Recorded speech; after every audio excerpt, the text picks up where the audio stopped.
телевизор, я пишу тебе письмо про то, что больше не могу смотреть на дерьмо, про то, что больше нет сил, про то, что я почти запил, но не забыл тебя. Про то, что телефон звонил, хотел, чтобы я встал, оделся и пошел, а точнее побежал, но только я его послал, сказал, что болен и устал, и эту ночь не спал. Я жду ответа, больше надежд нету. Скоро кончится лето.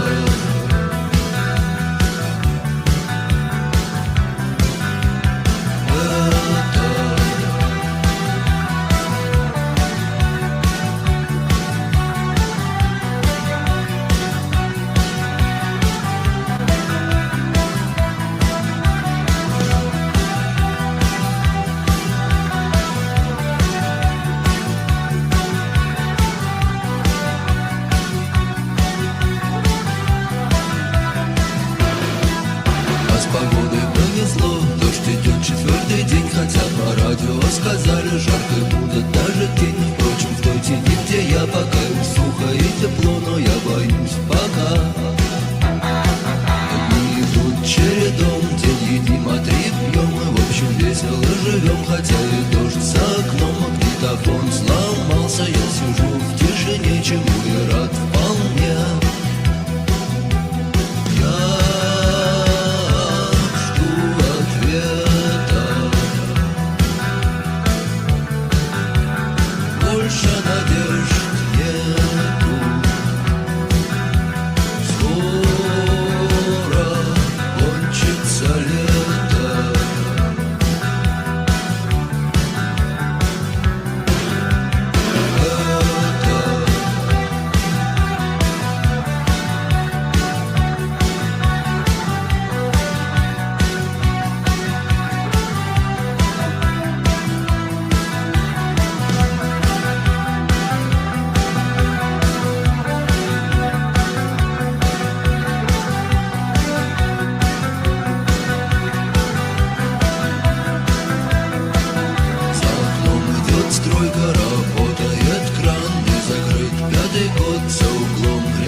All right. Hello, everybody. Hello, John. How are you? Well, hello, Mel, and hello, everyone in the chat. Great to see everyone. Great to see you, Mel.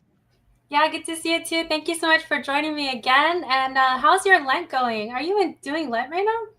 Oh, yeah. Well, it's the same, yeah, because Lent is the only thing that like the new calendar and the old calendar share. So like Ah, okay. the Triodian and the Pentecostarian and everything else sort of follow the same dates. So yeah, we started the same time. It starts the same day for everyone, which is I know that like people get tripped up on the new calendar, old calendar stuff, but that is one of the things that's one of the only things that got to stay constant. So I yeah, had so no idea. That's cool. yeah, that's the yeah, because we have Easter on this or Pascha on the same day, in the new calendar and the old calendar. And the West is having it the same day as we are this year too. Hmm. So, so it's Awesome. like everyone's going to have it on the same day this year, which would be nice. So, Wonderful. Yeah. I think I heard Jason Mirinchuk say last week that his Lent was going suspiciously well. And that's kind of how I feel too. It's like, it's going a yeah, little well. yeah. In some Yeah. sense, it is, but it's also like it's also. I think part of that is because I mean, I'm sure this isn't your first one and this isn't mine either. So part of this is just like there's an element of it where okay, I'm kind of used to the regiment of it in some sense now. I'm sort of gotten used to the proper ways to fast and stuff like that. And also there have been issues, regardless. There's plenty of things that's, gone wrong and everything. And I can sort of sense underneath the surface that there's not necessarily in the world, but definitely in myself. It's like I know what battles I have to wage. That sort of thing hasn't changed, and so, um, I'm trying not to really pay too much attention to the world at large. I guess in that sense, Yeah, me neither. Me neither. I know I can easily get sucked into everything, so I'm just, Yeah, I don't even feel like doing that right now. yeah, So, it doesn't help nobody. no, no. I just want to have a good time, and just be in my prayer life. And I really want to do this. I'm so excited for this. Um, We yeah, had a this lot is of homework for this too. This was this was a fun thing. This was a lot of homework went into this, so I'm glad yeah. we got a chance to do it. So Yeah, so this is the first live stream of this sort, which is very exciting. So thank you everyone who's showing up here. I just wanted to say hi to people in the chat. I think Jason, Nub, Ross, Vanimedes, and yeah, good to see all of you guys. Just wondering if everyone can hear us okay. If someone can let me know in the chat, that'd be really awesome. And yeah, so we're gonna talk about a bunch of films today. Um, yeah, and it's gonna be spoilers galore. So just beware. And the reason why we're doing that is because we're actually looking at the Orthodox Survival Course by Father Seraphim Rose. I've only looked at the first two lectures so far. I do mean to go through the whole thing, but the first one is this introduction to the Orthodox worldview, and the second lecture is about all the departures that happened from Orthodoxy in the West up to the height of the Middle Ages. So there's a lot to talk about there, and that's why we're going to look at what Father Seraphim Rose has said and apply it to some of these films as well as some artwork and stuff like that. So, is there anything that you want to say right off the bat about the Orthodox Survival Course? oh yeah, I think that I try to go back and listen to the whole thing once a year. I just try to like speed run it. Well, not speed run it, but you know what I mean. Like I try to go back and periodically like sort of go through it from time to time. Might not be once a year, but maybe every year and a half, something like that. It's it is foundational to me becoming Orthodox. My introduction to that, and then me sort of going through and listening to everything. I really it opened my eyes to a lot of things. It made a lot of things click about history and about why things happened the way that they did in a way that nothing really ever did before. I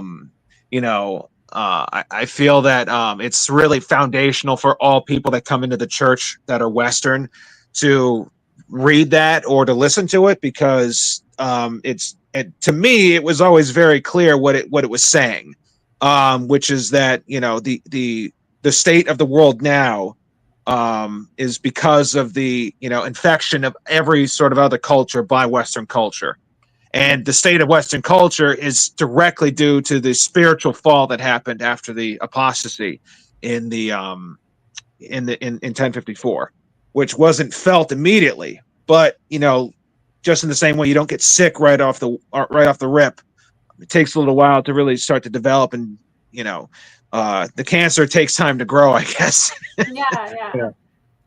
So So he talks about this rationalism that creeps into the church, and he really only talks about, he doesn't really talk about like heresies or anything. He really just talks about ways of thinking that have changed, right? exactly, and exactly ways of thinking, and this emphasis on rationalism. Exactly. Yeah, and part of that, and I've heard people say that too, that part of the, there was a loss of communication between the West and the East after the fall of the western half of the empire. Justinian almost took back all of Italy in around the year between 500 and 600, right before the Muslims came into the picture. Justinian took back the whole of Italy, and he took back a large portion of the other parts of the Western Empire. But then after he spent so much money doing it, that after he died, they had no money left to actually defend it. So it immediately falls back into the hands of like the Visigoths and the Ostrogoths and all the other barbarians that sort of took over that place. But the West sort of developed independently in many ways of the East, and so because of that, you see a real moving away from each other. And so when something like the Filioque happens, there's a loss in the East of where all the actual knowledge was, and there's a loss of communication. And so it was, in some sense, you could argue it was inevitable that this sort of thing was going to happen, because they were growing apart from each other for so long that eventually the roots just sort of like wither away from each other. And that's sort of what, that's what you see. And this mode of thinking that Father Seraphim was talking about, it's this putting rationality above everything else, even above faith in God himself. And that's really what, that's the chief, not necessarily the chief error, but that's sort of the beginning of the end. It's not necessarily the thing that was irreversible, I don't think. The thing that was irreversible is just something we'll get into later, which is sort of when the structure and the what's the word I'm looking for? The quality of saint became different, and when it changed, and that's when sort of things actually became irreconcilable. Yeah, absolutely. The standards of sanctity. This rationalism crept into the church, and this kind of turned into this full-blown scholasticism with Thomas Aquinas, right? Yeah. And the interesting thing about Thomas Aquinas is that Father Seraphim talks about this in the Survival Course, how he sets up his own arguments, right? Basically sets them up to make it sound like, oh, I won the argument. But in reality, it's like no one would ever believe those arguments in the first place. Anselm did the same thing. So there was this argument for the existence of God by St. Anselm, which Father Seraphim talked about. Where it's like, what is it? Imagine what's the greatest thing that could ever imagine the greatest thing that could ever possibly exist. Okay, there it is. Okay, so a quality of that is existing, right? Yes. Okay, therefore God must exist because he's the greatest thing that can be conceived. And it's just like, that doesn't convince anybody. Yeah. I know. And Father Seraphim, he does kind of run you through this way of thinking. And at the very end, this is what he says. He says, if you already believe in God, you can say, aha, that's very nice. You can prove it by the laws of the mind. But if you don't believe in it, you feel you've been fooled by this so-called proof because you're not willing to concede in the first place that this thing is anything more than an imagination. And we see in this already the seeds of the later subjectivism in the West. So this way of thinking actually kind of made the secularism that occurs later down the line.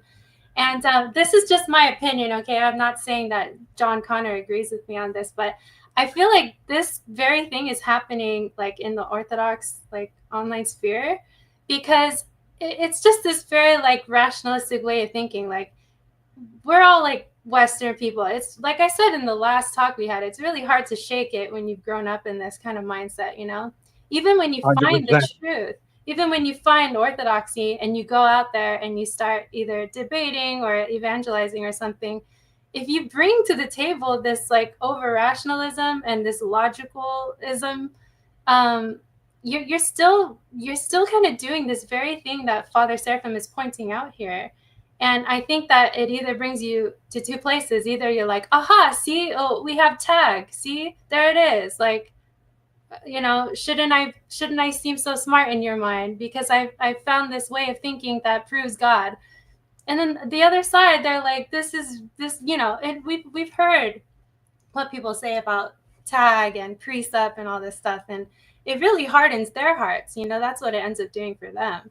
So anyway, And that, that's and you know, the thing about it, because that's the thing is that no, I've said this to many people. I don't remember who. I feel like it was Father Spiridon or Father Turbo or somebody said that like no argument can actually convince someone of God's existence. It's actually impossible to do that. You only really like the only thing that will change a person's perspective is a movement of the heart itself.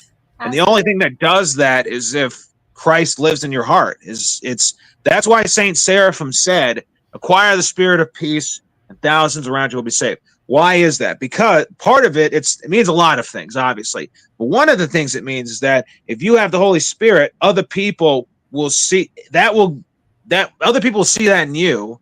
And then when they see that in you, that will move their heart, because that's just what happens with our hearts. That's how our hearts are moved. Moved when that's why the saints are so important. That's why we always read their lives and we pray to them and we do whatever. It's not because, I mean, yes, they are our friends and, everything else. They pray for us, but it's also because their example moves our hearts. St. Nectarios and St. Seraphim and St. John Maximovich and St. Nicholas and St. Xenia and St. Matrona and all these other people, they're not just like, it's not like a scorecard, and it's not baseball cards we're collecting where it's like, oh, this year they had 20 home runs. It's like, oh, he did 1,000 prostrations at once. It's like he averaged 22 an hour. No, it's none of that. It's because their example, they're still alive. And though their example, Christ is in their hearts and it moves our hearts because of it. That's why it's so important to read those people. And that's the thing about it. And so it's like, you are right. I wouldn't necessarily agree that I see where you're coming from. I guess let me rephrase that. I 100% see where you're coming from. I get it. I think that we still are sometimes we forget how new we are to this, Mel. That's the one thing I'll say about it. We really need to remember that we're still, even though for some of us, we've been doing this for years at this point, we're still new to the game. We're still very much new to the game. Even if we do this for the rest of our lives, we'll still be new to the game. Mm-hmm.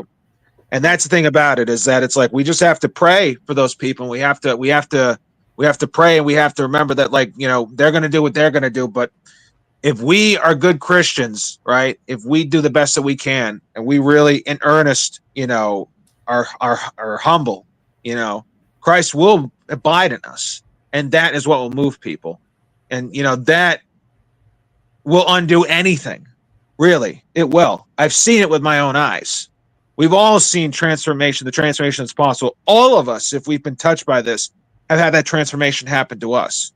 And so no matter how rationalistic things get, don't ever forget that like it can all be undone, by, Christ living in us. Yeah, 100%. So, yeah. Well, I thought it was interesting, though, how he goes through this, this syllogistic way of thinking where you make these if this, then that, right? These statements, and then you chain them together, and that's how you get this proof of something. And yeah, it's like the professor of logic joke. It's like, does anybody know is there any Norm fans in here that knows about the professor of logic joke? It's like, that's basically like what Thomas Aquinas did. And may God have mercy on him. Listen to I think, he probably was in earnest just trying to, do the best that he could. But Mel, you know what I'm talking about with the Professor Logic joke, right? I don't. Sorry. All right, never mind. It's okay. Don't worry about it. I'll send it to you later. Yeah. But yeah, I thought, because, then Father Seraphim, he gets into this, this talk about romance, right? And how these fairy tale additions are added into the lives of saints. And it makes it very fantastical. And I just thought it was interesting because he was explaining the life of Saint Christopher in this romance way that comes from this old book called the Golden Legend, right? Yeah. And it's always like this 3 wishes type of like format kind of thing.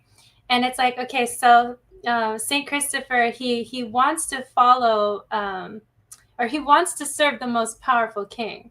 So he goes to serve the most powerful king that he can find. And then this king ends up like crossing himself when he hears the devil's name or whatever. And he's like, why did you cross yourself? And he's like, because I'm afraid of the devil or something like that. And he's like, well, then if you're afraid of the devil, then he must be more powerful for you. So if you're afraid of the devil, he must be more powerful than you. Therefore, I need to go follow him. And it's still this like syllogistic way of reasoning, which is so absurd. No one would ever think that way. No one would ever like be like, oh yeah, I'm gonna go serve the devil. But it works in this fairy tale way. And it's almost like this syllogistic way is born into the storytelling, you know? And so this rationalism is causing the romanticism. If that makes sense, I don't know. No, it makes perfect sense, actually. And now that you're saying that, I never actually considered it from that perspective, but you're absolutely right. They weave that way of thinking into the stories themselves to reinforce in the people that, oh, this is how things happen. That's exactly why. 2 things. Number one, I work with people that like literally have Down syndrome and they're not that dumb to actually go work for the devil. So like number one, no one thinks that way, first of all. And number 2, everyone knows no one thinks that way. And that's why, it didn't take that long until like the Middle Ages, not even the Middle Ages, till the Renaissance, where a good portion of the population was just like, yeah, why don't we just start doing and it was, popes were openly like engaging in other forms of spirituality in the Renaissance. Like they were, doing astrology and all types of other stuff because no one believed it. Mm-hmm.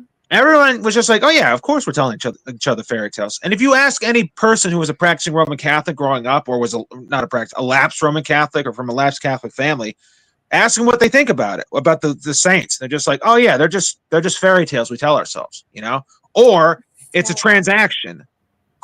I knew nothing about Saint Christopher or Saint Anthony of Paula. And to this day, it's like trying to find an actual story of either one of them that's like seems like it could be accurate is impossible. The only thing I know is like, oh yeah, you pray to Saint Anthony when you lose something. Oh, you pray to Saint Christopher, he's going to protect you when you're traveling. Have a little medallion in your car of Saint Christopher, and you'll never get into a car accident ever. Yeah. And that's the only thing I knew about him. Mm-hmm. And so, but who are they? What did they do?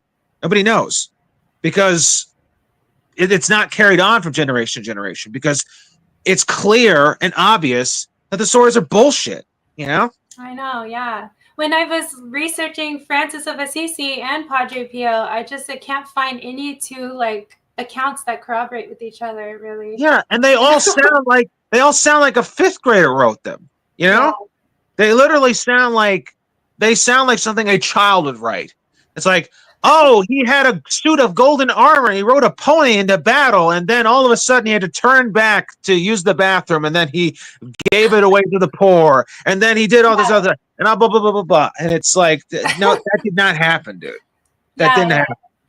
Well, I can't wait to talk about Francis, but first let's talk about the medieval art real quick, because Father Seraphim does bring that up. So So he talks about Duccio because he seems to be the first Western artist who still had this Byzantine style. Like he still had a connection to the Byzantine, iconographic style, but there was this new human element that's seeping into it. And Father Seraphim uses some funny words. He uses like this cuteness, and I wish I could remember what he says. Oh yeah. Yeah. There's an extreme reaction against that in modern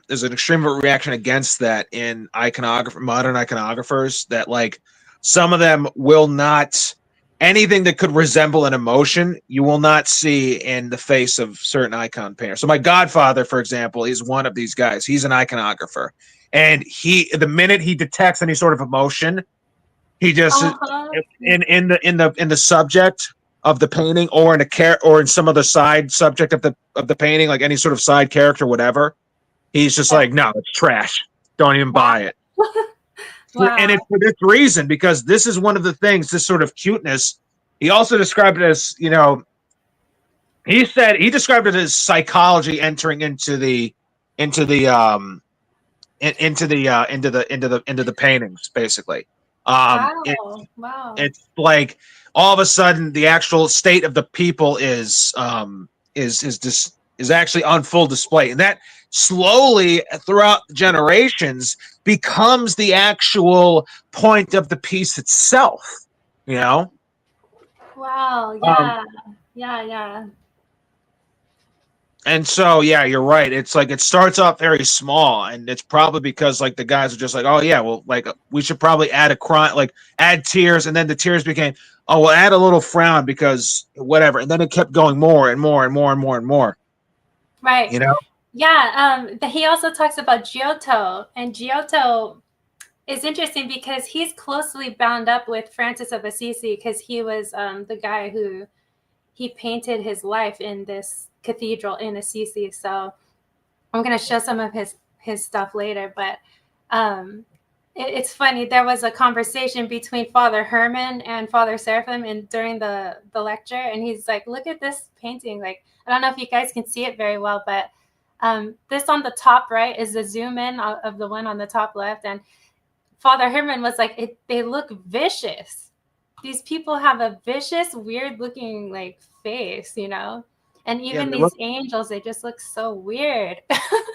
There's some weirdness to it. Yeah. They look like really bad NPCs in video games. Number one. Yeah, they do. Yeah, Daniel, exactly. It's when the Catholics began to focus on suffering. Yeah, to an extreme degree. Yes.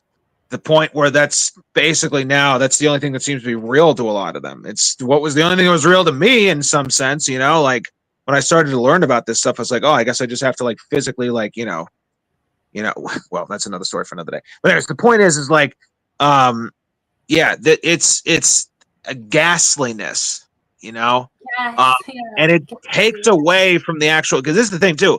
Problem with it is that it takes away, because you're no longer looking at the actual scene itself and trying to understand what it is it's depicting. Yeah.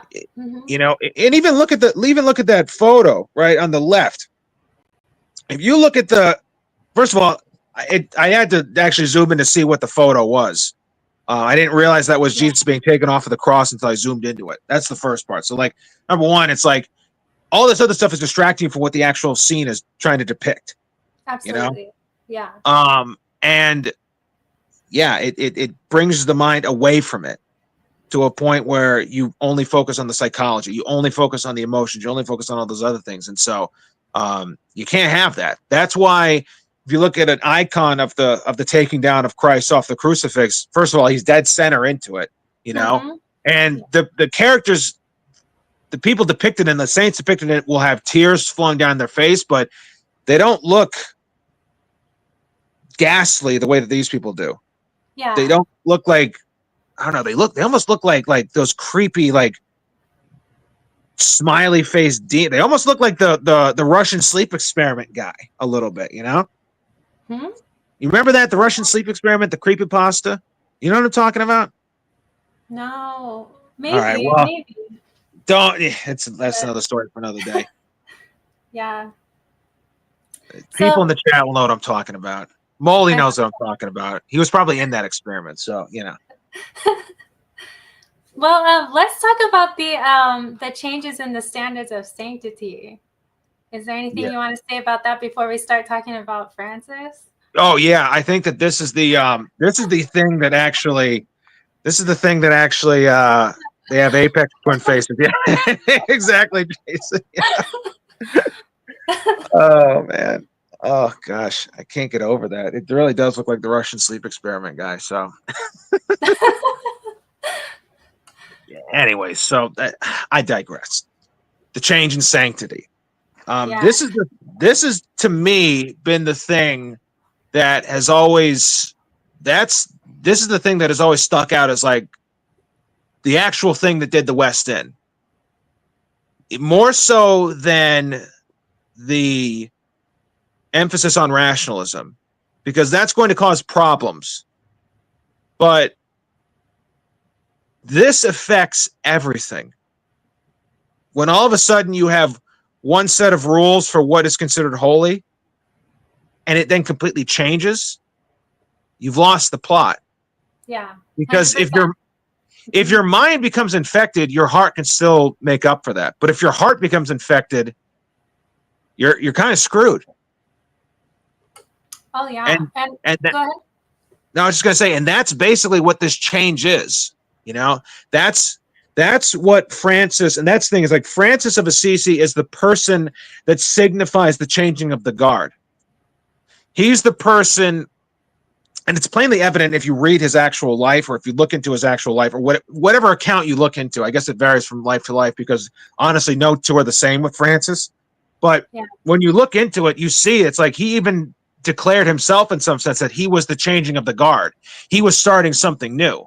You know, he self-consciously understood himself to do that. The problem is that is an anathema to, literally, it's an anathema to what we believe, because we don't believe that we're supposed to change the content of the faith. Right. That's why we're Orthodox. That's why we're called. That's why we are the one holy Catholic and Apostolic Church. Catholic not necessarily meaning everyone has to believe it, but Catholic meaning it's the exact same faith as what the apostles had up to this day. We don't believe in changing those things. That's why we're Orthodox. 100%. And if you really have the truth, you're not going to change.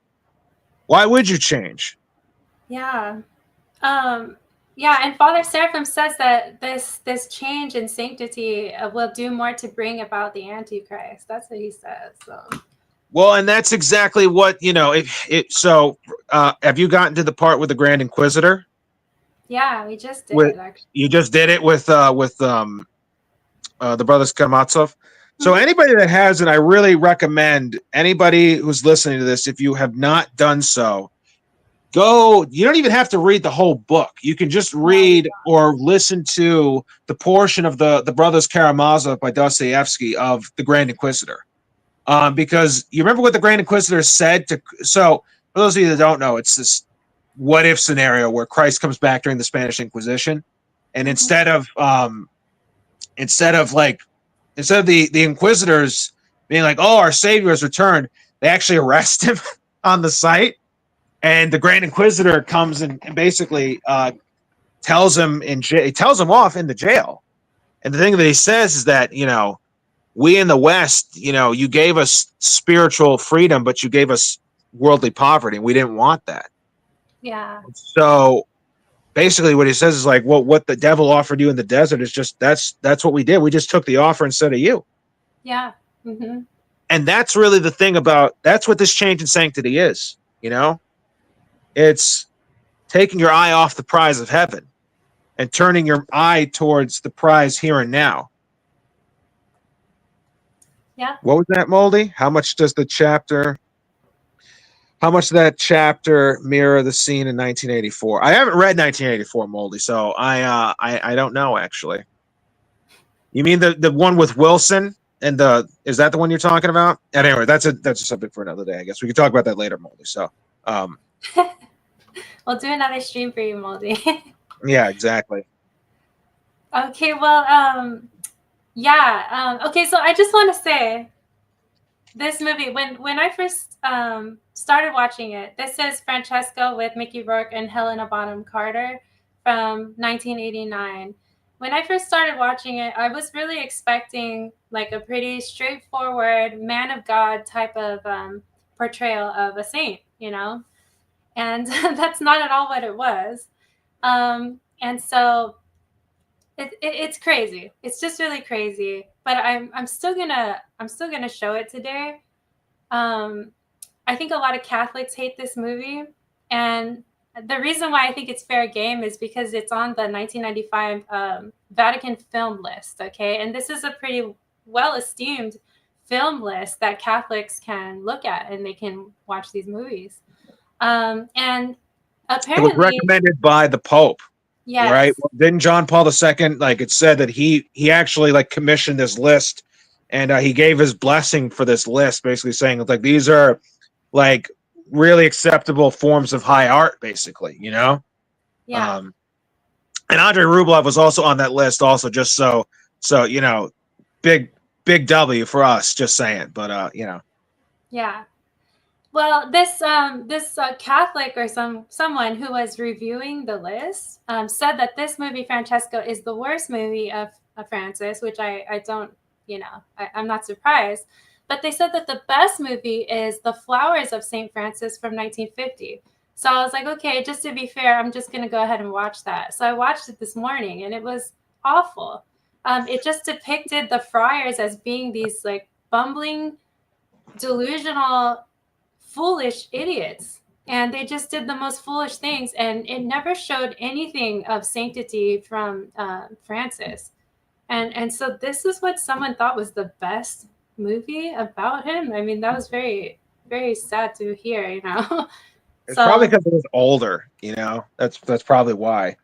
They're just like, oh, it was made back in. It's probably just like an age bias. They're like, oh, it was made in the 50s, so it has to be, you know, it has to be better because it's older. So, but probably isn't though. I haven't watched. I'll be honest with you, I think I mentioned this to you earlier. It's like I thought we weren't going to watch movies about Francis, so I didn't end up watching them. But like I saw. If you watch the trailer, anybody who's interested, just go watch the trailer, and like. I saw everything I needed to see from the trailer. I saw, and there's a scene where Mickey Rourke almost starts making out with a crucifix, and I was like, all right, I'm all set. I'm not, dude. No, not happening, dude. Well, to be fair, he didn't, but I went back to watch the scene just to see it. He does caress it, and there's a lot of weird, like, caressing stuff that happens in this film. So Same thing happened in Padre Pio, too. Yeah. There was a lot of, like, very strange, like, caresses and stuff. Yeah. Yeah. So let me just run through the plot. So I know you didn't watch this film, but it does have a lot of stuff that actually happens in the life of St. Francis, as far as I have learned, you know. So in this top left, so Francis comes from in a pretty illustrious family. You know, they're like merchants or something. And there's a lot of male nudity in this film. I think this is his father that got into this bath with him. So that was strange right off the bat. And then he go ahead. I was going to say that did happen. According to one of the lives that I read of St. Francis, that did actually happen. His father did get into a massive dispute with him about him giving away his money, and he wanted him to be a merchant. According to the life, his mother named him Giovanni, which is the Italian version of John after John the Baptist. And he said, no, I want him to be a businessman like the French are. So that's why he got the name Francesco, because it's literally a French guy. That's what Francesco means. Yes. Mm-hmm. Yeah, I did hear that too. So in this top right scene, he's like having an orgy. They don't actually show it, but, you know, they show him rolling around, and then afterwards he gets up and, you know, gets dressed. And then at the bottom here, war hits his town, and he becomes a war prisoner for a year, which I think is true. And so what's happening here on the bottom left, there's a body hanging here upside down, and he's being skinned alive. And this guy right here, he's saying that heretics of the church will be tortured. Okay, so while they're looking at it, Francis is right there viewing it. And this little book is being passed around, and it ends up in Francis's hands. And he says, this must be what the heretic, was translating. This must be why he's being tortured. And this is the little book that he preaches from, this little gospel, copy. This is what he preaches from for the rest of the movie. Okay, so this is supposed to be a heretic being tortured. And this is the book that he preaches from. Does that make any sense? Something is not adding up here. I mean, I don't know if this is just a movie thing, but they're making it look like Francis would be a heretic, correct? They're also making it look like the heretics actually were the ones that were right all along, and which is interesting. You know, there's an interesting. I realized this about we're also going to be covering the movie Silence, right, by Martin Scorsese, and I realized that in the movie Silence, and this is another example of it, is that it's like an unconscious admission, you know, because like we're technically heretics by their standards, and it's odd to say that, like, yeah, under their circumstances, we are heretics and we're the ones that have the truth, And so I think that's interesting that, those sorts of little clues, and not clues, but like little sort of like, it's like a Freudian slip almost in some sense. Almost. But in this life that I was listening about him, the Catholic Church said that he was not a reformer of any kind. Even though he's bringing in this new thing, this new way of life, and he's like preaching this new gospel of extreme poverty, right? But they said that he was never a reformer. He just noticed a little decay in the church, and trying to bring it back. Well, that's the thing, right? It's like if you, here's the thing: if your car starts to rust, and you instead of sanding it off, you just put a new muffler on there. You're not really. That's a reform. That's not a repair. You're reforming the car in some sense. You're switching out the part for another one, and that's in some sense what Francis did. Not to say, and it's not to say also because obviously, like, we've had not necessarily official vows of poverty, but every monk is meant to live a life where they give away their possessions. That's how it was ever since, and that's exactly how the West had traditions that are directly connected to Saint Anthony. Saint Benedict of Nursia, who was like the father of monasticism in the West, and Saint Patrick and the Celts, all of them sort of took their instruction from descendants of Saint Anthony. So it's not like they didn't have monks in the West. There were active. Like, there are still active abbeys in Ireland to this day that go all the way back to St. Patrick. And if they're not active, they're at the very least, like, there's still some sort of structure there that is the remnant of it. But this is the thing, though, right? If you are trying to make it about you, and you're trying to make it about yourself, and you're trying to, give yourself an achievement and an accomplishment, right?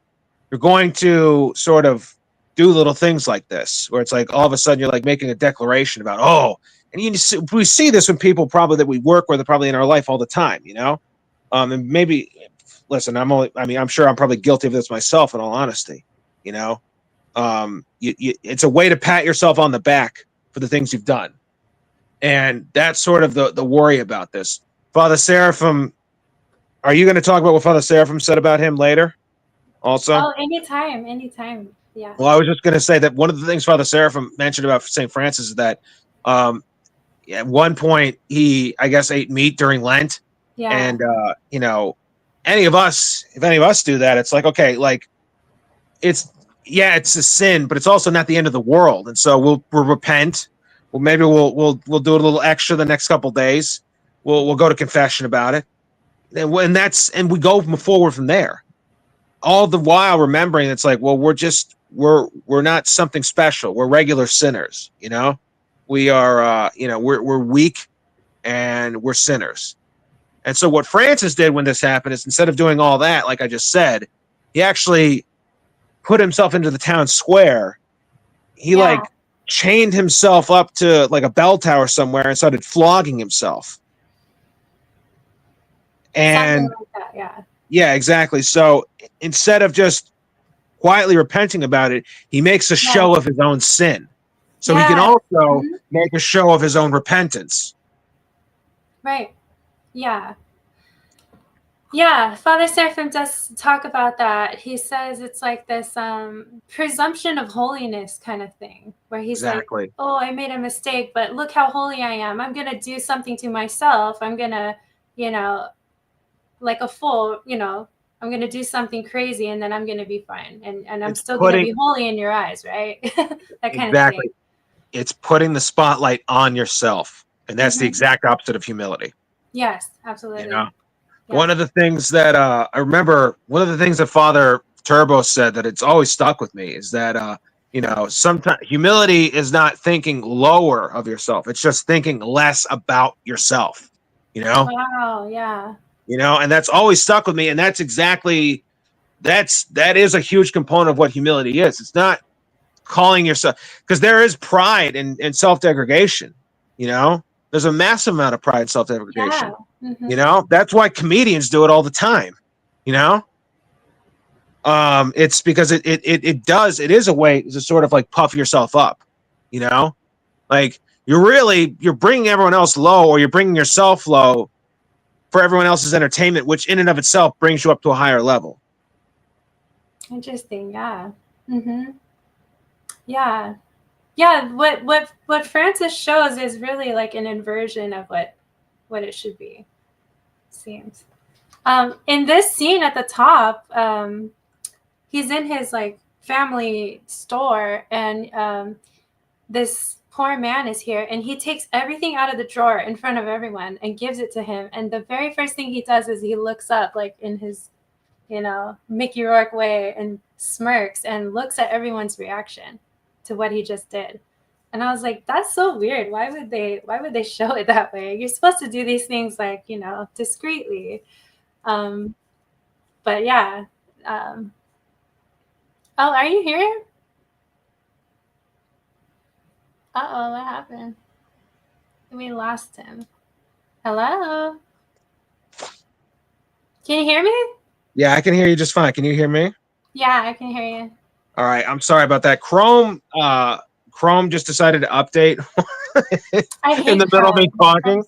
Chrome is my enemy, so. I know. I've been like, Chrome is like attached to the hip with me, and I just like, I can't stop at this point. You know, I've been using Chrome too long. I can't really stop at this point. It's like it's the same reason why I'm never gonna get an iPhone, because like I've had Samsungs for like 12 years at this point, so it's like it's too late for me. You know, I'm ever get an iPhone. Yeah, I'm a retrobate. And I'm one of the fallen, and I'm not one of the elect. And yeah, my name is not in the book of life, and you'll always get green bubbles when you text me. So, you know, that's all it is, people. So anyways, I forgot what I was even talking about, so sorry about that. So anyways, look, yeah. No, that's okay. We can just move on. So apparently, like early in his life, he hated disgusting things, and he hated leprosy especially. And so this is what this Catholic priest was saying, that one of the first like confirmations of his like sanctity was that he kissed a man with with leprosy, and the man kissed him back. And so there's this very like really strange, off-putting embrace that happens in the film here. But yeah, apparently that happened. Yeah, I read that in one of his lives too, and it's interesting because the life said that Saint Francis said about himself that it was a test he passed after the fact. Right. Yeah. Again, going back to the self sort of focusing on the self and the self glorification in a way that's very common. Yeah, exactly. It's very gay, man. Oh, that's exactly right. It's extremely gay, actually. Yes. So yeah, kissing dudes is gay, and so sorry, but like that's just what it is. So whether they have leprosy or whether they don't, it's just gay. So yeah. There's that.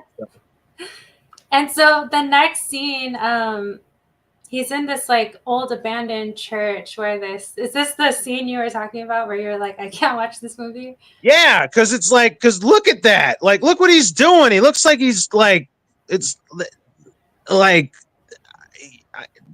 I don't know what to say about that. I'll change it. No, you're right. And there's always been this like kind of sensuousness about in Catholicism. Like that's just something I've always noticed. It's the ecstasy. We'll probably really get into that when we talk about silence, but that's literally a part of the theology. It's added on after all this. This wasn't exculpated at this point in time. It wasn't theologized in this way. Really, it's not until Francis Xavier where this sort of thing starts to become like really tacked on. But this is all baked into the cake with Catholicism. That sensuousness is that's the point of the religion, actually, is the sensuousness. You know, if you don't have that, it's sort of almost like, well, you're not really a saint, you know? Yeah. So I really, really hope that we don't embitter any Catholics today, but I mean, we just as someone who as someone who grew up Roman Catholic, you know what? Listen, I hope not either, but at the same time, I hope that it will at the very least like help people to understand that like, you know, there's another way out there, and that this isn't what Christ intended for us, you know? Yes, absolutely. Not in the slightest. Go ahead. What were you saying? I just said not in the slightest, that's all. Right. Yeah. So in this next scene, apparently this is true. The one thing that I don't know if it is true or not is, did Francis steal goods from his family to give to the poor, or did he just renounce his wealthy life and renounce his sonship and his inheritance from his father? So that's the thing I don't know. But he was brought in front of an ecclesiastical court against his father. And the whole thing was just really sad in this scene. Like, just seeing his father was like, look, you want to do great almsgiving. I understand, you know, you can do that. We can work that out. But just don't steal stuff, and like we'll do it together. Like, we're a good Christian family. We can do it together. That's what he says. He pleads with his son. But his son's like, look, I don't want to be your son anymore. In fact, I'm going to take off all my clothes in front of everyone and set it in front of you. And I'm just going to be here naked in front of everyone. And, you know, he basically says, I have another father. And this Catholic priest that was talking about this scene in the life of Francis was like, he brought up the call no man father thing, as if that makes sense of this. And it was literally what the Protestants like tell us all the time about, like, well, how could you call the priest father? It's like, that's literally, and it's like, this is literally this guy's like calling card to his own father, not just to a priest, but to his own father. Yeah. And it's like, that's literally one of the commandments. Mm-hmm. Like, don't honor thy mother and thy father. You know, it's like, exactly. This is just so dishonorable and disgraceful what happens here. Yeah, and it's like, charity is good, but it's like, if your charity comes at the expense of actual theft from another person, conscious theft from another person, it's no longer charity at that point, you know? Exactly, yeah. And that's why I had that question about, like, what kind of almsgiving is this if you receive something and you just give it all away right away? Like, well, and you know, that's like, you didn't labor for that, like, you just it's like a gesture. It's just something that everyone sees. You know? And you know, the thing is that in some sense also, that's exactly that's the model that became the model of all modern charity. It's like, people don't give to their neighbors, they donate to the food banks, and then the food banks sort of give it out to the people who need stuff, you know? And that's the thing about it, is that, like, I kind of understand it, because like, even like our own monasteries do stuff like that, you know? It's like, a lot of people, like, you know, for example, I don't know exactly how it works with Jordanville, but like, I'm pretty sure Jordanville has like donated food to like local food banks, and they've also, you know, hosted stuff for the people in the community that are in need. And, you know, anybody in the community that needs stuff, they will give them stuff and everything else. But a lot of times they also will take donations for that particular purpose also, you know? Sometimes people just legitimately, sometimes people are clueless and they don't really know who's in need, but they know that the monks know, or at least they have an idea that the monks know. So there's an element of that that's kind of just ubiquitous amongst people. But there's a difference between that and, like, you know, and like being a groveler yourself consciously, you know, mm-hmm. and then going around and sort of doing it. So it's like, oh, well, I'm doing it to help people, you know. With it's like when people, you know, come in and they say, it's like, oh, I did my good deed for today, I did this, that, and the other thing, you know? Exactly. Yeah, like, I mean, kind of defeats the purpose of it in some sense, you know? Yes, because these early followers, that's really who I'm talking about, by the way, is these early followers of Francis who are just bumbling around like dirty hippies and doing this gestural kind of almsgiving. That's what I mean. But like, the distinction with, you know, monasteries, like they offer a place of refuge, they offer prayers, they do liturgies, they do things, you know, in order to receive and then to then give. You know what I mean? Like, there's a difference there. So that's why that's what 100%. I really meant. And I think it's the fact that of who it's coming from also is really the issue here, because it's like we said, you know, there's a clear a clear focus on the self that enters into the fray with Francis of Assisi. That is that puts all of his other actions into question. You know, there's a clear like self-aggrandizement and self-mythologizing that comes into the fray with him that that makes all of his other actions cloudy, basically. Right. You know, and I think that's really the thing about it. If we see actions like this, honestly, from other people, I don't think it really becomes a question. I think it's specifically from who's doing it that is the issue here, you know? Yeah. So, yeah. So in this scene, I really like the actor that played the father. He's like some Italian actor, but just the way he was looking at it, he was like, what are you doing? Like, what are you doing with your life, man? Like, why are you doing this? This is like really strange. This is really delusional. And the score was actually done by, wait, let me put it in the chat. Vangelis. Oh, Vangelis, the guy, the Blade Runner guy. Yeah. So the music was really cool, but it's really, this is very creepy and foreboding in this scene. And then the music is going, and you just see Mickey Rourke like just like looking. And it was at that point where I was like, is this movie trying to show the folly of this man? Is it trying to show like the demonic influence on this man? Because that's what it feels like 100%. Like this guy just threw his life in the, like he threw his family like in the gutter. You know what I mean? Yeah, to achieve this new thing, you know? Yeah, under the bus, and it's like it's for the glory of God, but it's what he states in some sense. But it's in many ways you can look at it and say it's for his own order, you know.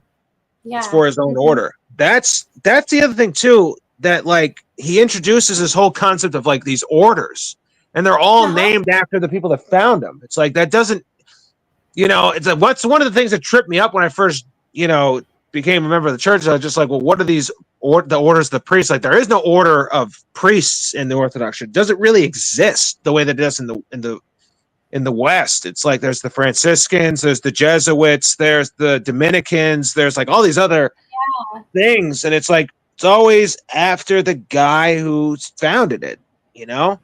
And it's just like, you know, why did you name it after yourself if you're trying to be humble about it, you know? It's like that's I scratch my head at that.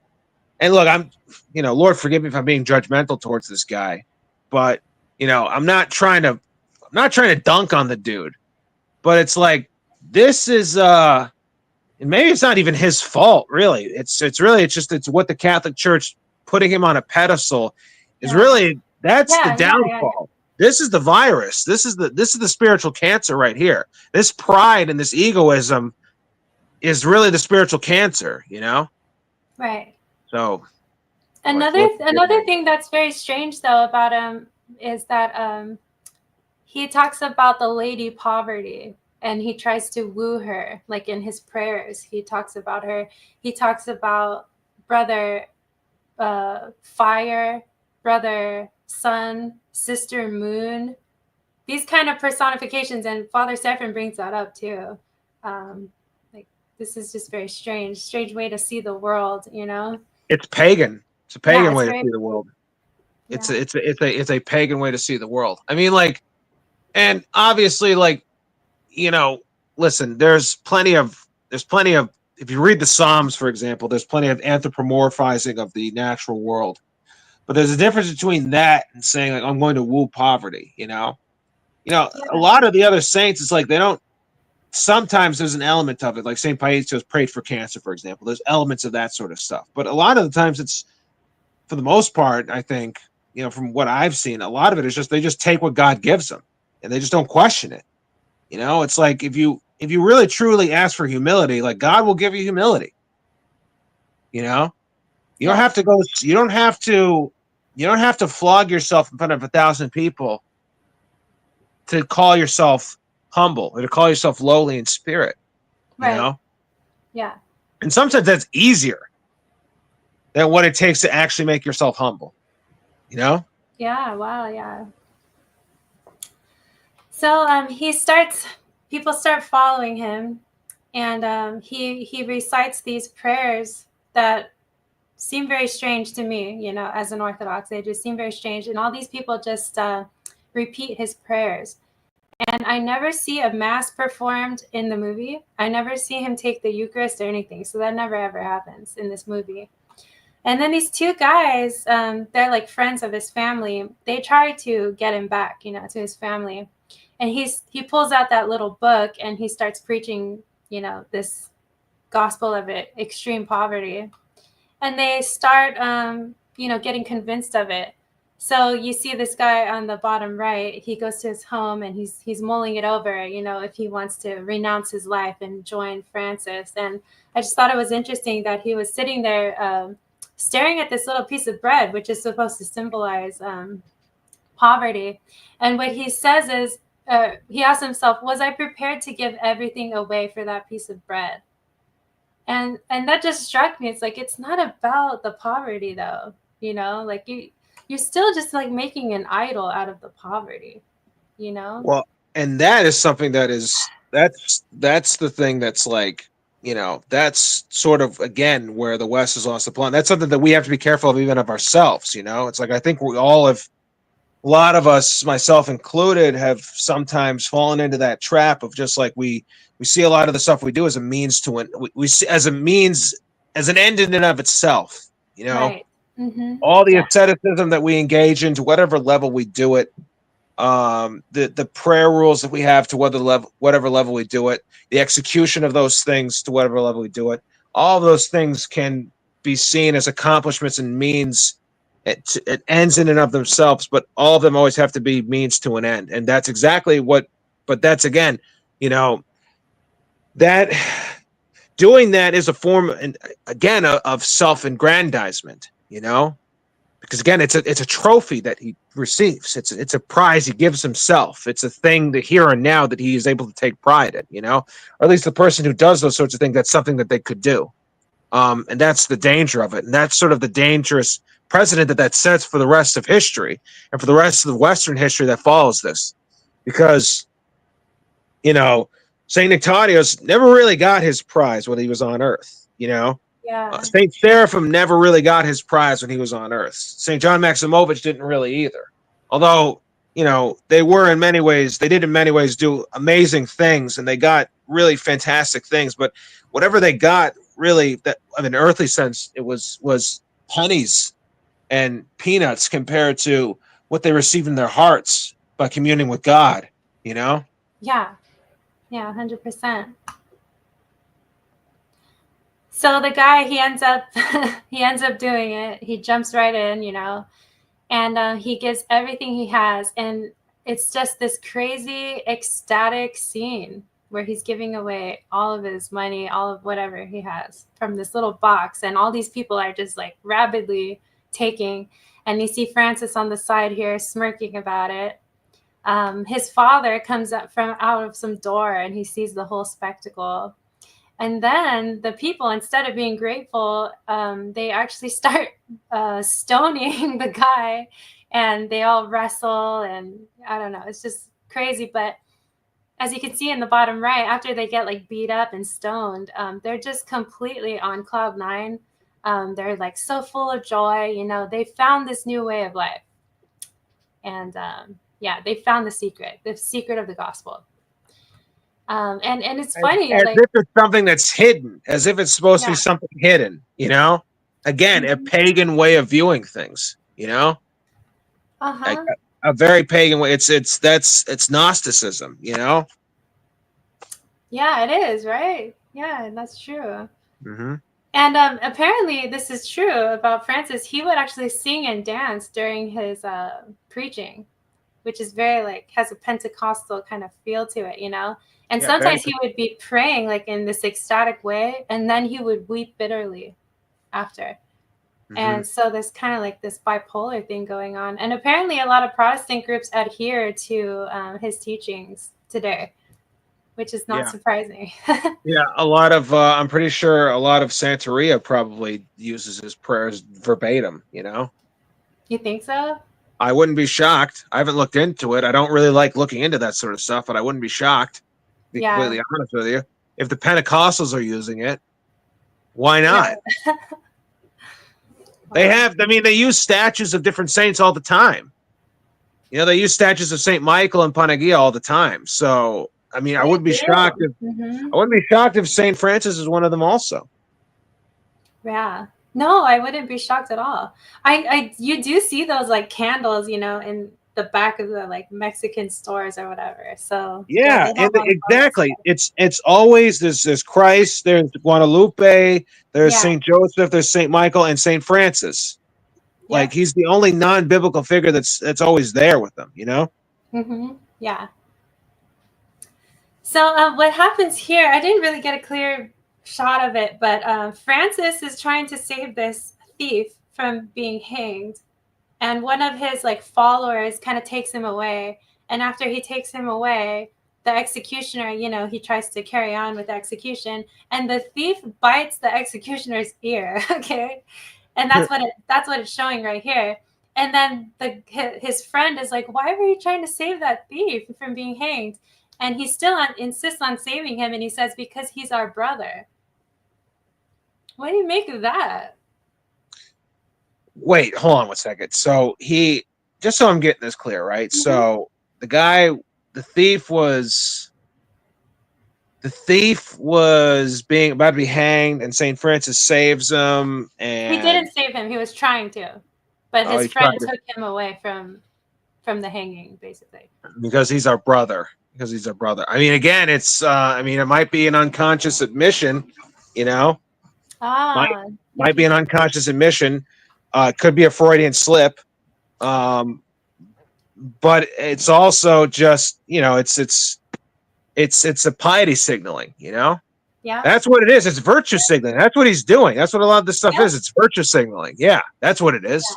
That's I guess that's the word I was looking for this whole time. You know, yeah. it's virtue signaling. You know.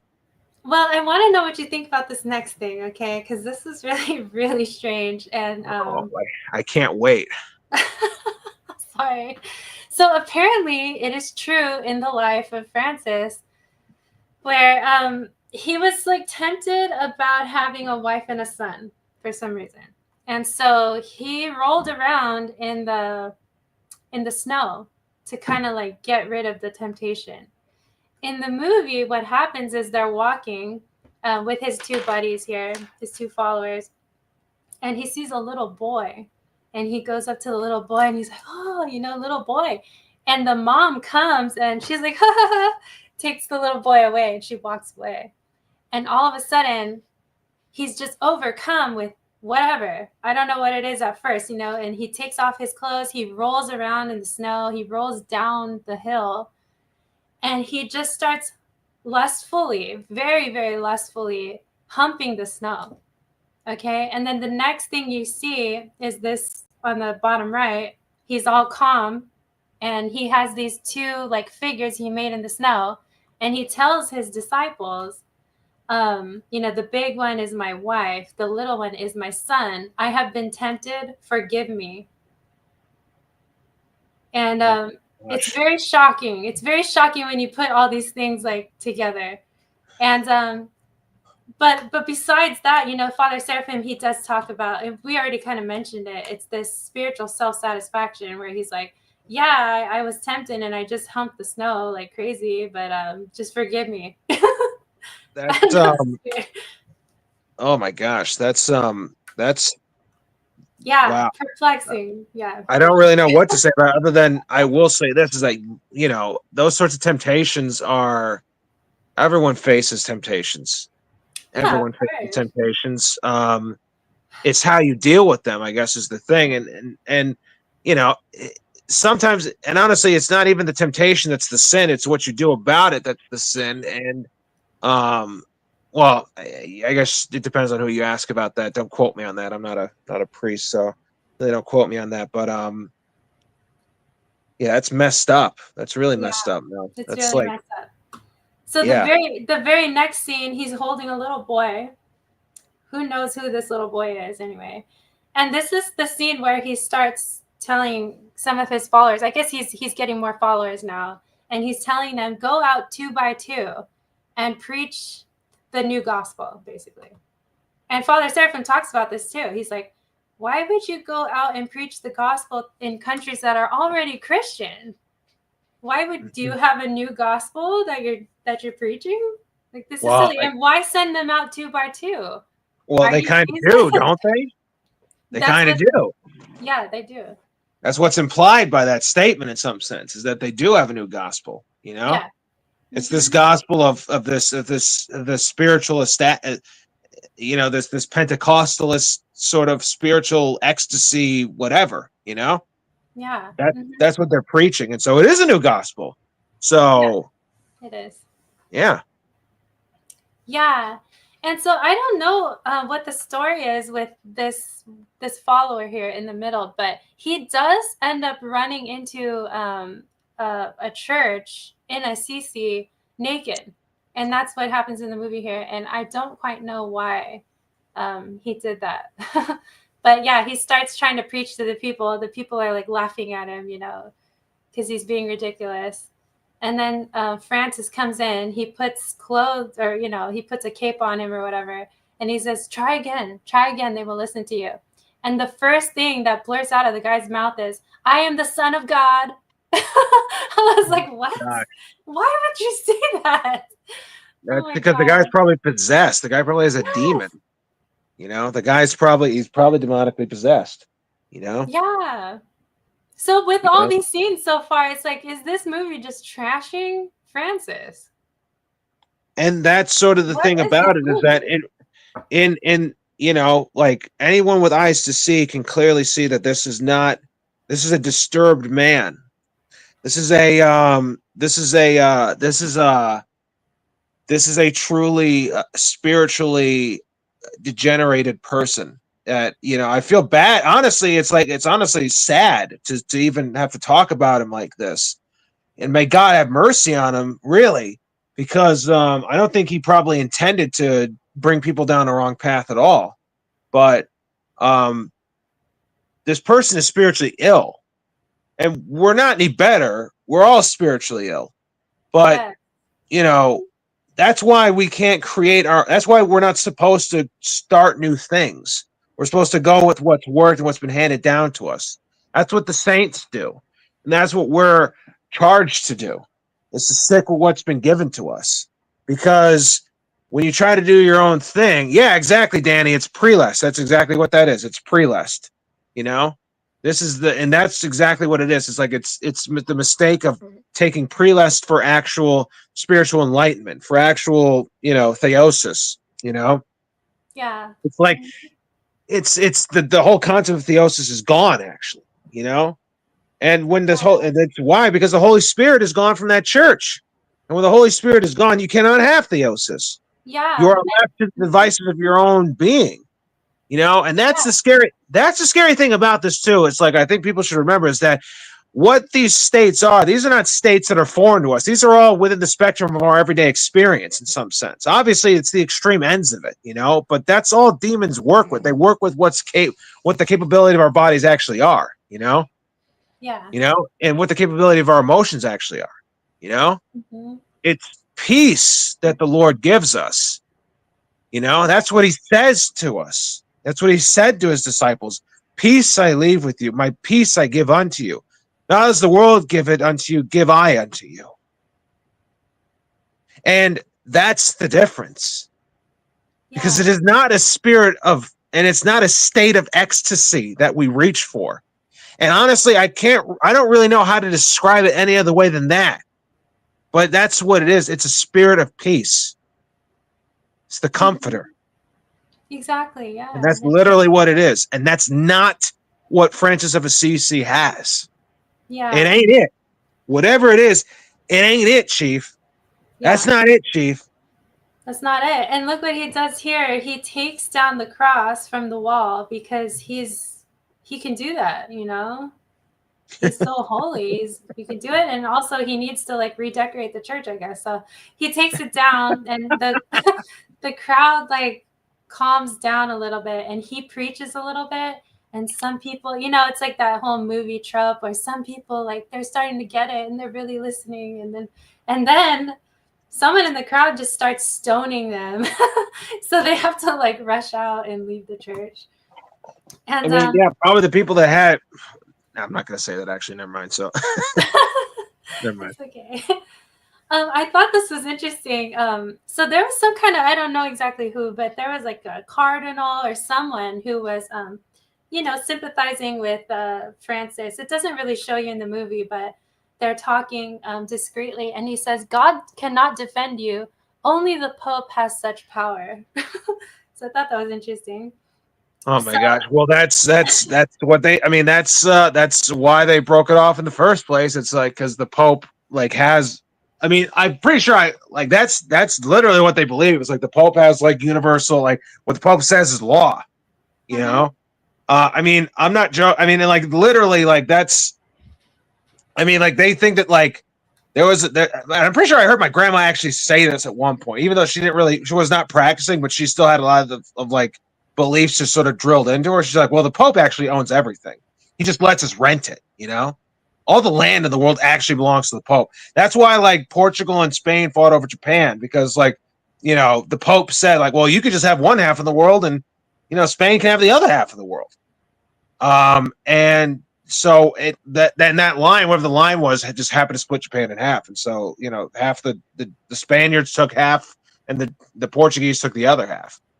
So yeah, I mean, like that's 100% a real belief amongst Catholics and amongst the priesthood and amongst the theologians of that of the Catholic faith is that like, yeah, the Pope just owns everything. Yeah. Yeah, and okay, so then this next scene, and this is kind of gonna lead credence to what you were saying. Like maybe Francis is just a sick man, and that's okay. People are sick. We're spiritually sick. All of us are. But the thing is that the Pope ratified everything that Francis was putting forward. And so that's what kind of happens in this next scene.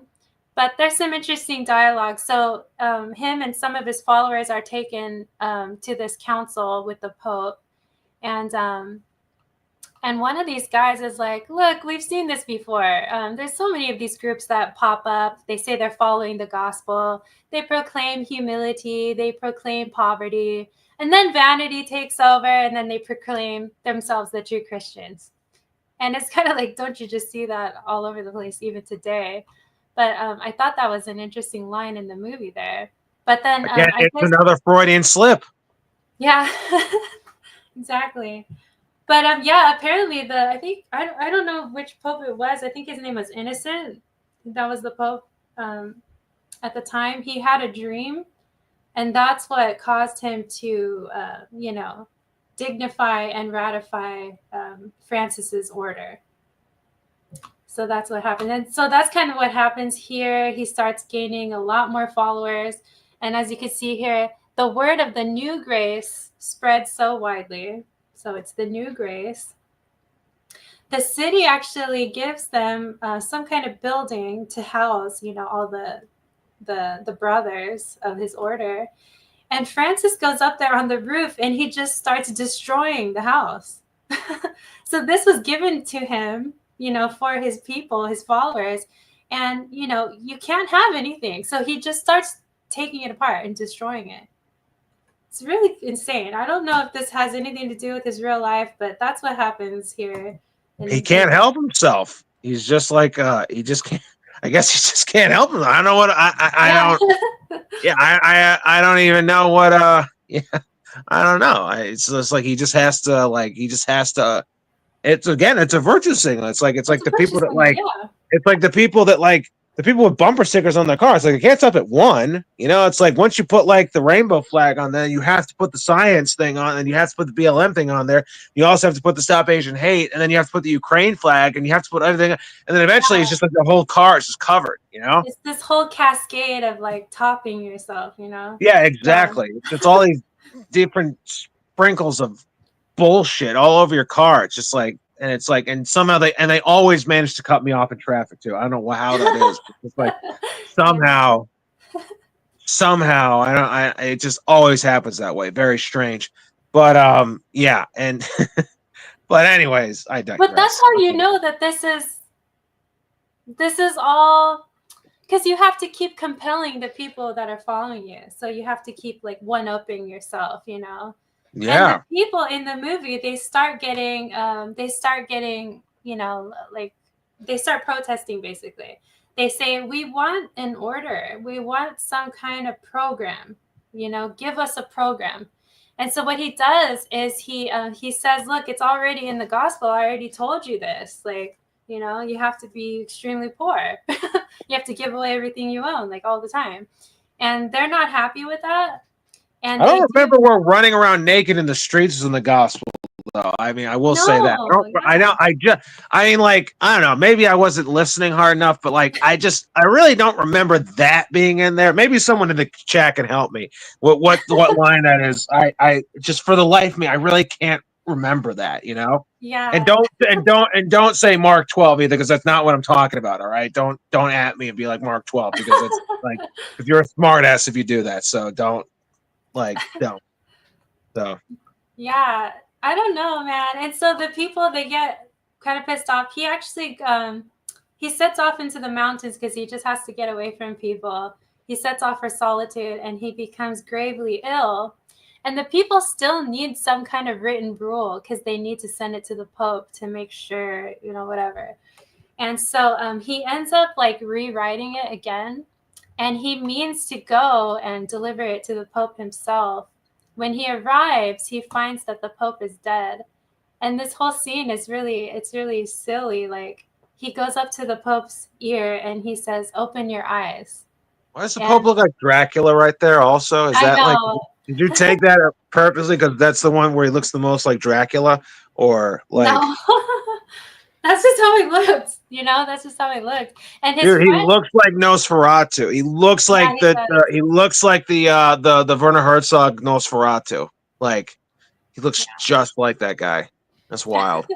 That's like the worst possible. Like, you like this whole like you guys are lizards, and they're not helping out to defeat the narrative that they're lizards. You know, so no, they're not.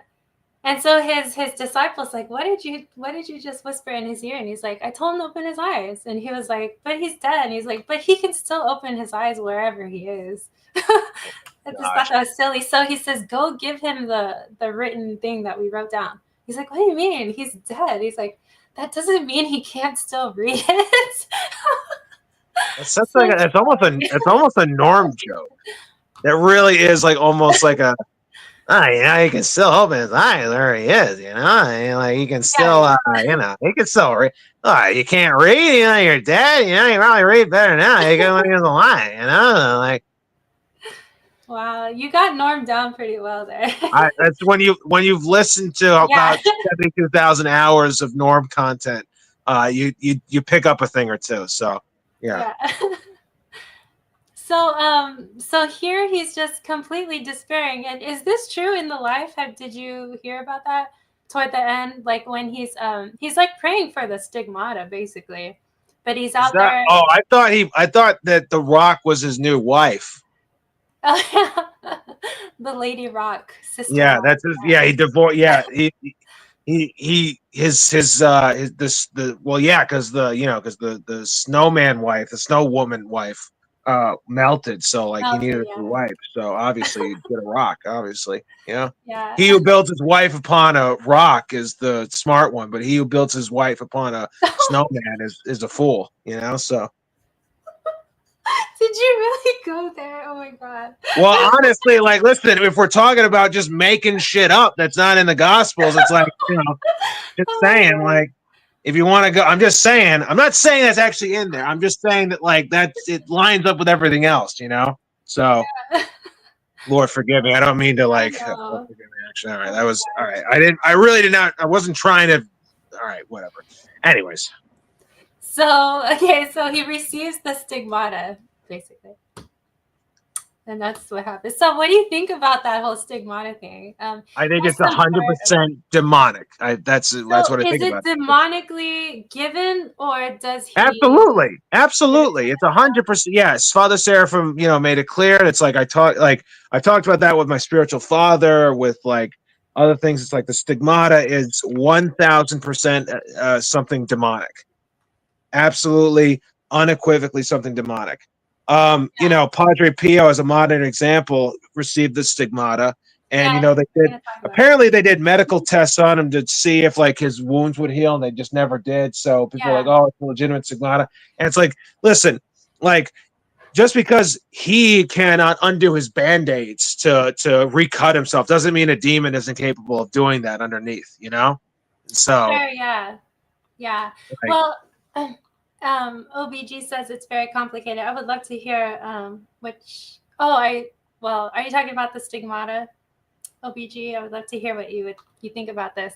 But yeah, here's some art. I think some of this is by Giotto, who we talked about already. And so yeah, there's some art of him receiving the stigmata. Um, as the story goes, he sees a vision of a seraphim, and Christ is like crucified, superimposed on the seraphim, and these rays come down. You know, these 5 rays come down and give him the stigmata. So, and as you can see right here, that seraphim thing with Jesus, it just looks so creepy. So that's that. And there was some other little stories of his life, but we don't have to get into it because I honestly don't remember. But about the Padre Pio, I do want to show his. I have pictures of his stigmata. If this was supposed to be like, wounds from a nail, which is what the wounds of Christ really were, why do they look like chemical burns? yeah. Are you there? Okay. Why do still they there. look like chemical burns? And I did see an article saying there was a book that came out in 2011 that was basically saying like he actually burned his hands with carbolic acid. So that's a theory. Well, and if you don't treat a wound like that, it's possible then it could just be continuously ruptured for the rest of your life, basically, you know? And you know, it's possible that, you know, you could that would just continue then to bleed and would never properly heal, you know? It's possible to sort of keep I mean, listen, if you that's a thing too. It's like I know, for example, like you know, people who have like diabetes and stuff like that, like they can have open wounds for like long, extended periods of time, basically. Or the wound will stay open, so they have to basically keep it sutured up their whole life, basically, you know, because the skin won't like heal, basically. So it's possible that you know, with someone if they were to receive a wound right there, if you know they're the conditions of their body are under the right circumstances, would never properly heal. And also, like, I think we also need to address the elephant in the room, right there, which is that, like, we have to just acknowledge that, like, at this point of time with Padre Pio, when Padre Pio comes into the picture, at that point in time, and even probably before that, you know, the Catholic Church is their whole argument for their existence is built on forgeries. So it's like, I mean, who's to say that this isn't also a forgery of some sense or in some way, you know? Like, who's to say this isn't like just a commissioned fake? Who's to say? Yeah. You know, this is coming from the church that built its argument off the donation of Constantine, which is a known forgery. Right. You know, so why, if they did that then, and they continue to keep it up even till recent times, why wouldn't they do that? You know, with this guy, Mm-hmm. why not? Well, let's talk about the film from 2022. I think we both agree that this movie sucks, right? Yeah, it's like, yeah, I will say that you know what? I gotta say though, you know, it is a good thing that came out of this that Shia LaBeouf or whatever his name is, he became, you know, he converted to he was not a believer before this, and he became a believer because of this movie. And so I will say that, like, at the end of the day, you know, glory to God for that, and Yeah. you know, thank God for that someone's life was brought to Christ through this. That is a good thing, and we can't really underestimate that. So you know, so thank God and glory to God for that. But yeah, the movie sucks though. Yeah.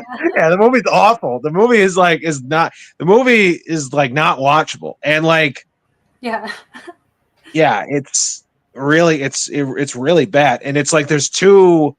You talked about it too. There's two stories in the movie. Really, it's the story about Padre Pio. It's the story about the socialists in his village too. And about And they him. never intersect ever. No, and it's like, so why even put it in the movie? Because it's not a spiritual movie. This is like some political movie. And I'm gonna show something funny later, but yeah. So but we're just gonna talk about the Padre Pio scenes.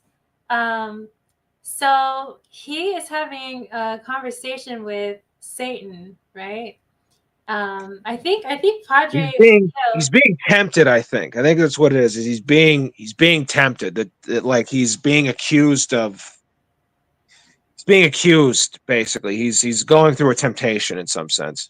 Yes, it's a temptation, but he does have, and the real Padre Pio did have many clear as day, like real people kind of visions of Satan, Jesus, and Mary.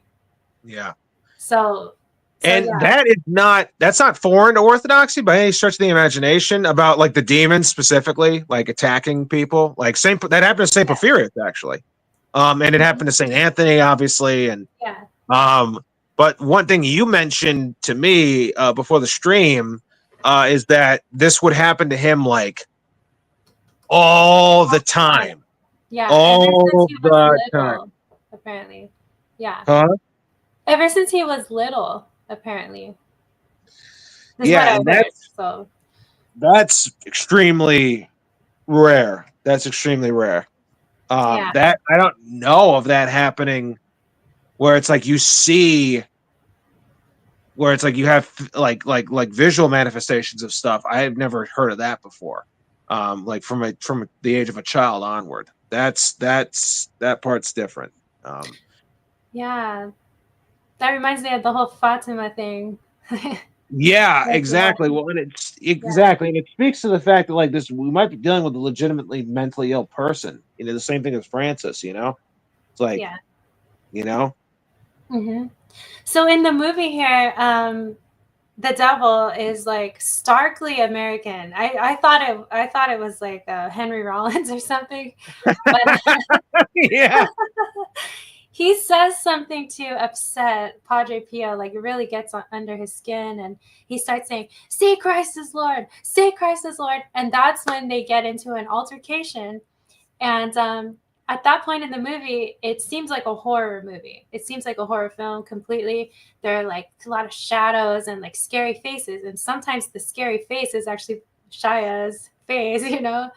And it's really scary. You know, didn't you think it was scary? And then it ends up with this statue of the Virgin Mary like bathed in like this blood red light. So I don't know. It was just like at that point I was like, what kind of movie is this? What are we watching here? It's ghastly. It's like it's something from I don't know. It's like something out of like it's like I don't even know how to describe it. Dude. It's like it's ghastly. I guess that's the only way I could describe it. But it's ghoulish. You know, it's nasty. So yeah. And then he starts confiding, and I don't know who this man is. Is that his spiritual father? I'm not sure, but he starts confiding in him that that he feels abandoned by the Lord. And this is something you kind of were talking about in the last talk, how this is very common thing for Roman Catholics. They feel abandoned by the Lord. He doesn't know if he's sinning or not. You know, he's like on edge. He doesn't know like morally, like where he stands. He's confused and he's angry a lot. So that's what he's telling him there. Yeah. It's something that even people like, well, you know, even I still deal with, you know, is like, even though I wasn't even brought up in that faith, but it's like, it permeates throughout your whole existence in some sense, you know, this notion that you might be guilty of something that you didn't realize, or like, oh man, what if I didn't do, what if I mess up, or what if something, blah, blah, blah. It's like, it's, you know, part of it is a lack of faith. And another part of it is like, you know, another part of it is because of the strict legalism that the Roman Catholic Church takes. Yeah. You know, you it's not necessarily the content of your heart that matters. It's literally, it's like, okay, it's a checklist. Like, well, did you check off every single box? Yeah. And Well, if there's I didn't, millions of, oh my yeah, gosh. Yeah. and there's millions of boxes, and it's like, if you miss one, it's like, oh, all right, that's it, purgatory for 2 billion years, you know? Right. Yeah. Yeah. And yeah, so that it was strange that this is where Padre was in the movie spiritually. And then the next thing you see is he serves mass, and then when mass is done, he comes out, he sits next to this crippled man, and then the crippled man gets up and he walks away. So a miracle is performed there. Well, and it looks like, and that's the other thing too, is that it doesn't really. First of all, like when because the guy shows up at the end of the movie, right before he receives the stigmata, that guy shows back up, and it's like, it's clear that the guy is like, has like CP, or like cerebral palsy rather. So like, was he actually immobile, or was he just asleep? Because to me, it looked like he was a drunk and he was just asleep. You know? Oh, okay. So, and that's the thing about it, is that it's not really clear necessarily what he did. It looks like maybe he healed the guy, but at the same time, it's also like he might just been just some guy that was just a homeless beggar, and he was like asleep at that point in time, and that's why he was on the ground, you know? So, Maybe. I don't know why he would be wrapped up like that, though. well, he might, who knows? I don't know. I I just, don't know. it was difficult to say, just because like when I saw him later in the movie, and it was like, the guy is like disabled still. So it's like, and it's not just his legs that are disabled. It's like, by the way that he was walking and moving and stuff like that, he looks like someone with CP. So, you know, doesn't mean you can't walk if you have CP. It just means that you're like, you know, your legs are all messed up and your arms are all messed up. But maybe he was, I don't know, maybe that's what it was. Maybe he was a you know, he was truly immobile or something, you know? Yeah, I don't know. It was just a weird juxtaposition, I guess, within the film. So then you see him praying to a statue of Saint Francis with the stigmata. Yeah, because I believe he was He was a a Franciscan. Franciscan. Yeah. Yeah. Yeah, he was. And like I was telling you the other day or whatever, he had a very specific schedule as a Franciscan monk. And part of that was like in the middle of the day, you know, every single day, he would whip himself with chains. Mm-hmm. And this is a crazy thing to me, because I understand like wearing hair shirts, you know, you hear about that a lot. It's not comfortable, and that this is kind of like helps you in your asceticism to not be comfortable, to not sleep on like a luxurious mattress, you know, you can sleep on the ground, things like that. But to actually hurt yourself and mutilate yourself, that's I don't know, it's very strange to me. It just seems masochistic. So it's the reason why we can't get, like, as Orthodox people, we can't get tattoos or piercings, because like, I mean, well, if you already had them if you joined the church and then you already had them, then it's like, that's one thing. But like, if you enter the church, then it's like you're not allowed to get tattooed, because it's for this very reason. We can't just straight up hurt ourselves, you know. Mm-hmm. We're not allowed to. It's not because to damage your own vessel, it's like, you know, our bodies are where, and our hearts, you know, are that's you know, it's like the Lord said, it's like the kingdom of God is within you. It's like, you know, we're meant to use this vessel as a throne for God, as something that, you know, that God rests and abides in. And damaging it is really it's like damaging his property in some sense, you know. And ultimately, really, again, it is another form of aggrandizement. You know, it's you're making, and it's like you said, the suffering itself becomes the idol. It becomes a means. It doesn't become a means to an end. It becomes a means in and of itself. You know, because the fact of the matter is like, it does require pain to enter into spiritual, you know, to cleanse your spirit, but it doesn't require like look, if you need to be physically hurt by it, like, God's gonna make it happen. You know, it's like, that's why, like, we have to give thanks for everything, even for things like, you know, injuries and stuff like that, whatever they may be. It's for this very reason, you know, because God allows that to do the job for us, but it's like, you know, we take the matter in our own hands. It's like that's another form of prelest that we're seeing, and it's not an accident. I guess it's not a coincidence, probably, that the very order founded by the guy that we were just going off on for all that time, you know, is the thing that produced this person that, you know, and these habits by these people, because it's not an uncommon thing. It actually is very widespread. You know, it's Yeah. it happens all the time, especially amongst like the traditional Roman Catholics and against like all these different orders and stuff like that. It's, you know, it's sad. It's a sad state, actually. It's a sad state. That's So, another thing we've kind of forgot to talk about, was another product of Francis was Joachim of Flores and the whole Chiliasm thing. oh yeah. I Well, don't know if you want to get into talking about that, but that's we might the want to whole say thing. that is honestly, like, we might want to save that for another day, because like that's like, you know, Yeah. that's a whole other discussion. Like that's yeah, that's like yeah. Yeah, we'll save it. We'll save it for part 2. All right, we'll save it Part for. 2. Okay.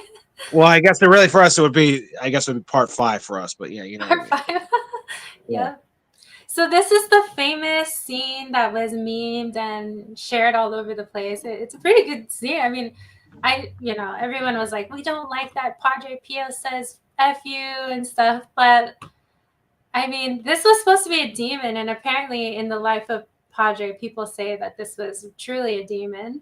Played by Asia Argento. She really did a good job looking like a freaking creep here. So Oh, this is supposed to be a demon? that's what they say. That's what I've heard, was that in the real life. They don't give an indication about it in the movie. No. They don't give it. I didn't. This is the first I'm hearing about. This is the first I'm hearing about this. That this is a demon. I thought it was just a person he was going off on. You know. Yeah.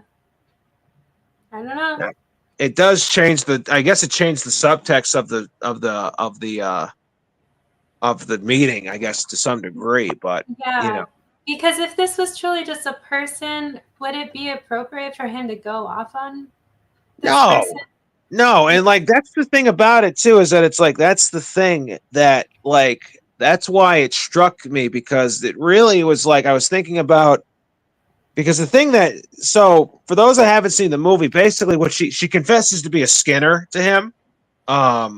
A Skinner, for those that don't know, is a Chapo, and if you don't know what that is, just go on Urban Dictionary and look it up. I guess I don't really want to say it on the stream in case it gets taken down, but like, you know, like she's a Chapo, and like, you know, she confesses that to him, and he, you know, he tells her like go to God, and then she says, "Well, I don't even know if I believe in God," and that's the thing that sets him off, where he says the that's where the meme comes in. Yeah. And where he says, you know, oh, say Christ is Lord, say Christ is Lord. And then he tells her to get out after the fact. And I just thought about it because there's a scene in Man of God where St. Nectarios he doesn't confront the person, but he's having a conversation with the person who indicates that they are an atheist. And the way that he handles that is completely different. You know, completely different. Yeah. You know, because he's gentle with him. He just says, "Oh, sir, you must always have faith. Don't ever give up faith." It's like, you don't need a lot of it, just a little. He's like encouraging him almost to have faith in God and to believe, you know. Right. And the reaction that Padre Pio has is like, it's a violent. Yes. And it's a rejection of the person. That's really the thing that's so poignant about it. It's that he actually rejects her. He doesn't even say the prayer of absolution. He just rejects her and just tells her to go. Yeah. So yeah, I don't know. I'm not a father confessor, so I don't know, like, but it was just strange, you know. It's not. It's foreign to. It's foreign to the truth. It's not how an actual saint, I think, would handle that situation. You know, they would be stern, but they would be peaceable. They wouldn't lose themselves the way that he does. Yeah, he completely loses it. This was the top picture here. There's a a painting of Jesus Christ, and next to it is the hammer and sickle. So I just thought that, I was like, okay, is that what this movie is doing? I'll be honest with you, I didn't even catch that. I just kind of like intuited that, like, okay, this is gonna be some like nasty stuff, and so I just fast forwarded through it because I was like, I didn't want to like, I honestly like I couldn't do it. Couldn't do it. Yeah, It's like it's like I don't like seeing stuff like that. It's not, yeah. So and then he has a vision, a very clear vision of this like really witchy woman, trying to seduce him, basically. And apparently, I believe that was a true thing that happened in his life. And then this bottom right, so there's this scuffle that's kind of happening with the state and these like communists, right? These socialists in the town. And there's already this plan in place after the election occurs that they're going to basically massacre those people. And so in this scene, a Catholic priest is like basically blessing all of these guns that are going to be used to massacre the people. So I don't know if the priest knew that. I don't know, but that's what it shows in the film. So I just thought that was interesting. Who knows? Well, that's, usually we don't, like, to my knowledge, like, priests don't, first of all, like, so in Orthodox, this is what my spiritual father told me, because he used to be in the army, right? And he said, he had like a whole, this is back in Russia too, so this is like, this was like years ago. So he's like, he had a whole wall of like AKs and like all types of other stuff, just stuff he had from the army. And he said he had to sell them all. He's like, because if you're a priest, you're not even really supposed to you can hold like a bow and arrow, like if you're like really need to hunt, like if it's like a desperation thing, but like other than that, you're not really even supposed to use a weapon at all. Because like, only for hunting for food in acts in absolute desperation, I think is the only exception to it. And that's it. So the fact that like the priest was blessing God, again, it's another thing that like the West has lost, because it's like, if you kill someone, it's like you can't, like it's, then you're, permanently stained in some sense with your soul. And then so yeah, it's complete. Again, it's another thing that is just completely foreign to the church itself, to the actual church, to the Orthodox Church, to the to the way the apostles had it from the beginning. So yeah. So this is another horrific scene, and I couldn't really tell what was happening. Do you remember? Like, I just know that he was in the corner, butt naked, crying, wailing, just completely in a weird, crazy state. And then there's like scenes of him out in the street. What is he doing there? It was really dark. I couldn't see anything. Is he dragging like a cross? And that's what it looked like. And the thing is that to me, the problem is that like there's so much about Catholic spirituality that is directly tied into mental imagery, that like it's possible they were trying to make some sort of message about this, that like either like he's experiencing some, but it's also like they also insinuated from the earlier scene when he had the first scene where there was a demonic attack, that the other priest, the other friar goes in to see him, and then he's not able to, like, he goes in there and there's no one in the room, so it's just Francis, or not Francis, it's just Pio in the room by himself. So I think it's like almost like insinuating that it's like he's either being attacked, and maybe that that thing with the cross is just like a symbolic thing, kind of like what happened in Andrei Rublev. It's like they show little clips in the movie sometimes that are like, it's not necessarily in the movie. It's more of a meta thing. It's like Tarkovsky sort of like showing at a meta level what's happening in some sense, And I almost feel like maybe that's what they were doing there, but it's very difficult to tell. But basically, it's like, he's butt naked, he's screaming, "Help me, help me, help me," in the corner of his room, and the implication is that he's under demonic attack again. Right. Yeah. That's what it seemed to be to me, is that the demons are attacking him, and he's just like, he's kind of looks like he's at his wit's end with it. Yeah. Well, it's just horrific, and it's just like very like, I don't know what are you supposed to do as a Roman Catholic when you see this kind of thing? Like, are you supposed to be like, wow, this is a holy man? Like, it just seems like, oh my gosh, this is so scary.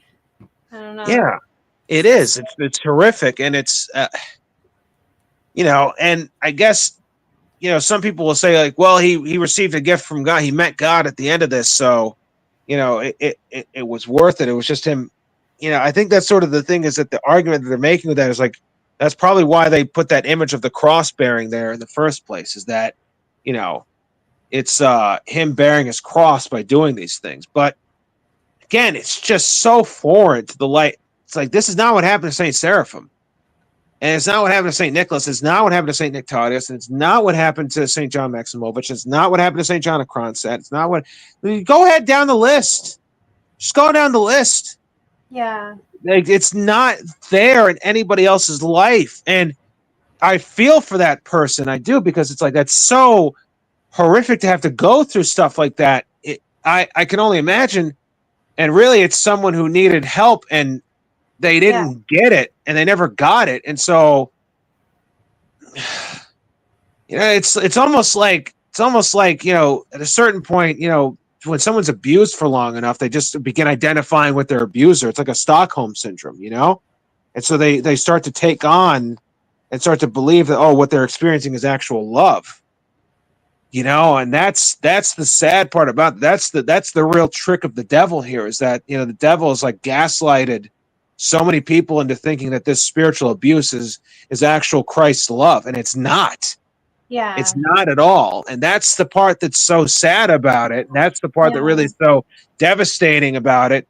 And that's why, I hope anybody that listens to it that is a Roman Catholic, I hope you see that, like, listen, you know what? Like, there is another way. There is a better way to be with Christ. There is something that will actually give you forgiveness, that it will shine the love of Christ into your heart in a way that wasn't necessarily there before. Not to say that Christ doesn't love those people, but it's abuse. This is abuse, and it's instigate. And not only is it instigated by the devil, but like the actual structure of the Catholic Church capitulates with it. Yes, exactly. Yeah, that's the thing. And you canonize a person like this as a saint, As it, and that's the thing, because to canonize a saint is someone revealed by God, we pray to as an example. It's not to say that they're the only people that exist in heaven, but it's just God gives them to us, and He gives their life to us as an example to follow. And that's the thing, is like, and every other, Mano has brought this point up 1,000 times. Like, all the other phonies follow after us in some sense, and do that as a means to follow after their own machinations and their own phoniness, And so this is, in some sense, a stamp of approval of what he went through. To say, oh no, this is the blue check mark. This is the mark of approval. This is holiness to us, and and that's why people leave the Catholic Church. Yeah. That's why people only stay in it that's why people only engage in it at a very surface level. And if they don't, they either go all the way down the rabbit hole and they become psychos, or they leave. Yeah. That's why. Yeah, because it's too over the top. And apparently he would experience spiritual ecstasy, which included those hallucinations, bodily euphoria, like we were talking about. There's always this like sensual kind of thing. It's listen, I mean, not to be too explicit with it, but it's almost as if it's like orgasmic in some sense, that feeling. From what they describe it as, it sounds like something explicitly sexual in nature, and like that is demonic in and of itself. Demonic, yeah, 100% demonic. Yeah. And he would have frequent fevers, and he would be in this state of ecstasy, and doctors would try to study him while he was, in that condition. And it just seems like someone who's having an episode, you know what I mean? Yeah, he's having it's not unlike a schizophrenic episode in some sense, you Yeah. know? It's And not unlike for the church to say that this is a mark of, you know, a holy person, it's like, wow, I don't know. It's just too much. It's over the top, you know? Yeah, absolutely. Yeah. You know, and look, also, and it's not to say like, you know, listen, God loves those people too, and probably in a way that, you know, is really profound, and it has to be. His love is profound. But you know, you can't, there's a reason why those people need like assistance in their everyday life, you know? There's a reason, you know, that's how I make a living, you know? Yeah. Yeah. That's literally what I do for work, you know? Is to help those people. And it's not to say that, you know, that they, you know, are bad for going through those delusions. It's like, who knows? Listen, you know, if that's all these people knew their whole life. So, you know, who knows? You know, who knows what conclusions we would have come to if we had the same set of information. But again, it's the capitulation of the structure itself that is the problem. It's using these people and their sufferings and their, you know, the demonic attacks as like these marks of holiness. That's the cancer, you know? Yeah, exactly. Yeah, so this election day massacre occurs, and then Padre Pio very peacefully celebrates Mass, and when he's done, and that's why this movie just doesn't make any sense. When he's done, he goes to pray in a quiet place, and that's when this hand with the stigmata, you know, touches him. And this looks like a very old hand, by the way, which doesn't make sense to me because, I don't know, because Christ died as a young person, you know. So I just don't understand. I don't know why it's such an old man's hand. Anyway, and then Padre Pio, you know, goes to touch it, and you could see that he has the stigmata. So that's how he receives it. It's almost like honestly, I didn't think about this until just now. It's almost like they're insinuating that like those people dying was like a sacrifice for this, you know? That this is the result of like a sacrifice almost, you know? Yeah. Because did it actually? And so IRL, it happened on the same day, right? It did, yeah. So I don't know. I mean, like, look, I don't know. I don't know. Yeah. Again, maybe it's a Freudian slip. Maybe I'm just reading into the tea leaves too much with it, but I don't know. Yeah. Well, it was a very confusing movie, and I know that a lot of Catholics actually really hated it. So yeah. So there's that. But you know, hey, listen, thank God that someone actually was brought to Christ by the movie. You know, that is a good thing, you know? Yeah. So what do you think we should get into next?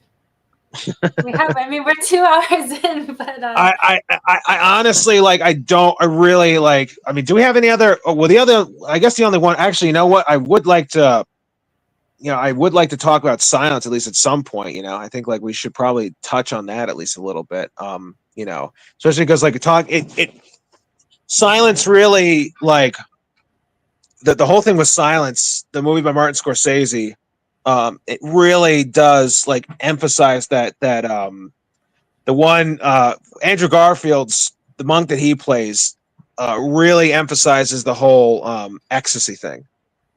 You know, because that is really you know, that's really sort of the key, one of the really pernicious things about, you know, the perversion of the spirituality that happened in Roman Catholicism is this whole concept of this ecstasy, this spiritual thing. And there's a couple really interesting points in the movie where it's like his character, yeah, exactly. So his character is like in these very serious, like, you know, moments of doubt or something like that.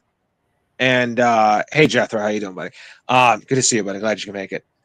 So he's in these serious moments of doubt and struggle, and all of a sudden he has these moments where it's like he has this vision of Christ that he sees, which is not actually him seeing Christ. It's just him seeing he has a mental image of Christ projected onto the real world, and he sees it in real life, or at least he thinks he sees it in real life.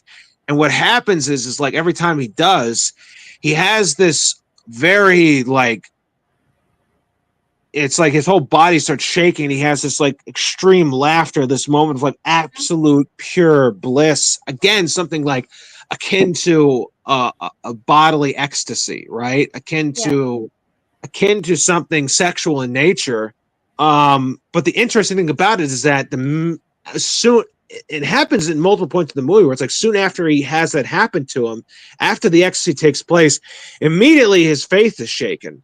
And immediately he almost like he's not able to actually face up to his he's not able to face up to his you know, to what he's doing, you know? Right. Yeah. In the next scene, he starts freaking out on his followers there. He tells them, they're all, that's the interesting about it, is that they portray, it's so interesting the way that they portray the movie, is that for anybody that hasn't seen it, it's about these Jesuit priests that go to Japan to try to find to try to find another Jesuit that, you know, they think died, but they're trying to find out what happened to him. And so what's interesting is that it's like they have moments of doubt, the two priests do. It's Adam Driver and Andrew Garfield. But Spider-Man and Kylo Ren, which I think is an interesting combination. So it's like, but they go there, and the people are, oddly enough, way more. They seem to actually, it's almost as if they do have the Holy Spirit with it, because they're not afraid. A lot of them are not even afraid to die. They're they're actually willing to die, and they do it gladly for the faith. And yet, and Adam Driver's character actually was too. At least he seemed hesitant about it at first. But Andrew Garfield's character, like, won't. You know, he's like, he becomes extremely shaken about it. And the whole time, there's parts where it's like there's a he's the narrator, and he's like narrating. He's narrated through part of the movie, at least. And at the end, it's some other guy. But as he's narrating it, it's like he's writing letters to somebody. And while he's writing these letters, it's like he's basically saying, like, oh, why is God allowing suffering? Like, why is God allowing them to suffer? Everything else. And it's like, did you not know anything about like any of the lives of the saints? Like, did you know what happened to St. George? Do you know what happened to St. Demetrius? The blood of the martyrs is the seed of the church. And he even says that. That's the other thing. He says that, and yet it's like he says it when he's getting into arguments with the Inquisitor, the Japanese Inquisitor, and yet when it actually comes time to it, it's like he actually doesn't, like, he doesn't even, he sees someone dies, and it's like, he's like, well, why did he have to die? It's like, but I thought you believed. Like, don't you realize that this is, and look, again, like I said with Pio, it's like, we don't know how we would handle that until we actually end up there. We're very blessed to have not have legitimate trials of our faith the way that other people have, you know? You know, if you read the lives of like what the Soviets and the new martyrs went through, you know, it's like, you read stuff like that and you're like, I do. And I'm just like, I don't know how I could ever face up to something like that. I don't know. I would, you know, I pray I have the strength of, if God ever wills me to, but it's like, you know, I wouldn't wish that on people, because like, that's an impossible situation to be in. I understand it, you know, especially when it's your family too. 100%. You know? But, you know, that's part of the training of, that's why, you know, when people, you know, train to be priests, it's like they have to, you know, understand. It's like that's the responsibility they take on for themselves. You know, that's exactly, you know, what we have to do. As we're not we, but excuse me, but like people, when they take on those trainings, that's what they have to do. You know, it's like they have to, you know, and once people become monks, that's what they have to do also. You know, it's like these guys weren't just priests; they were also, you know, they were, because they're Franciscans, or not Franciscans, because they're Jesuits, they're also, you know, there's some sort of monastics in some ways, you know, because all the priests in the West are celibate. They're like monastics in a way. They take vows of chastity. They take vows of all these other things. So they act like monks, and so it's like I don't understand how you lose that in some sense. You know, it's like obviously you don't want. It's a tragedy when that sort of thing happens, but it's like you have to also remember that, like, well, but that's sort of the point of this whole thing, isn't it? Yeah, you don't revel in it. You don't, you know, like you don't be like, you know, you don't make it a competition. You know, don't necessarily repeat the, you know, what Francis did, but at the same time, it's also like, you have to also remember it's like it is something to be thankful for. It is something that, like, you know, it is something that it's what God has allowed us to happen to us if we go through those things. So how it becomes lost on him it's crazy to me. And so, but again, I think in some sense, like I said in the beginning of the stream, it's like this movie to me feels like an unconscious admission. It feels like it's a Freud, the whole movie in some sense is a Freudian slip, because what it is, it's almost an admission that, like, yeah, we don't really have the truth. We don't really have Christ. We don't really have him, you know? Wow. And, you know, because if they did, I don't know if they necessarily would have that same reaction. You know, we were talking privately, Mel, about St. Nicholas of Japan. You know, his churches are still there. The emperor actually ordered a funeral procession of him after he died. Even though he was Russian and they literally just had a war with Russia, the emperor still nonetheless, like, actually, you know, ordered a funeral procession of him. Look at how these monks behave. So, you know, if you haven't seen the movie, I guess you're really going to be lost here. So sorry about that. But, you know, for those who have seen the movie, it's like the monks don't even really, like, they try to learn Japanese, but they're basically, they have to have interpreters the whole time. St. Nicholas, like, took years to try to learn Japanese, and he learned everything he could about their culture. Yeah. And he used that as the leapfrog, and that's what St. Innocent did too. And that's actually he learned that. Actually, St. Nicholas learned that from St. Innocent himself. They wrote to each other constantly. Wow. He learned that from St. Innocent. And look, I had this thought last night when I was thinking about this stuff, and I had this thought last night that, like, every place they've touched the Catholics, whatever Christianity is left there, within a few centuries, it's either completely gone or it's so mingled with the paganism of the culture that it's not actually Christianity anymore. Mm-hmm. You know? But, you know, St. Nicholas's churches are all still there. His successors are still in line, and they haven't changed. They're still preaching the same exact thing that was given to them. Mm-hmm. You know? The communities in the Middle East that are Orthodox, it's like their traditions are directly passed down from Paul. Right. They have experiences that go all the way back to the apostles. That's an unbroken chain. Yeah. The missionaries that we have here, it's like we have these unbroken chains that go all the way back to the beginning, you know? Yeah. And yet somehow, but it's not like that with these guys. These Jesuits, it's like there's such a violent reaction against them, and I get it. Like, there's a violent reaction against the Orthodox too. Don't get me wrong. It's not like we're mutually exclusive with that, but it's like if it doesn't die out, it just mingles with whatever paganism is there, you know? And Liam Neeson's character, like, again, it's another Freudian slip, because his assumption is just, oh, well, they don't even really believe. They just think that it's like they don't. He's like, these people are. It's almost like a Calvinist thing to say, because at one point, for those who haven't seen it, Liam Neeson's character is like the Jesuit priest, like he apostatized, right? Yeah. So he renounces his faith, and so eventually Andrew Garfield, after he was captured by the Japanese, meets with him, and he says, he's like these Japanese, like, they can't. He's like, yeah, I apostatized because it's like they don't even really believe what we believe, dude. He's like, they're not capable of believing it. He's like, they just think the sun is like the actual, the Son of God is the actual sun, you know?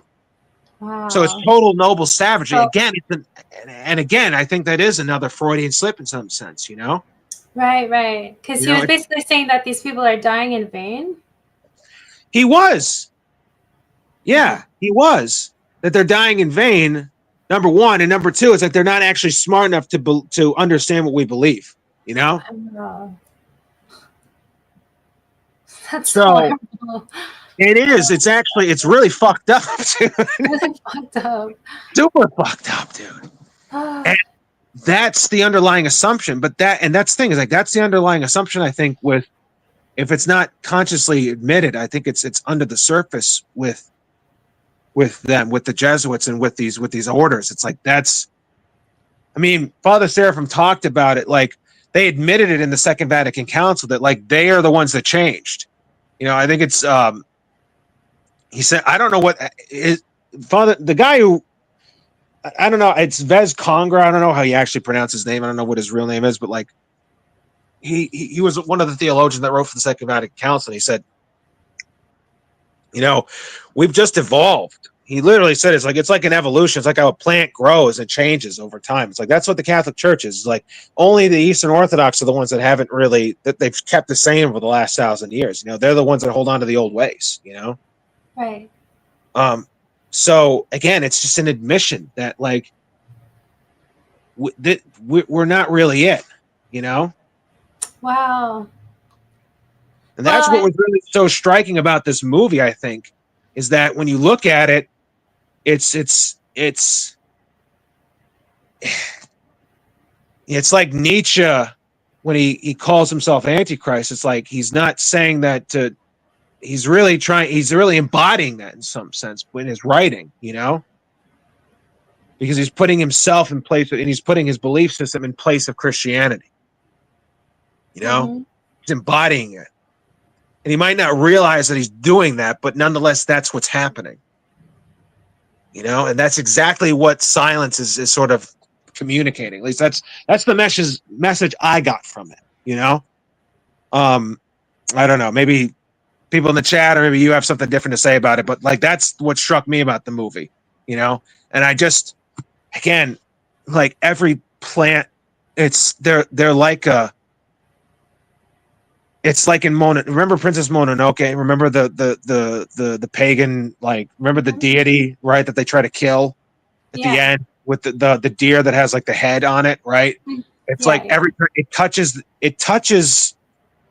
the grass, and immediately the grass springs up. But then the minute the hoof leaves, the grass dies out. Remember that? Yeah. That's what the Jesuits do. That's what the Catholic Church does. It's like it puts all this power and energy and the resources into this area, and it builds it up. But the minute it leaves it to its own devices, it dies.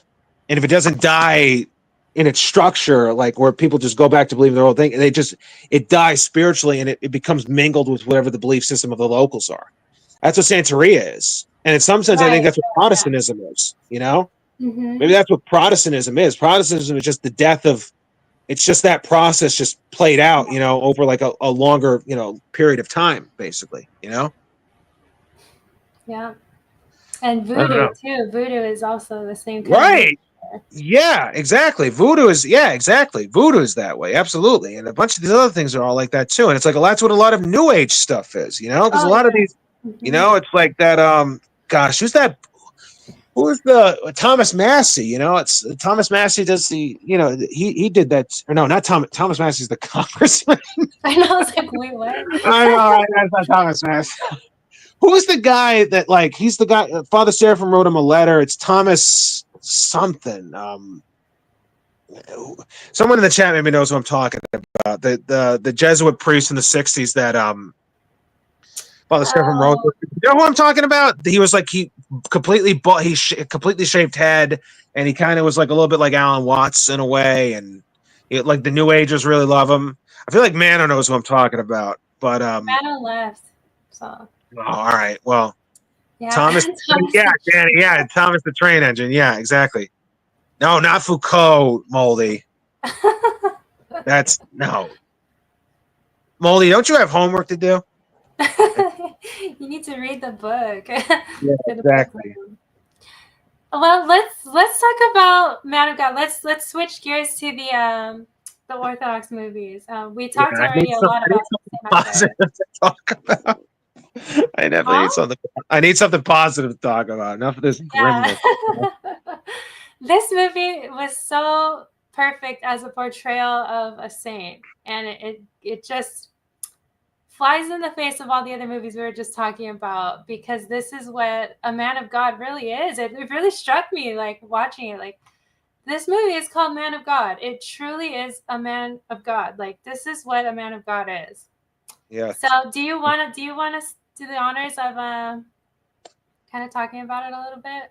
Oh yeah. Well, it's like, it doesn't go into every part of Saint Nectarius's life. I think that the movie takes the most inspiration from the biography about him called The Saint of Our Century, which is really like a fantastic book to read and like or to listen to. And I remember in the last stream we talked about that podcast by Father John Valdez called Echnicron. He also has he also did like a long series on Saint Nectarius's life and his readings and stuff. And so I really recommend that people, if you want to really more familiarize yourself with Saint Nectarius, not only should you watch this movie, but if you can find Echnicron on, I think it's on Apple and it's on Spotify, go find it and listen to the series that Father John Valdez did on Saint Nectarius, because it's really special and it's really beautiful. And he has so many, the thing about Saint Nectarius that's really so beautiful is that, do you have the picture that I sent you yesterday about the two eyes, the two sets of eyes? Yeah, Could you put that up on the screen? Here it is. So this is sort of, I guess, really the difference, that I suppose is really there. The bottom is sort of a still of it's a photograph of Saint Nectarius, and that's his actual face. The top is a painting from the Dutch Renaissance of King David, and it's meant to, I think, emphasize the ecstasy that we were talking about. And this is, I think really, I put those two together to emphasize the difference of their eyes, because that's really where you can tell the difference in some sense, because I don't think David probably ever made that face. Maybe he did. I don't know. Who knows? I seriously doubt, though, that it was like that. I seriously doubt that David had experiences that were static like that, because the prophets of the Old Testament were saints, and they had the Holy Spirit, the same Holy Spirit that Saint Nectarius had, and that we all, have experienced ourselves if we're members of the church. Really, what it is, it's that calm, that peace, that stability, and that soberness that's in Saint Nectarius's eyes. That's the difference in some sense, And that's who Saint Nectarius was. He was gentle. He was exceedingly gentle. He was exceedingly kind. He was exceedingly loving, And it's just like how what Paul said, what the fruit of the spirits are, right? The fruit of the spirits are kindness, gentleness, long-suffering, mercy. Against these things there is no law. That's what Saint Nectarius, that's who he was. And he was self-sacrificial, but not in like an over-the-top way like we have seen. He was he would like offer part of his salary to like take on a project and stuff like that. And he would actually do like hard labor to help with gardening or whatever. At least that's what they show in the movie. Like, he would actually do things like he was a working man. And he did it in such a way where it's like he took the opportunities. Really, what it is, he took the opportunities that God laid in front of him in some sense. Yeah. He started building a monastery because a bunch of these women approached him and said, "We want to become nuns." And so he said, "Oh, well, then let's." And they're like, "We want you to be our spiritual father. We would like you to be the abbot." So he was like, "All right, well then I will gladly, try to find us a place we can establish a convent for you." And that convent is still there to this day, actually. It's like they talk about growing mulberry trees, and at some point in the movie, it's like, I think that they still, all those mulberry trees that he planted, I think are still probably there, I would imagine, probably find stuff online from Agina that of honey or some sort of jam or something like that made from the trees that he actually planted with his own hands. So I mean, I wouldn't be shocked if you could. I mean, I don't really know specifically.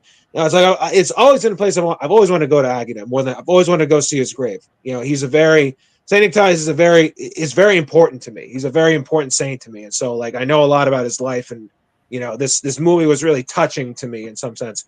I never saw it because I knew his life, so I just never really got the chance to. So I'm so really thankful that we watched this, because it was a very touching thing for me to witness, and I think it's really touching for anybody that watches it.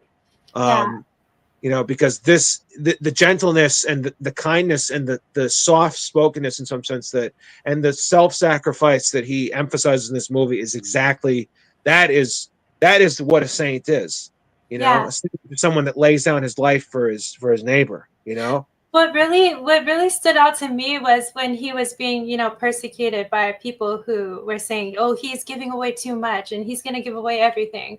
So they started slandering him because he was actually on track to become the patriarch of, was it Alexandria? Yeah, it was Alexandria. Yeah, and Yeah. And and so, go ahead. I was just gonna say, and he had so much support amongst the local populace that like he could have, Yeah. if he wanted to cause up a stir, he could have done it, and like they would have been powerless to have stopped him, and he could have like easily could have taken it by force if he wanted to. Yeah, but he didn't. He didn't do that. And what they did was they went to his spiritual father, who was the current patriarch. And I don't know what they told him, but they basically said that Nectarios betrayed him. And Nectarios, because, obviously he was upset about the ramifications of that, but he was mostly upset that his spiritual father would ever think that he did betray him. That's what hurt him the most, was that he hurt his spiritual father, who he called his father.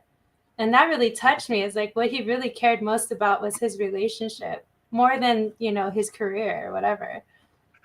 Absolutely. I thought that was interesting. Because Hey, that's I'll be right back, but I'm going to keep listening to you, okay? But I'll be right back. I got you, buddy. And that's sort of the damaging thing about, I guess that's the damaging thing about, that's the perspective that he takes, is that what matters most is the relationships, and it's the connections we have with other people. It's like, that's our two great charges. The commandments.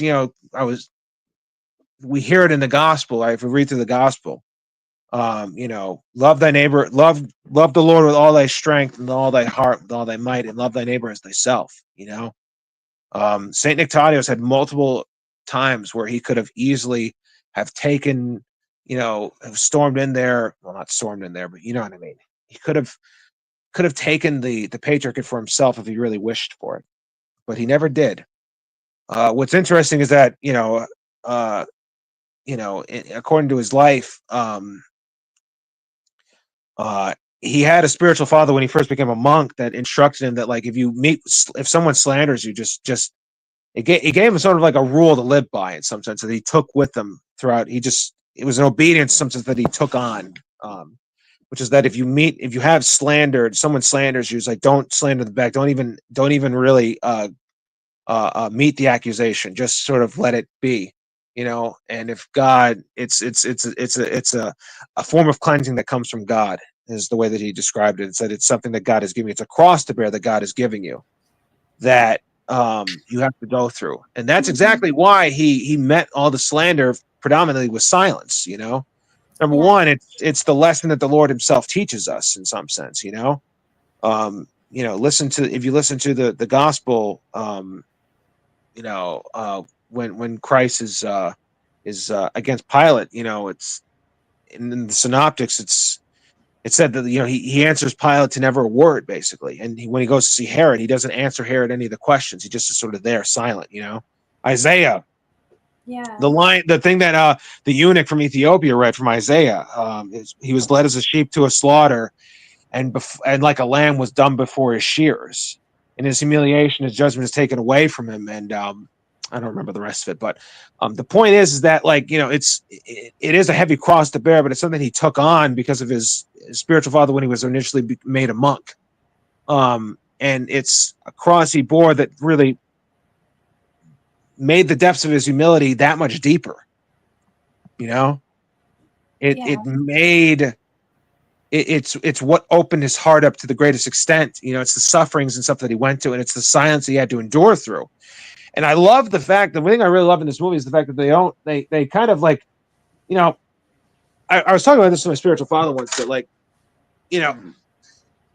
sometimes the lives of saints don't always go too deep into these things, but it's like all the saints, and the ones that we hold dear to us, especially, like, they're not unlike us. They went through temptations and they had their own things that they had to go through, just like we did. You know, they weren't separate from that. They weren't apart from it. They weren't above it by any stretch of the imagination. You know, my spiritual father told me once about this story about Saint Seraphim, where it's like he, you know, I don't remember why exactly he told. I think it was something I was telling him about, like, you know, I was getting frustrated with somebody. He's like, well, you know, Saint Seraphim had the exact same thing happen to him, you know, and he had to, you know, it's like he got, you know, really mad at someone for something. And he told me that, and I was like, at first I was like, wait, really? Saint Seraphim did? He was like, well, yeah. What'd you think? He was like an alien or something like that? You know, it's like he's not some robot. It's like he had emotions just like we did. You know, it's like he had to work through those things just like you do, and just like, oh, we all do, you know. And so Saint Nectarius is the exact same way, and I'm really actually glad that they displayed that in the movie, that like it sort of shows his inner dialogue while he's praying. He's just like, Lord, why am I going through this? Like, what it shows his own struggle internally that he's having, that he's sort of dealing out in his prayer. And I really love that they actually showed that in the movie, because I think sometimes maybe this is just me. I don't know. Maybe I don't know if other people do. I know I do. I think, you know, sometimes we forget that like they're just like us. The saints are. You know, they're not these beings of light that just sort of like, you know, poof, and they're sinless.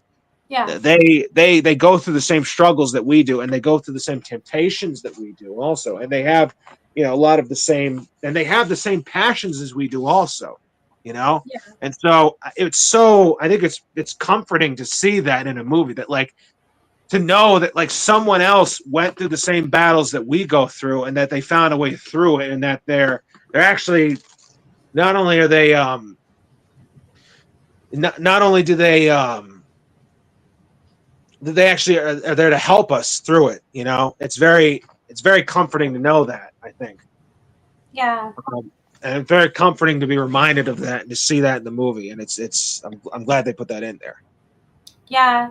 Here he goes to Evia. He takes on this, he's given a flock, which is, they reject him quite a bit, but he still just stands there preaching the best that he can. And then when he leaves, he goes outside and someone gives him a message. I forget what exactly they say, but he goes like this. He goes, bless them, just bless them. And you can see his frustration. And I was like, okay, I'm glad that he's like a real person. He has real frustration, but he does say, okay, bless them, you know? Yeah. And I thought that was kind of cool. Yeah. I'm going to start doing that. It was nice to see that too, because I was just like, I think I never said it in as nice as he did, but it's like I've definitely had to have that happen where I'm just like, ugh, you know, I've clenched my jaw at plenty of people before. I'm just like, at least it's nice to know I'm not alone. You know, it's nice to know. It's nice to know that it's like it's something we all go through. It's a nice reminder that you know, there's we have someone up there, not just the Lord, but also other people too, that you know, of our own modern times, that that know what we go through and are trying to help us through it, you know. Yeah. So just fast forward, he does help build that convent for the nuns, and he is slandered once again in his, you know, later life. He's slandered basically for I don't know, raping these women, and they say that they really bear happened. babies, and the babies get you know, buried in the courtyard here. And that really happened too. That really did happen, and that, because one of the nuns, it's said in the movie, this is completely true. And I thought the way they did it actually was really it's completely accurate to what actually happened, because one of the moms just didn't want her daughter to be a monk or a nun for whatever reason. And so she just went to the cops. She just made up this phony baloney story about how, oh, she's pregnant, and you know, he raped her, and he's raped them all, and he's got them all pregnant multiple times, and they're having these stillborns, and they're, you know, well, all this other just really horrendously slanderous stuff. And so, like, yeah, at a certain point, and I felt bad for I didn't realize it until I saw it, in the movie, but it's like that poor nun was like probably she was humiliated basically in order to clear her name and in order to clear Yes, St. Nectarius' name. it was. But she went through it she went through it for the sake of, clearing the name of her spiritual father and for the sake of the truth, and so that she could remain on her path of monasticism, Mhm. but that really did happen. And the thing and they mentioned it, they drop his name in the movie. But did you catch who the bishop was that comes to him and slanders him and slaps him in the face? No. It was Meletios, and that's actually the Oh, one Meletios Metastakis is actually the one that went to Agina to chastise him and actually did slap him across the face when this whole thing about the accusation of rape came about. And you know who Meletios Metastakis is, right? no. But I've heard the So, name. so Meletios Metastakis eventually becomes the patriarch of Constantinople, and he's the one that instituted the new calendar without the synod's approval, and he's the one that created GoArch to siphon money out of the churches in America. To also do the whole thing with like these multiple jurisdictions in America, this whole thing with like the new calendar versus old calendar. All of that came from just the decrees of this one guy who was also a Freemason. So I like that I like that they didn't shy away from that. I like that they threw that little detail in there because that's the truth, and that's what happened, and that's the guy that actually persecuted Saint Nectarius, and so. Wow, that's crazy. That is wild. You can't Mhm. be both. You can't be Orthodox and a Freemason. So you're only one of Yeah, those two. exactly. Yeah, you can't be a pimp and a prostitute too, as I think Gandhi said that.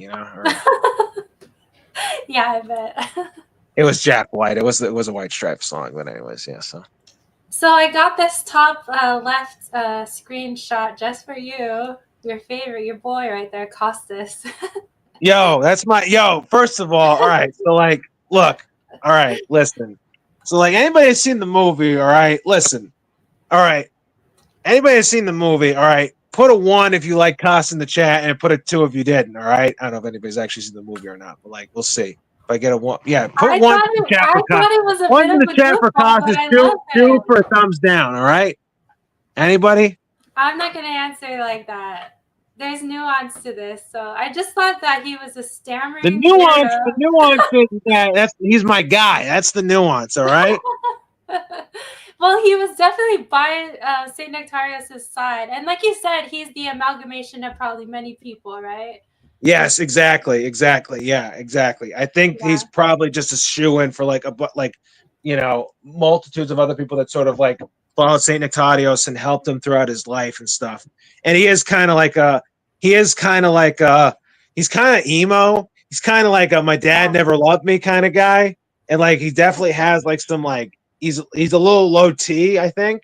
But listen, God still loves you even if you're low T. Okay, at the end of the day, we can't forget that. So, but he is definitely he is annoying though. He is like Saint Nectarius. What are we gonna do? You're destined for better things. Like Saint Yeah, Nectarius doesn't know like what he's meant to do or anything. yeah, exactly.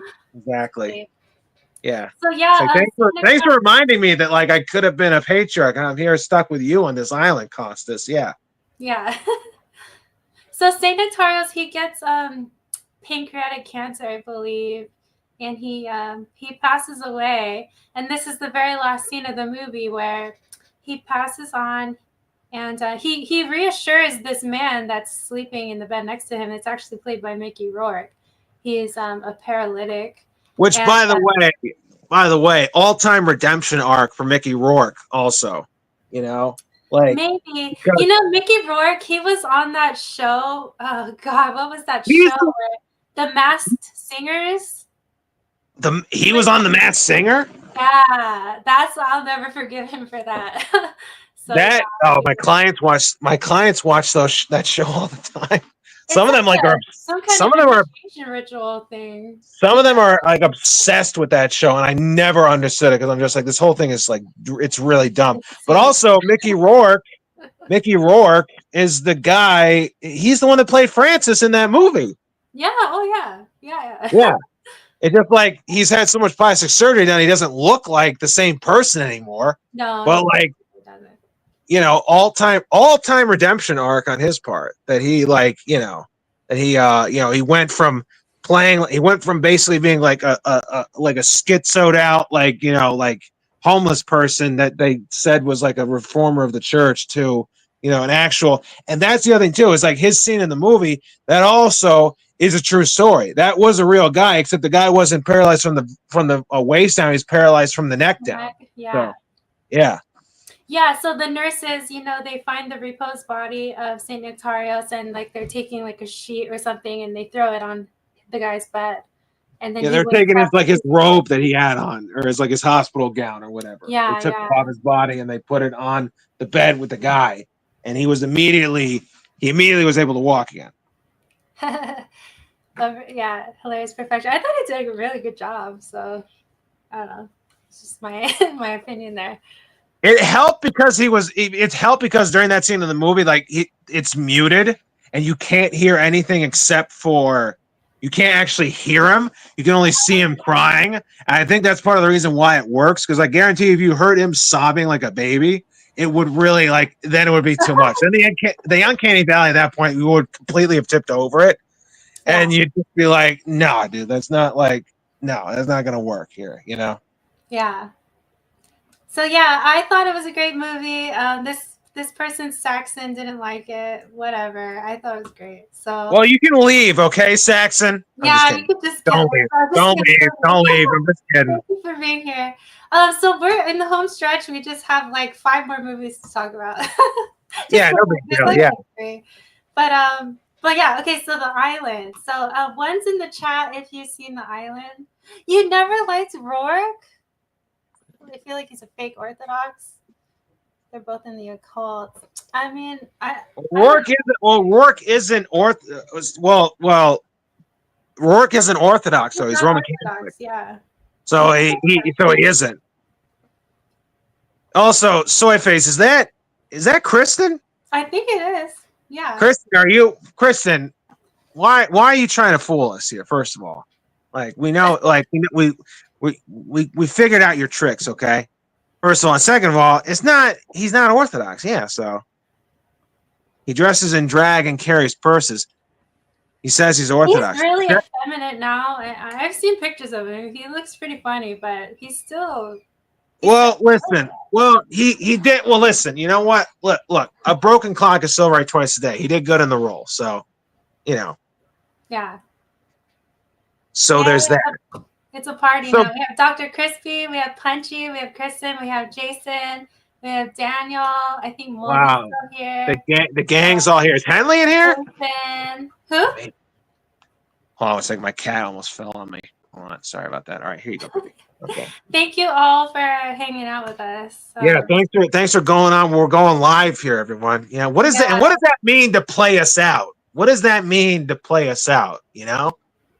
To play us out to end the stream, but no. That's what Bill O'Reilly said when he said we'll do it live. I'm just trying not to yell the other part because I don't want to wake up my cat. So that's what he said. And never mind. Forget about it. That's what Bill O'Reilly. Remember never mind. Forget it. Anyway, the island. So the island. Yeah, the island. Yeah, the island. So I'm just saying, like, it's been such a ride so far. We've gone through Francesco with Mickey Rourke. We've gone through Padre Pio with Shia LaBeouf. We just did Silent, and we just did Man of God. So we have a few more to do here. So thank you guys for being here. And yeah, the island. I watched this a few years ago, and then I watched it again just recently. It's a really awesome movie, but I'm still coming to understand this whole idea of the holy fool, but I am starting to see like the distinction between a true holy fool for Christ and what someone like Francis of Assisi was. So do you want to make any remarks about that before? Yeah, I think that in some sense, I mean, the whole concept of I'm not really sure if the concept. I think there probably was holy fools in the Byzantine Empire and in the pre-schism Orthodox world, but to my understanding, it's a much larger phenomenon in Russia, and it was sort of really like after they sort of received autocephaly, that this starts becoming more and more common. And to this day, even there's reports of like people in Moscow that people believe to be holy fools. So they even exist even to this day, really, that people who they believe to be holy fools. And, some of the saints that we probably all know and cherish the most are considered holy fools. Like Saint Xenia, for example, is considered a fool for Christ. Yeah. And so the whole point of being a holy fool, and so obviously Otец Anatoly in this movie, or Father Anatoly in this movie, is based off the lives of various different holy fools, including Saint Andrew of Saint Petersburg, Saint Basil of Moscow, Saint Xenia, right, and other people. In Russian, the term is Saint Gabriel, exactly. Yeah, thank you, Daniel. Saint Gabriel of Georgia is a holy fool also. So the point of the holy fool is like, so we saw, for example, right, Saint Francis of Assisi acting crazy, right?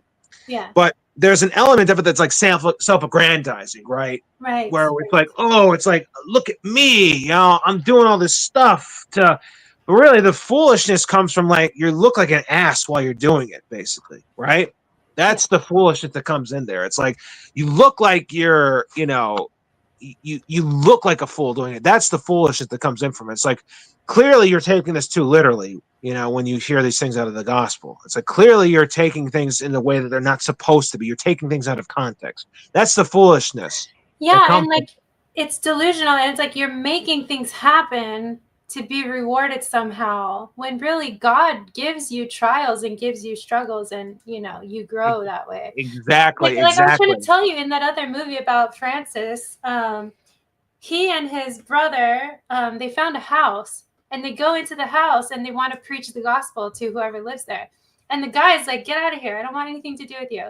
But they keep going, and they keep knocking on his door like 3 times. So the guy, he's like, I don't want you guys here. So he beats them and chases them out of the house, and they end up in the mud, and they're like, oh, God has given us this great gift. Like, look how persecuted we are. And it's like, dude, you just like went to the guy's house and like, invaded his space. Like, what?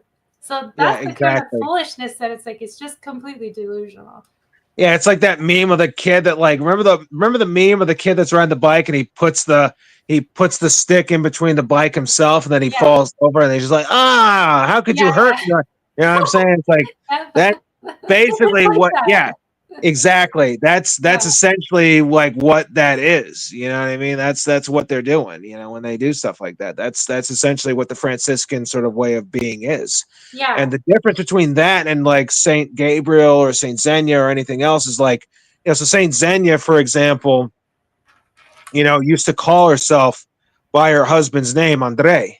And so the reason why she did that is because, for 2 reasons. Number one, it's so that it's like people didn't, if she did a good deed, people wouldn't know who it was. They wouldn't praise her for it. Number 2, it's so that people, they would say pray for Andrei, because her husband had died. And so if someone prayed for her, they would say, oh, Lord, please have mercy on Andrei. So really they'd be praying for her husband, right? Yeah. And number 3, it's to renounce vanity, right? Yeah. It had a purpose to it, which is that it's making her humble, right? It's like, how would you feel if someone kept calling you a man? You probably wouldn't feel too good about yourself, would you? And if someone said I did something like a woman, I'd want to punch that person right across the face, straight up. If you tell me I'm doing something like a woman does, it's like, that's like you're challenged. That's an easy way to piss a man off. Is to be like, oh, that's like something a girl would do, dude. It's like, remember in The Sandlot, what's the insult when they're launching insults? What's the thing that like actually goes over the line? You play ball like a girl. Mm-hmm. So it's the same thing. That's why Saint Xenia did it. It's an insult to her femininity. that's kind of why she did it. It's because it's to harden her heart to the things of the world, and to bring it, to make it seek out Christ more, basically. And Yeah. so Father Anatoly in the island is this type of person. This is the type of person we're looking at here. You know? Yeah, and I feel like as I was watching the movie, it occurred to me that he's actually doing that to protect his brother monks and their belief about his I don't know, he obviously has a clairvoyance, you know? Yes, he does. He can see, he knows things that people, so he knows that people are going to confess to him before they actually confess it to him, number one. Yeah. And number two, right? Number two, it's really the reason why he's doing it is to protect his own. It's to protect himself from the pride that would come from that. Because if people understood and knew that he was clairvoyant, people would be flocking to him from all over the world. You know? Yeah. And the fact is that, like, you know, that's a big reason why these guys do that, is because it's like why the Fools for Christ did what they did, is so it's that people wouldn't assume that they're holy. People would just assume they're crazy. You know? I think, you know, this gift that he has, this grace from God, is very perplexing to him even because of this. And I'm going to let you explain this and I'll be right back. Yeah, so the movie begins during the Second World War, and our main character, we don't know what his name was before he became a monk, because when you become a monk, you receive a new name in monasticism. His name in monasticism is Anatoly, but we have no clue what his name was in the world before he became a Christian. So it starts off as there's a tugboat right on the North Sea. At some point during the Second World War. And so there's only two guys on the boat.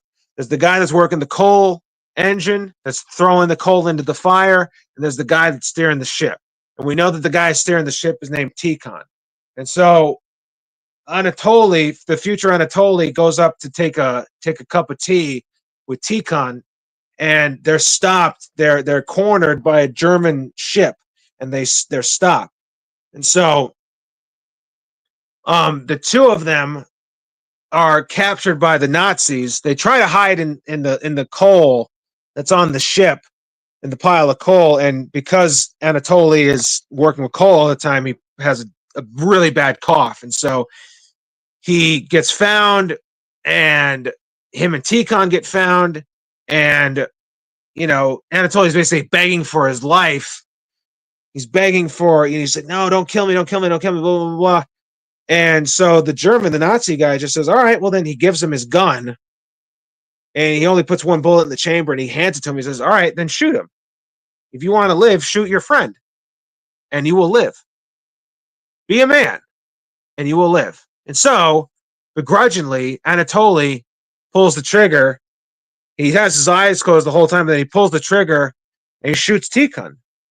And Tikhon falls into the sea. And he looks over to see if he can find him, and he's just gone. He's been swallowed up by the sea. And then the Nazis all leave. And the face that he makes, the look in his eyes after he shoots Tikhon is really like a. I've never seen someone capture an "oh shit, what did I just do?" look like the actor that plays him in that moment after he immediately shoots Tikhon. He looks over the edge of the boat to see if he can find him. Because it's like a look of like, what have I done? Yeah. You know? And so the Nazis, the reason why they let him go is because they planted a bomb on the ship. And so eventually the ship blows up without him realizing that it's there. And then by God's providence, he's brought to shore near a monastery of this little monastery. The monks find him, they rescue him. And then years and years, like 30 years later, it's the 70s now. And, you know, it's an active monastery. And so, you know, and at that point in time, it was during Brezhnev, you know, persecution and really like there was still state-sponsored atheism, and Christianity was seen as like a foolish thing, and it was openly mocked. But the persecution really, it's halted by that point. And so people were allowed to, you know, visit on their free time monasteries to some degree. You know, they weren't really allowed to like do, you know, give them large sums of money or do anything like, you know, open about it. But you could do it in private, at least. You could do it on your own schedule. And so, Optina and other places were still active. Pskov was still active too. If anybody wants to read about that, you should read Everyday Saints, because Pskov was still active. Yeah, it's really good. It's really good. And Father John, one of the main characters in that, who I believe was a saint. My priest actually knew him personally. You told me that. Yeah. Yeah, and so he's not exactly like a fool for Christ, but he had anybody really, if you get the chance to just read Everyday Saints. But anyway, so they get fast forward to today, and Father Anatoly has like a line of people out his door wanting to see him and talk to him, because the word is spread that this guy can see, because he's clairvoyant, he can see things, And what's interesting is that his job at the monastery is the same job he had in the ship, is that he runs and he maintains the coal oven for the monastery, the boiler room. Yeah. He maintains the boiler room just like how he did on the ship. And so, in some sense, he's still doing what he's doing to this day. And, it's not clear exactly if he participates in the same prayer, and he prays in the churches with the monks. It's not exactly determined if he does that or not. Yeah, he kind of prays in like a back room or something. He has his own little parallel life. He acts like a hermit in some sense, and it's interesting because in some sense that's what the Eurodivi are. They're hermits of a city, basically. They live in isolation, even though they're around thousands and millions of people at the same time. And so it is in some sense like accurate to what the Eurodivis would have done. Eurodivi is just Russian for fool for Christ. So if you hear me say that word, okay. I'm just saying that's Russian for fool for Christ, basically. So the Eurodivis would do that in some sense. They would pray alone. Like Saint Zeni used to go out into a field, even in the barren cold, she'd go out into a field barefoot and pray all night, basically hold her own vigils and stuff like that. And so I think they did that because, in real life, if he existed in a city or in a village somewhere like a Eurodivi would, he would have been doing that on his own. And again, I think he's also doing it to. It's clear from how he is in the movie that he is trying to curb his own pride, and he is trying to repent. And what you hear, the first prayer that he does in the movie is that he prays the "O Heavenly King," and then he prays for the departed soul of the servant of God Tikhon. And so, I have something to say about that, but go ahead. Well, no, that's what I was. And well, I think that's probably a segue into whatever you were going to say. So you go ahead and say that next. Well, these pilgrims that come to see him, he doesn't act like he is Father Anatoly. They come to see Father Anatoly, and he pretends like Father Anatoly is this elderly guy in another room. Yeah, he pretends he's like his secretary or something like that. Yeah. So that's kind of interesting. Like, I'm not the guy you want to see, but I will help you anyway. And so this woman does come, and this story actually harkens back to Brothers Karamazov, where Elder Zosima is talking to this lady who believes that her son or her husband or something had died at war. Oh, and yeah. And so she put his name in the departed list. Yeah. Yeah, you can't pray for, you can't pray the prayers for the dead, for the living. So that's what happens with this pilgrim. And I thought that kind of foreshadowed the whole thing about Tikhon. It did. Well, it actually, you know what? Now that you mentioned that, I never realized that, but it 100% is a foreshadowing of. It 100% is a foreshadowing of Tikhon, which I guess we'll get to later. Again, also, if you haven't seen this movie, you really gotta watch. I mean, there's not I don't really know what you're doing, dude. You gotta go watch it. You have to watch this. You have to. So if you're Orthodox, kind of the question, did he know? Because he has some clairvoyance. Did he know? Well, I believe obviously prays like he doesn't know that. That's the thing is if he prays, there's no way he did, because he the type of person he is. He's not he obviously he fibs and stuff like that throughout the movie. He makes a fool of himself, but he's not actually really trying to intentionally lie for the sake of lying or trying to get away with something. Anytime he does stuff like that, it's for a purpose, for the good of the person he's talking to or for his own good. And so I really believe that he actually didn't know that. I think what it is that it's it was in some sense, I think God allows for that you know, for two reasons. Number one, because I think God saw probably in his own heart that, like, if he actually, the only way that he would actually become repentant is if he actually believed that he killed Tikhon, number one. And Right. number two, right, he was allowed to only see at the end of his life, because it's not until he realizes he's going to die that he actually sees Tikhon, right? And so, and that meeting really was for the benefit of him and Tikhon at the end, which I think probably we'll talk to that. I think we'll talk about. We should probably talk about that later at the end of the movie. But it's like, I think it's a providential thing that he didn't know that, because that's exactly why he repents, and it's his repentance that leads to his humility, and there's repentance and his humility that leads to him getting the gifts that he has. You know. Absolutely, yeah.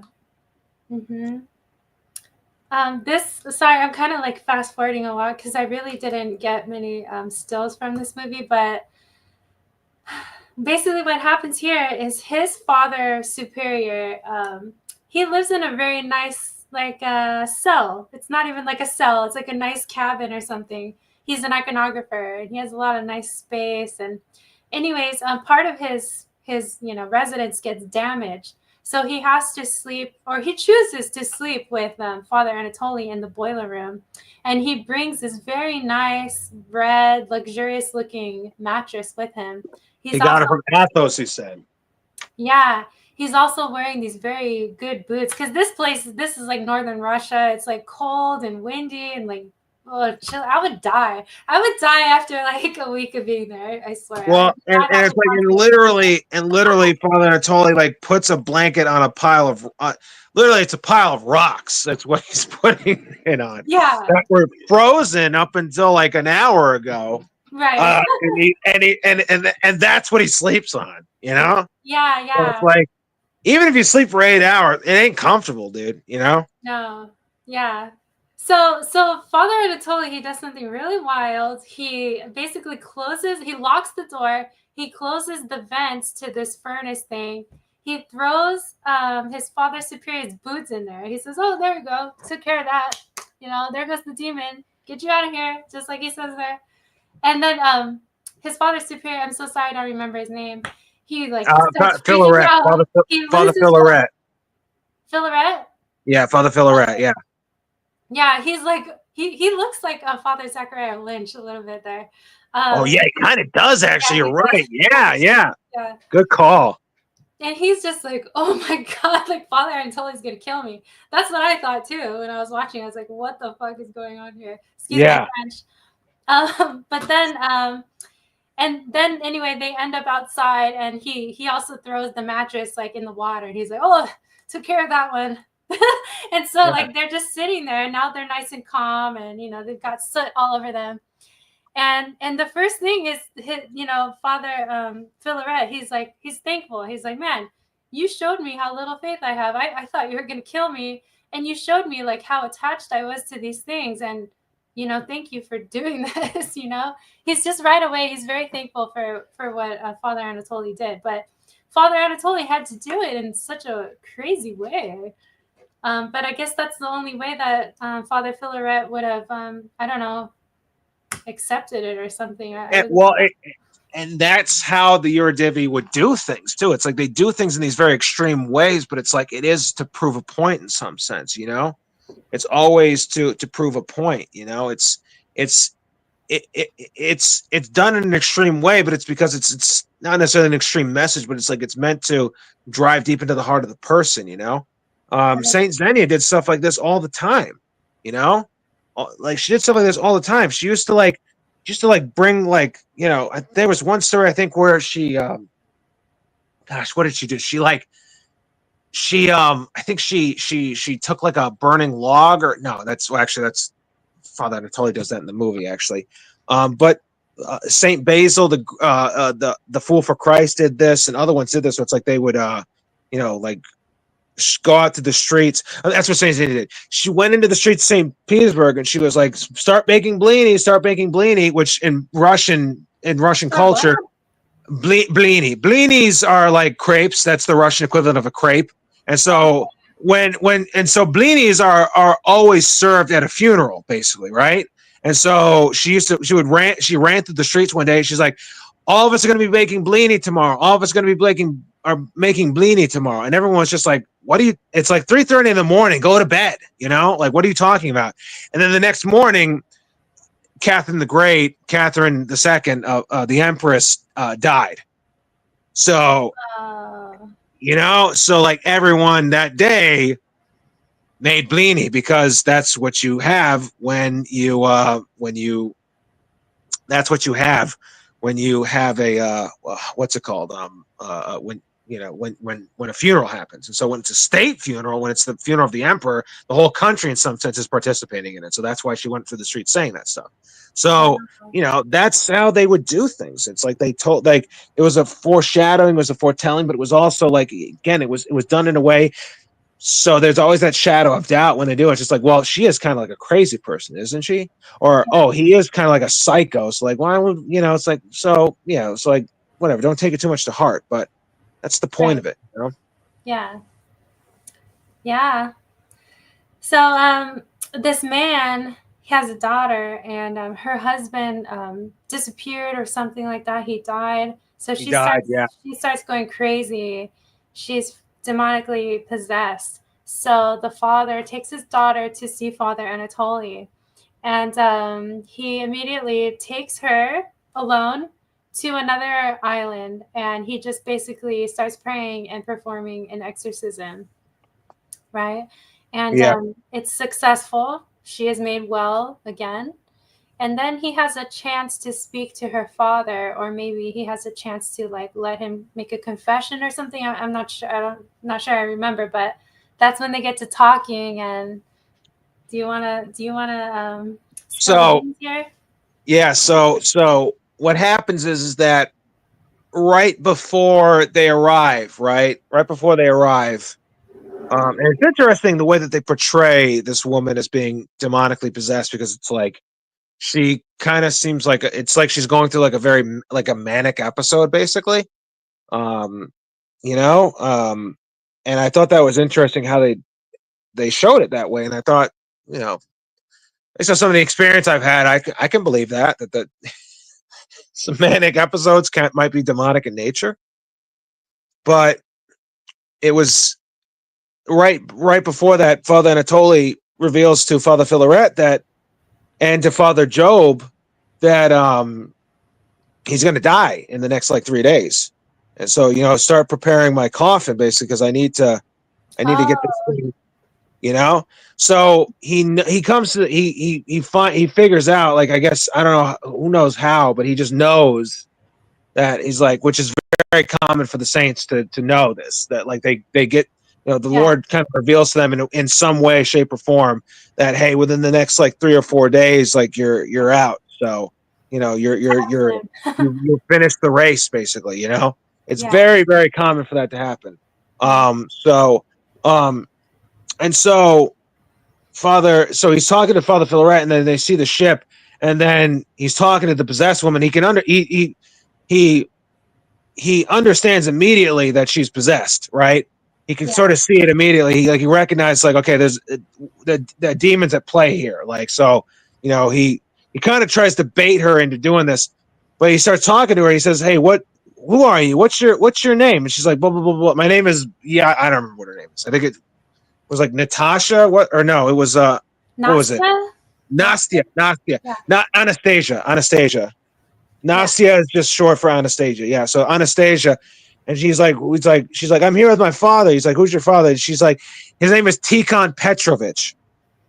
And that's the guy that he shot in the beginning of the movie. That's his friend that he thought he shot. And so he stops, and then he realizes that Tikhon actually this whole time never died. That Tikhon actually has been alive this whole time, and he had no clue until that very moment. And so after, you know, so he takes to the island, and he performs and he doesn't really perform an exorcism. All he does is he just prays it's actually I thought it was interesting how the exorcism was performed, because they didn't actually go into the rite of exorcism, which is good, because some of those things probably shouldn't be, you know, some of the sacraments I don't think necessarily should be filmed. I think that's probably one of them. But it's just him praying the prayer of the cross, like, God arise, let his enemies be scattered. in the Jordanville prayer book, if anybody used the Jordanville prayer book, it's one of the prayers before sleep, that's to be said over your bed, basically. So, just go, I think it's like page 61. Anyways, that's not the point. The point is that afterwards he has a conversation with Tikhon, and he basically, he tells him, he reveals to him that it's like who he is. And so Tikhon, come to find out afterwards, now is like as a rear admiral in the Soviet Navy. And he's like, listen, I'm not going to interrogate you. This isn't a counterintelligence operation. He's like, but remember that guy that shot you all those years ago? It's like, that was me. And all he does really in that moment is he just asks him for forgiveness. Yeah. And it gives me goosebumps almost thinking about it. Cause he's like, I forgave you a long time ago. Yeah. And he's like, forgive me. And he's like, Tikhon, go in peace. And they leave. No, it's never really revealed what happened afterward, but Anastasia receives communion, and so it's at least implied that's like she's gonna start going to church more regularly after this, and maybe he does too. And it's beautiful too, because at that point in time, especially the late Brezhnev leading into perestroika, a lot of the government, by the end of the Soviet period, it's like a lot of the church was growing tremendously, and so maybe he does become a Christian at that point in time, who knows? Maybe he actually does start practicing again. Nobody knows. It leaves it ambiguous, but it's really a hopeful thing. It's a beautiful thing. And it's truly a moment of forgiveness. That's what it's all about. That's why we start Lent with asking for forgiveness, Mm-hmm. That's why that's the first thing we do. That's the beginning, yeah. That's why that's the beginning, Yeah. And that's why in the Our Father, it's again, we say that how many times a day do we say that? All throughout, constantly. We say it multiple times every day. Forgive us our debts as we forgive our debtors, Right. And it's such a beautiful scene for that reason, Yeah. And that's the sign of and that's the cornerstone of who we are as Christians and what we're supposed to be. We ask for forgiveness, Mm-hmm. and we seek forgiveness. And the Lord, again, that's why I think it's providential that he didn't know, Yeah, you're right about that. For sure. It helped him become who he was, and who he became really is a saint, Mm-hmm. Yeah, and now he can die, and that's what happens. Nice. Exactly. And I thought that it was just so in the end, right? What he does with his life is that he helps. It's like at the end, it's like you see Father Job carrying the cross for him. I thought that was quite a character arc for Father Job. Absolutely, because you see him in the beginning of the movie, and he's like kind of like a smart ass, Yeah, he's smart ass. He's like, what are you doing? Like, you're so dirty. Like, what are you like? Why can't you just be normal like the rest of us? Yeah. Yeah. Yeah, and he's like, he has like this. He goes to Father Filaret, and he has like this list of like complaints about her. He's just like, he's doing this. He's drinking sugar with the pilgrims. He's got sugar in there. And it's like, dude, like you like, bro, you're like a total snitch right now, dude. Like, what is going on here, dude? Right. Like, yeah. And what he does, and that's the thing. That's why that scene at the end is so powerful, because what Father Anatoly in his life has done for Father Job is that he's helped Father Job carry his cross, Right, yeah. Wow.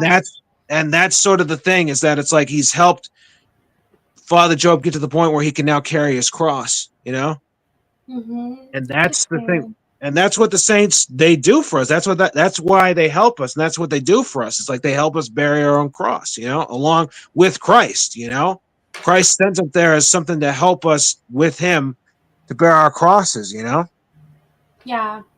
And he's the first one to go and ring the big bell when he reposes. And he was the one who built the coffin, and he takes care of his funerary rites, whatever you call them.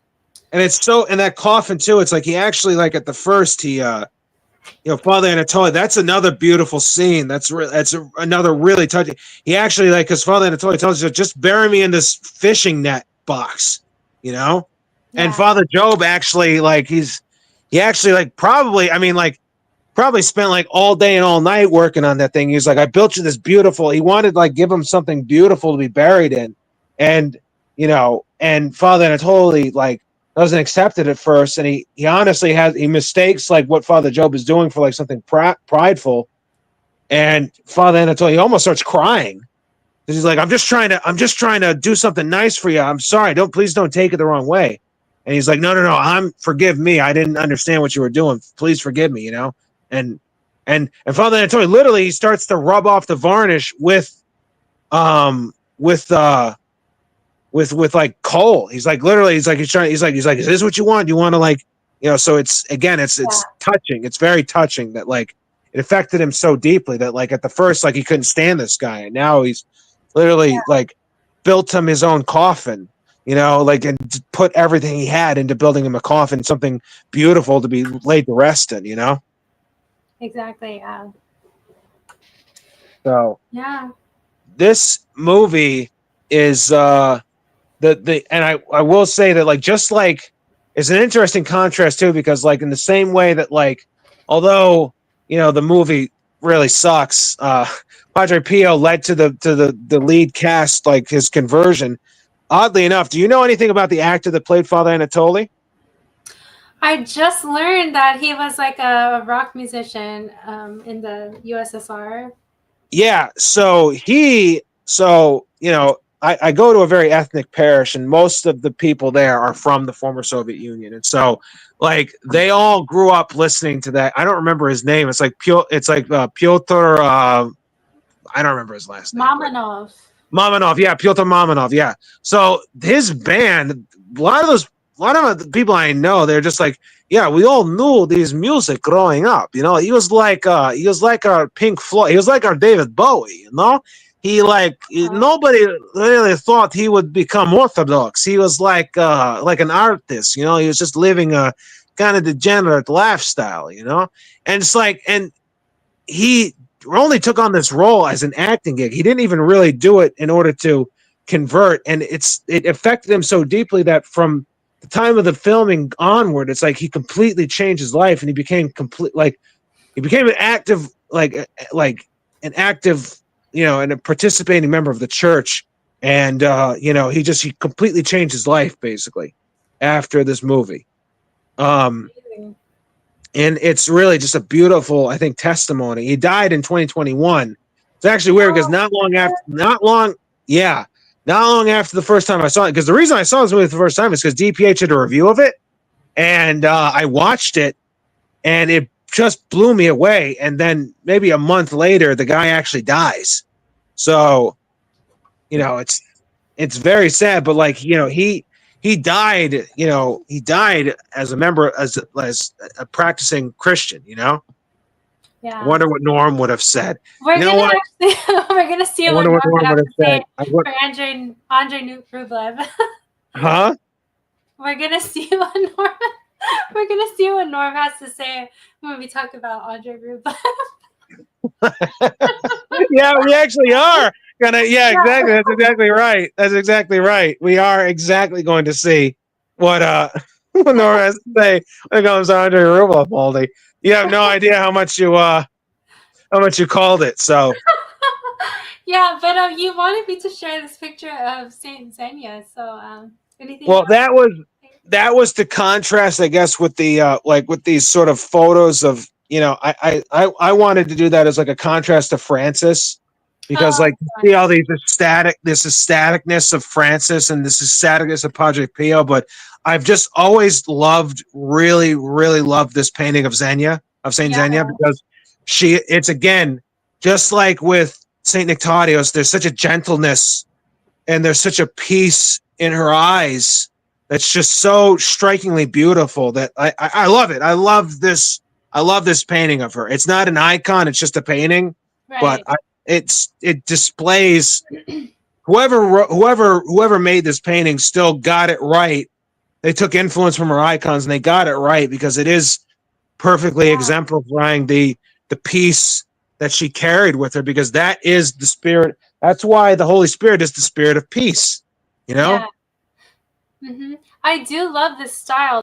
There's so many paintings that are very distinctly Russian, and they're not icons, but they're very beautiful. And But they're religious, exactly. And it's like, it's a secular, it's still made by the secular world, but it's still a religious painting. And it's like, it's still given the respect and the dignity, and it's given the same care that an icon would be given, maybe not to the same degree, but it's like, I love it.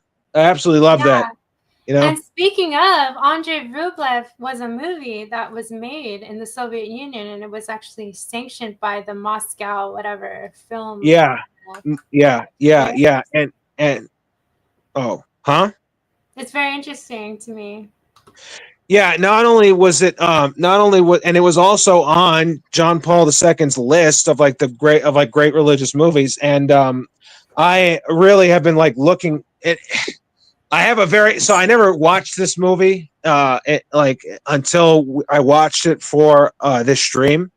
And this is one of the greatest movies I think I've ever seen in my life. Yeah. Every single person. Thing with Tarkovsky is like, people always say this about Norm. They're like, Norm is your favorite comedian's favorite comedian, and Tarkovsky is your favorite film director's favorite film director. All right, whether it's Tarantino, Scorsese, Villeneuve, any of these other guys, they're the person that they take probably the most, or one of the most influences from, is Tarkovsky, and this is his magnum opus. And even though it's very strange, Mel, because I think I mentioned that silence is an unconscious, it's a Freudian slip in some sense, right? The movie itself and the story of it is a Freudian slip about the West. If you look at the most powerful thing about this movie, one of the most powerful things about Andrei Rublev, is that this also is a Freudian slip. Why? What do you mean by that? Because it's an admission by, at the time, an atheist government. I see. Okay. By an atheist people, that what actually makes us whole as a people is our faith in Christ. Yeah. I just want to tell Moldy, this is the Russian iconographer Andrei Rublev, who he made the beautiful icon of the 3 holy angels. That's one of his famous icons. Yes. The Trinity icon. Yeah, the famous Trinity icon of the 3 angels. Yeah. Right. So, but I was just going to say that I didn't realize how much I love this movie until the very last. Well, basically, it's in different episodes, right? And each episode is kind of a vignette of an event in Andrei Rublev's life. But Andrei, he's very much just like a witness or a bystander to these things. But these things greatly affect him and his inspiration to do iconography. So, and I think that's where Tarkovsky wanted to begin from, was to look at his iconography and then look at his life from there. So that's actually the approach he was taking, because his iconography is very beautiful. It's very peaceful. It's very angelic. But the life that Andrei lived in Russia at the time was full of deceit, cynicism, violence, betrayal, just all kinds of crazy things. And that's what we see in the movie. I didn't realize how much I love this movie until the very last, the 8th episode, with the bellcaster thing. And that's when I was like, wow, this movie is amazing. But I was thinking, John, I haven't watched any of the other Tarkovsky films, but we should probably do like a mega Tarkovsky. Oh, that would be fantastic. That would be, exactly. Yeah. Shout out to Lido, wherever you are, if you're listening, or if she's not listening, whatever. Like, she's been like, she like is the other like big mega Tarkovsky fan. She's been sending me stuff about him forever. So like, maybe we should have her on too. That would be awesome. I've been promising her forever I'm going to watch all this stuff, and I guess now I have a reason to. So who knows? Yeah. But that would be a good one, because like a lot of Tarkovsky stuff is like, again, it's and this movie in particular, like, it speaks to the period of time that it's set in Russia, because like, for those that don't know, like, the the destruction of the church that happened in the 20th century and the subsequent wars with the Nazis, and before that with the German Empire, and and then the invasion of Napoleon before that, and the wars with the Turks before that, and all the these are just like Russia has always been attacked and has always been at war with people that are trying to subjugate it, and it has been subjugated many points in time throughout its history. And this period is one very distinct period. The Tatars that they keep referring to in the movie are actually the Mongols. Right. That's what the Russians. And so, there still is an ethnic minority in Russia that are the descendants of the Mongols, actually, that just settled in Russia. And so there's actually a province in like the central. It's like right to the north of what's Western Kazakhstan, but it's like right on the border of Asia and Europe, of the Ural Mountains. And it's Tatarstan, and that's actually where the city of Kazan is, which is where the icon of Our Lady of Kazan is stationed, which people believe was actually painted by Luke. So that's where that is. And they're majority Muslim, and it's kind of like an interesting. I don't know, but so they still have this to this day. Actually, they still have that minority there to this day. But it was the Mongols swept over the whole place and it basically destroyed it was at that time the Kievan portion of the Russian people. That's part of the reason why the seat of power started to move up to the north to Novgorod, and then eventually settled in Moscow, where it is to this day. And that's why historically speaking, the capital of Russia from that point forward was always Moscow, because Kiev was eventually, subjugated by the Mongols, and so the seat of power had to move to the princes that were in the northern regions in Novgorod and other places. Mm-hmm. And we see sort of images of that in this movie with the whole thing about the two princes that betray each other, or well, the brother of the prince betrays, the city of Vladimir, which actually, again, that's all the stuff that happened in this movie really happened. These are all real things. Yeah, that's very interesting. Yeah, so let's jump into it. So in this first episode, Andrei and two of his brother monks, who are like also iconographers, they're outside of the monastery and they're walking, and there's this huge downpour of rain. So they take shelter in this barn where this jester is entertaining people, and he's like he mocks a boyar. Right? I didn't quite look up what a boyar was, but I think a boyar is like an emissary too. It's like kind of like someone who's part of the. I'm pretty sure, because I looked into it. I looked up the Wikipedia thing. I'm pretty sure the boyars are like because he gets arrested right after that. So like so I think because I'm pretty sure the boyars are like the nobility, or they're like consuls of the prince, basically. Yeah, so he's mocking the state, basically. Exactly. And then he ends up mocking the church too, because he makes fun of like a priest or something. And Kirill, go ahead. No, I was just saying, it's like it's right as they're walking in is when he starts to make fun of them too. And so it's like, and then he kind of coys up a little bit when he sees the monks, when he sees Andrei and the monks come in. Exactly. Yeah.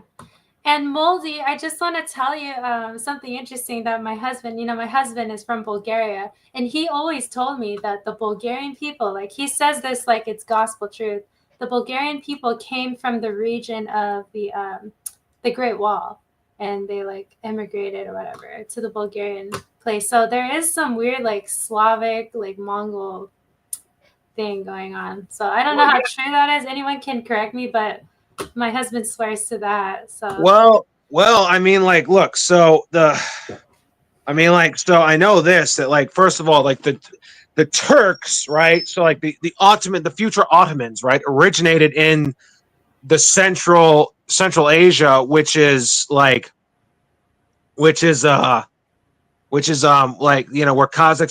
where Borat is from, basically. Right? So So all those people that like are from there, like there's a lot of Russians that move. Like Kazakhstan has a huge Russian minority, right? Like it's like I think it's like 30% of the people from Kazakhstan are ethnic Russians. Like the native Muslim population are all Turks, and they're all from there. and that's who the Ottomans are. And so that area, so they migrated, and then but before they were there, it was the proto-Slavs that essentially moved to the steppe. And I think it's possible that whoever the Huns were, that's who they settled in Ukraine, what is now Ukraine, and then they essentially mixed with the Vikings and the other Nords, and that's where that's Proto-Slavic language, I'm pretty sure. Yeah. And that's not too far from the edge of where the Great Wall is, because like Kazakhstan is borders up against they're essentially one continuous plain, essentially. Kazakhstan is more the mountainous region, but right below that is the plain, which becomes the high desert, the Gobi Desert, which is where Mongolia is. So it's very possible that that continuation goes, like someone from that continuation goes out and ends up in Europe at some point, because they were all nomadic people, essentially, Yeah, definitely. So yeah, I wouldn't be shocked. Maybe he is a Mongol. I don't know. Like, does he have a hard time pronouncing the letter L? The what? The letter L. Does he have a hard time pronouncing the letter L? Yeah, maybe. Yeah. Are his eyes a little squinty? I mean, like, I don't know. No. No, but I don't know. He swears by that, and I did look it up. I looked it up about the Bulgarian people, and they absolutely did come from somewhere around there. Dang. The Mongolian steppe. So it's kind of interesting. So anyway, so Kirill, he leaves that barn, and he kind of just disappears. And then these soldiers come to knock out the jester, and they arrest the jester and take him away. And that's when Kirill comes back, and then he's like, okay, it's time to leave. So we're kind of left wondering if Kirill ratted out that jester. Well, I think I'm pretty sure he admits later in the movie that he did rat him out. He did. Yeah, he did. Yeah. Kirill's kind of like a well, we'll get to that. We're going to yeah. But the way that Tarkovsky does his movies, it's like it's not really clear, it's like things just happen, he just shows like these scenes, and you're kind of left like puzzling things together. There's a couple of these episodes that I really didn't get, and I had to like read about it, Yeah. Honestly, I will say this, that once I read the Wikipedia synopsis of it, it was crystal clear what happened. Yeah. Honestly, it was actually pretty straightforward, Yeah, I'm just retarded. I'm half retarded, so I'm like, what happened? It's all right. I'm 3/4, so it's all good. We'll get to this one episode that was like, what? That's what happened? Wow. Okay. So anyway, here's the second episode. There's actually like two parts to this. So Kirill, he meets up with Theophanes the Greek, who is this great... Yeah, Theophanes. Yeah. He's this great iconographer. He's kind of like, he's over it. He's kind of done with it. He's called the Greek, but I'm not sure if he's truly Greek. I mean, he seems to talk about the Russian people as if he is Russian. So, I mean, I haven't looked into the guy. It's possible that, it's very possible that, that guy, it's very possible that they just had a Russian guy play the role, and they're just like, all right, just disregard the fact that your name is the Greek, just act like you're Russian. So that might be a possibility. I think it's also potentially the case that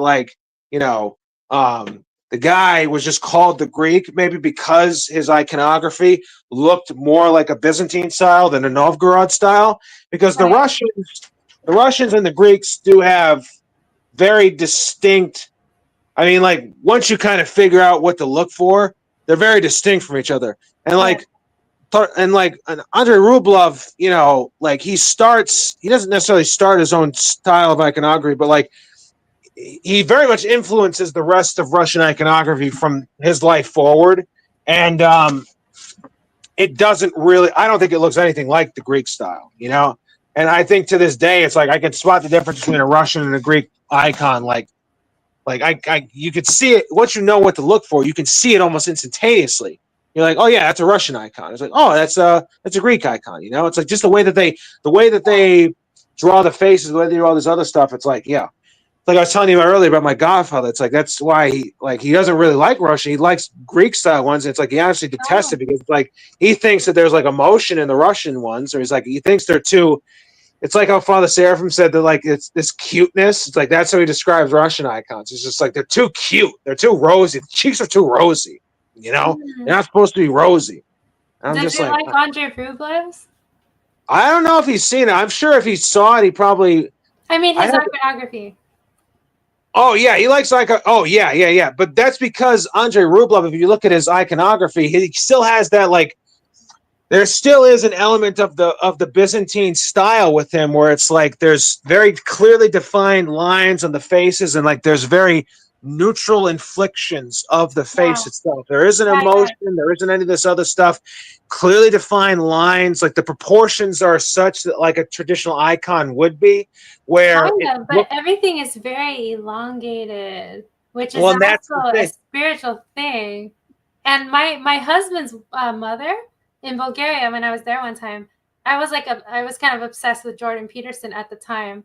So I was watching these Jordan Peterson videos. Well, it depends on what you mean when you say obsessed, you know? Yeah. So she saw me watching these videos, and all she said was, Duhovna, Duhovna. She was talking about his hands. His hands are so long. His fingers are so long. This is very Duhovna. Duhovna means very spiritual, very soulful, you know, that kind of thing. So I was like, wow. So that's like this is like a very Slavic thing, like this elongated, long aesthetic is very spiritual. Yes. Well, yes, exactly. It is. And like my godfather told me that once, that like different, like that's also why like a lot of them have like very like small noses, and they have like very small mouths, but they have like really big foreheads, and they'll have like sometimes like, I don't know if it's like big ears. Sometimes I remember he said it big ears or small ears. I don't remember. But like the eyes are also like piercing in a way, right? You know, and all this other stuff. You'll see all those things because like it communicates something about the person, right? It's good, you know, the icon is communicating the person in heaven, not necessarily how they, especially if it's a saint, it's not necessarily how they appeared on earth, but it's who they are in heaven right now, right? Who they are in eternity, right? So there is a sort of like not a distortion, but like there is an exaggeration of certain characteristics of their face, but because it communicates a certain thing about them, right? You know, so like certain saints are portrayed as bald, whether they were or not. Like my saint, Saint John, for example, is portrayed as bald. But the reason why is because he was very wise. And so if you say, like Saint Maximus also is another one who was bald. But I don't think he was in real life. And whether he was or not doesn't matter. But he's portrayed as that because, you know, his hair is gone, indicating old age, indicating wisdom. And so, typically speaking, the iconographers will draw them as that way. And it really wasn't until modern times that you actually saw icons start to portray a person as they actually looked in real life. You know, and part of the reason for that is because now we have photographs, and now we know what everybody looks like, you know? And so it's starting to change a little bit now, you know? But before that, it's like you would take characteristics about the person, who they were proper, and sort of apply certain sort of standards of iconography to of certain characteristics and like visual traits. It's almost like an archetype in a way. It's like visual archetypes, basically, you know, that communicate different things about who the person is, you know, because you have to think like, you know, icons, you know, they communicate the theology to the people, you know, especially when we're talking about like pre-industrial revolution, where like 90% of the population couldn't read at all. You know, you need to be able to communicate things about piety and about the saints and about everything else without having to use actual words. Yeah. And so the iconographer, you know, a good iconographer incorporates that thing into the icon to show the person this is what holiness is. You know, these long fingers are there, but it's to communicate holiness. It's to communicate spiritualness. It's to incorporate like all these other things. Yeah, he has a big forehead. It's because he's smart. It's because he has theology. He has a lot of knowledge. It's like, yeah, he has a big mouth. It's because he prays a lot. He has a small nose because he's not focused on the things of this world. It's because he's not focused on, you know, the lofty things, the nice smelling things, the things of king's courts and stuff like that. He doesn't care about that stuff. He's not interested. He's only interested in Christ. Yeah, he has small ears. It's because he's not trying to listen to the stuff in this life. He's trying to listen only to Christ, you know? Yeah, absolutely. Yeah. You know, I was just thinking, like, when you were saying this, you you know, because I teach these second graders right now, the lives of the saints, and I really focus heavily on iconography. You know, there's a lot of like Orthodox materials for kids where it's all like cartoonized, and I don't use that stuff. I'm like, just use iconography because this is the way that the church teaches. Exactly. Exactly. Exactly. They don't need anything else. Yeah, and they love it. They love the icons. They're like super stoked to see them every day. Absolutely. So. One of the best books I actually saw, my godfather actually gave me, one of the first things he ever gave me was this book. It was actually made for kids, but it's a translation in English of this Russian book. And but the book is just it's literally it's just icons though. It's not like it's kind of like it's meant for a child to read, but it's actually really just icons portraying different things, you know? And so or it's like different scenes of an average kid's life. You have to tell me what that is. I gotta find it. I think it's in my storage unit, so I'm gonna have to dig it out at some point. But once I find it, I'll send it to you. Yeah, because it's like I think you could probably benefit from it because again, it's like something that's depicting something of a child's life, but it's doing it in a way as if it's an icon, basically, you know? Yeah, that's cool. You know? So yeah, it's a good way to teach people stuff in general. You know, it's the wisdom of the church. It's like she knows what she's doing, you know? Yeah, exactly. Yeah. So in this episode, he meets, you know, this great iconographer. I forget exactly what he was kind of complaining about, but anyway, he says, hey, Kirill, do you want to work for me? You know, please work for me. He accepts the offer, but he says, come to my monastery in Moscow and please ask me in front of everyone. And especially, you know, Andrei, who he's like particularly jealous of. So back at the monastery in Moscow, a messenger comes to offer the job, but it's not to Kirill. It's actually to Andrei Rublev himself. And this really angers both Kirill and Daniil. So the two guys that he was traveling with in the first episode. Daniil is like this pretty well-established iconographer. Kirill, on the other hand, his skills are not really there. But they actually show a scene where he's in his room and they show his icons on the wall. It's like, I didn't look at them. Yeah, they suck. Yeah. Yeah. They're not good. And so it's like you could tell that like he's not that good, you know. So he's just a hater. Like this thing is like he's like supporting them, but like really he hates them. He's a hater. So it's like kind of like with you and Costas, you know what I mean? I hate that guy. yeah. Just being a hater the whole time, you know what I mean? So like yeah. So anyway, Andrei, he invites Daniil to join him, you know, in this new job. But Daniil, he refuses, but he still like makes amends with him. However, Kirill goes absolutely crazy. He leaves the monastery like for good. He leaves the monastic life altogether. And the funny thing about it is while he's leaving, this is such a funny thing. And I realized this happens a few times in the movie. He falls down. He falls down and he gets up like right away and he just keeps walking. And he walks it off. It's this really goofy. I don't know if this is like a funny like Russian thing or like just a Tarkovsky thing, but he just like falls and gets up and walks. But anyway, he's super angry. They do have a very dark sense of humor where it's like they do kind of like they do something like that where they're just like, oh, it's funny, you know. It is like it's not exactly like British humor, but it's not that far off. And Russian for sure, yeah. And it's honestly sometimes it's actually darker than British. It's actually way darker than British humor is actually. So it's like it's just kind of who they are as people. They're just like they find enjoyment in suffering, I guess, or something like that. Yeah, but I think that there's a reason for this, and I'll bring it up later when it happens again. But anyway, he goes nuts, he leaves, and then his dog follows him out of the monastery. The dog to death. He's a dog to death, dude. Like what? That's insane. I was like, yo, no, this is like, bro, this guy sucks. Yeah, like, it's like I guess I saw that. I was just like, well, damn, y'all dodged a huge bullet. Like this guy's like out of your life now. Like you don't have to worry about nothing now. It's like this guy, you don't want this guy around you. You know what I'm saying? Like, good Yeah. lord. But he So has his arc too, so but we'll see that later. 100%. So third episode, I hope you can talk about this because this was kind of like above my head a little bit. But Andrei Oh leaves the man. monastery. He brings like a young apprentice named Foma who makes the paint colors and he cleans the paintbrushes and stuff like that. It's Thomas. Foma is because they don't. So Russian does not have a th letter. They don't really have a sound for th. So if you see F, it's usually th. Right. So, yeah. Even so though, that's yeah.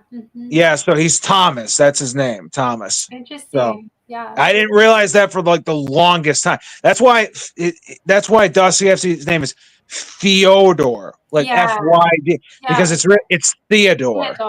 Interesting. Yeah, because they just don't have it. They don't. I don't. It's like how like certain languages like have certain. It's like why it's like if you listen to like Vietnamese people talk, it sounds like they're clicking half the time. It's like because they just have sounds that we don't use. Yeah. Like and so it's the same thing with the Rush. Like they don't use certain sounds we do, so like they don't have th. So do you have Vietnamese people where you are? Oh yeah, absolutely. Yeah. One of my cousin's best friend growing up was Viet, actually. So like he's like practically my other cousin. So shouts out to Dylan. He's probably never gonna watch this, but shouts out to Dylan. Love you, buddy. So yeah. So yeah, I love Vietnamese food. I follow this Vietnamese. Oh, you do? I follow this Vietnamese cook on YouTube who like he's like he makes like crazy stuff. Makes like stingray and like pig's ear stuff and like all these other things and like I think it looks amazing. I think it looks delicious. He like did like goat meat like steamed in beer and I was like, oh my gosh, it looks amazing. It looks so freaking good. Yeah. Sounds good to me.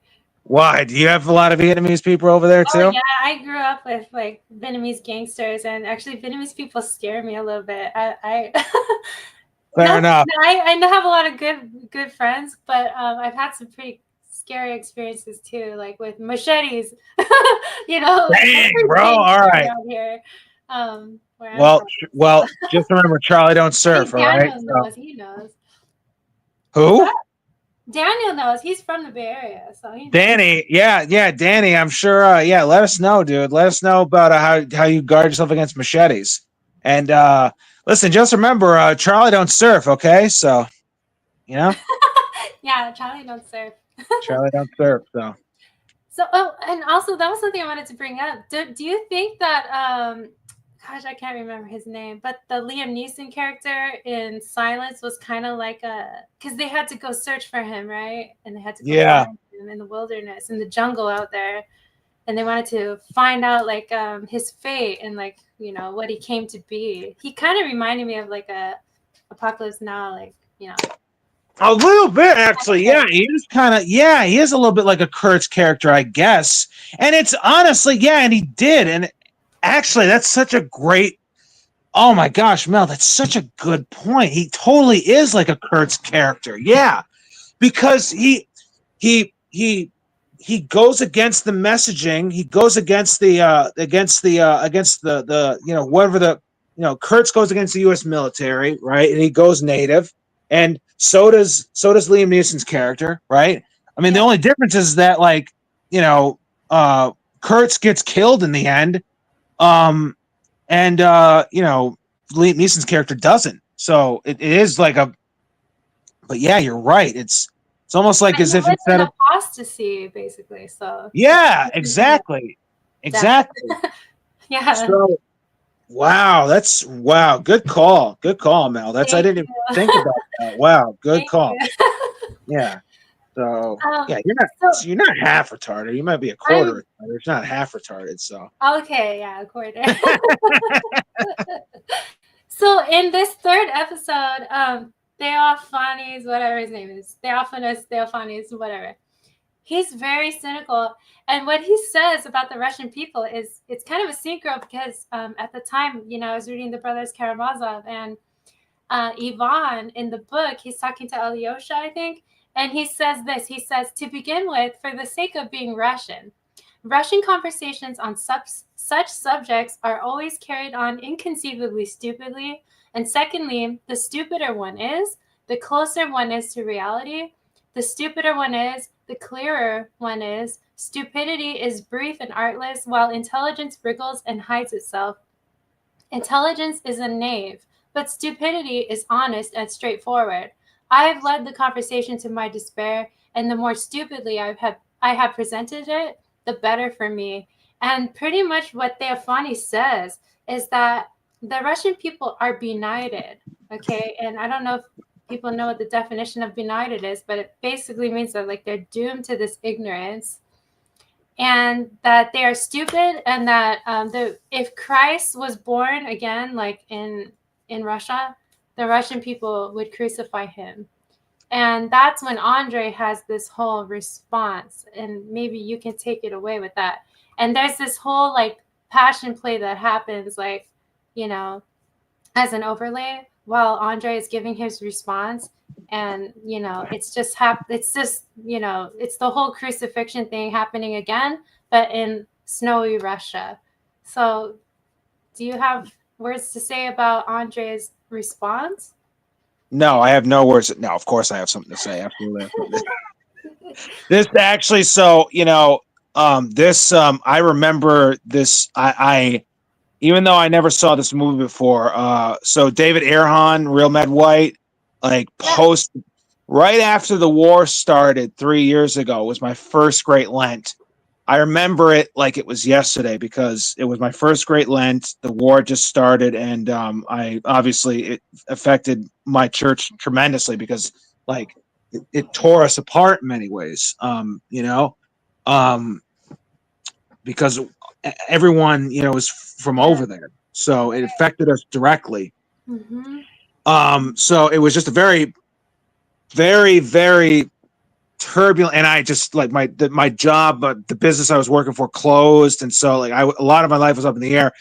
But David Erhan reposted actually this scene, and it really just, and even though I never actually watched the full movie until now, it's like how you said, it's like you didn't know you loved this movie until the end of it. I just knew that this movie was special to me, even though I only saw that one scene. And it's because of this one particular scene that I knew this movie was special to me. Because what Andrei and Theophans are basically debating about is really, it's a deeper question than the Russian people in general. But the Russian people are just an overlay for it in some sense. But what they're talking about is like, if Christ comes back today, we wouldn't accept him probably, you know? And Theophans even goes so far as to say it's like, even the people back then didn't even accept him. And it's like, look, and they actually betrayed him. How could they do that? And it's almost like he's accusing the apostles themselves of fleeing from him, you know? And Andrei has to remind him, he's like, but they repented. And it's really what this is what this whole scene is just a reminder. It's just have faith in God. You can't ever, no matter how highfalutin you want to be about it, no matter how much you want to take it to another level, no matter how much you want to stick by the books or whatever, you can never replace that with faith. And that's essentially what he's trying to tell Theophanes right there. Mm-hmm. Don't ever lose your faith, even when you're trying to correct people, even when you're trying to figure out what's wrong with the society. Always have faith in Christ, because that's actually the thing that's most important. That's why the Russian people stayed a people during this. It's because of their faith. Wow, that's amazing. That's what gets a people. That is what unites a people. You know, Andrei says it throughout the movies, like the Russian people are of one faith, one blood, and one land. But the thing that brings them all together, the thing that made them a people, is the faith. Yeah. That's what's so important. And that's essentially what he's telling him, is that it's like, it's our faith that brings us through these things. And it's Christ's mercy, and we have to trust in his mercy. We have to believe in his mercy, you know? Because sometimes... Yeah. Yeah, sometimes it's hard to believe. Sometimes it's hard to have faith Yeah. in Christ. Sometimes it's hard to have faith in forgiveness, you know, because if we're honest with ourselves, we're not very forgiving ourselves, you know. Well, I don't know about you guys. I'm not, you know. It's hard to imagine that someone else could be more than we are, and that someone could actually be forgiving in a way that we're not. But Christ is exactly that. And so the passion play that's going on in the background, everything else, it's interesting because Andrei is actually in that passion play. He's playing the position of the Apostle John. And I Yeah. always felt in some sense it's like what he's talking about, what this is illustrating really is just it's the average person that has to bear their cross in some sense, you know? Yes, it's saying there's an element of it that's true. Like, yeah, if Christ came back, maybe we would crucify him. And it's probably true because I think probably any society would.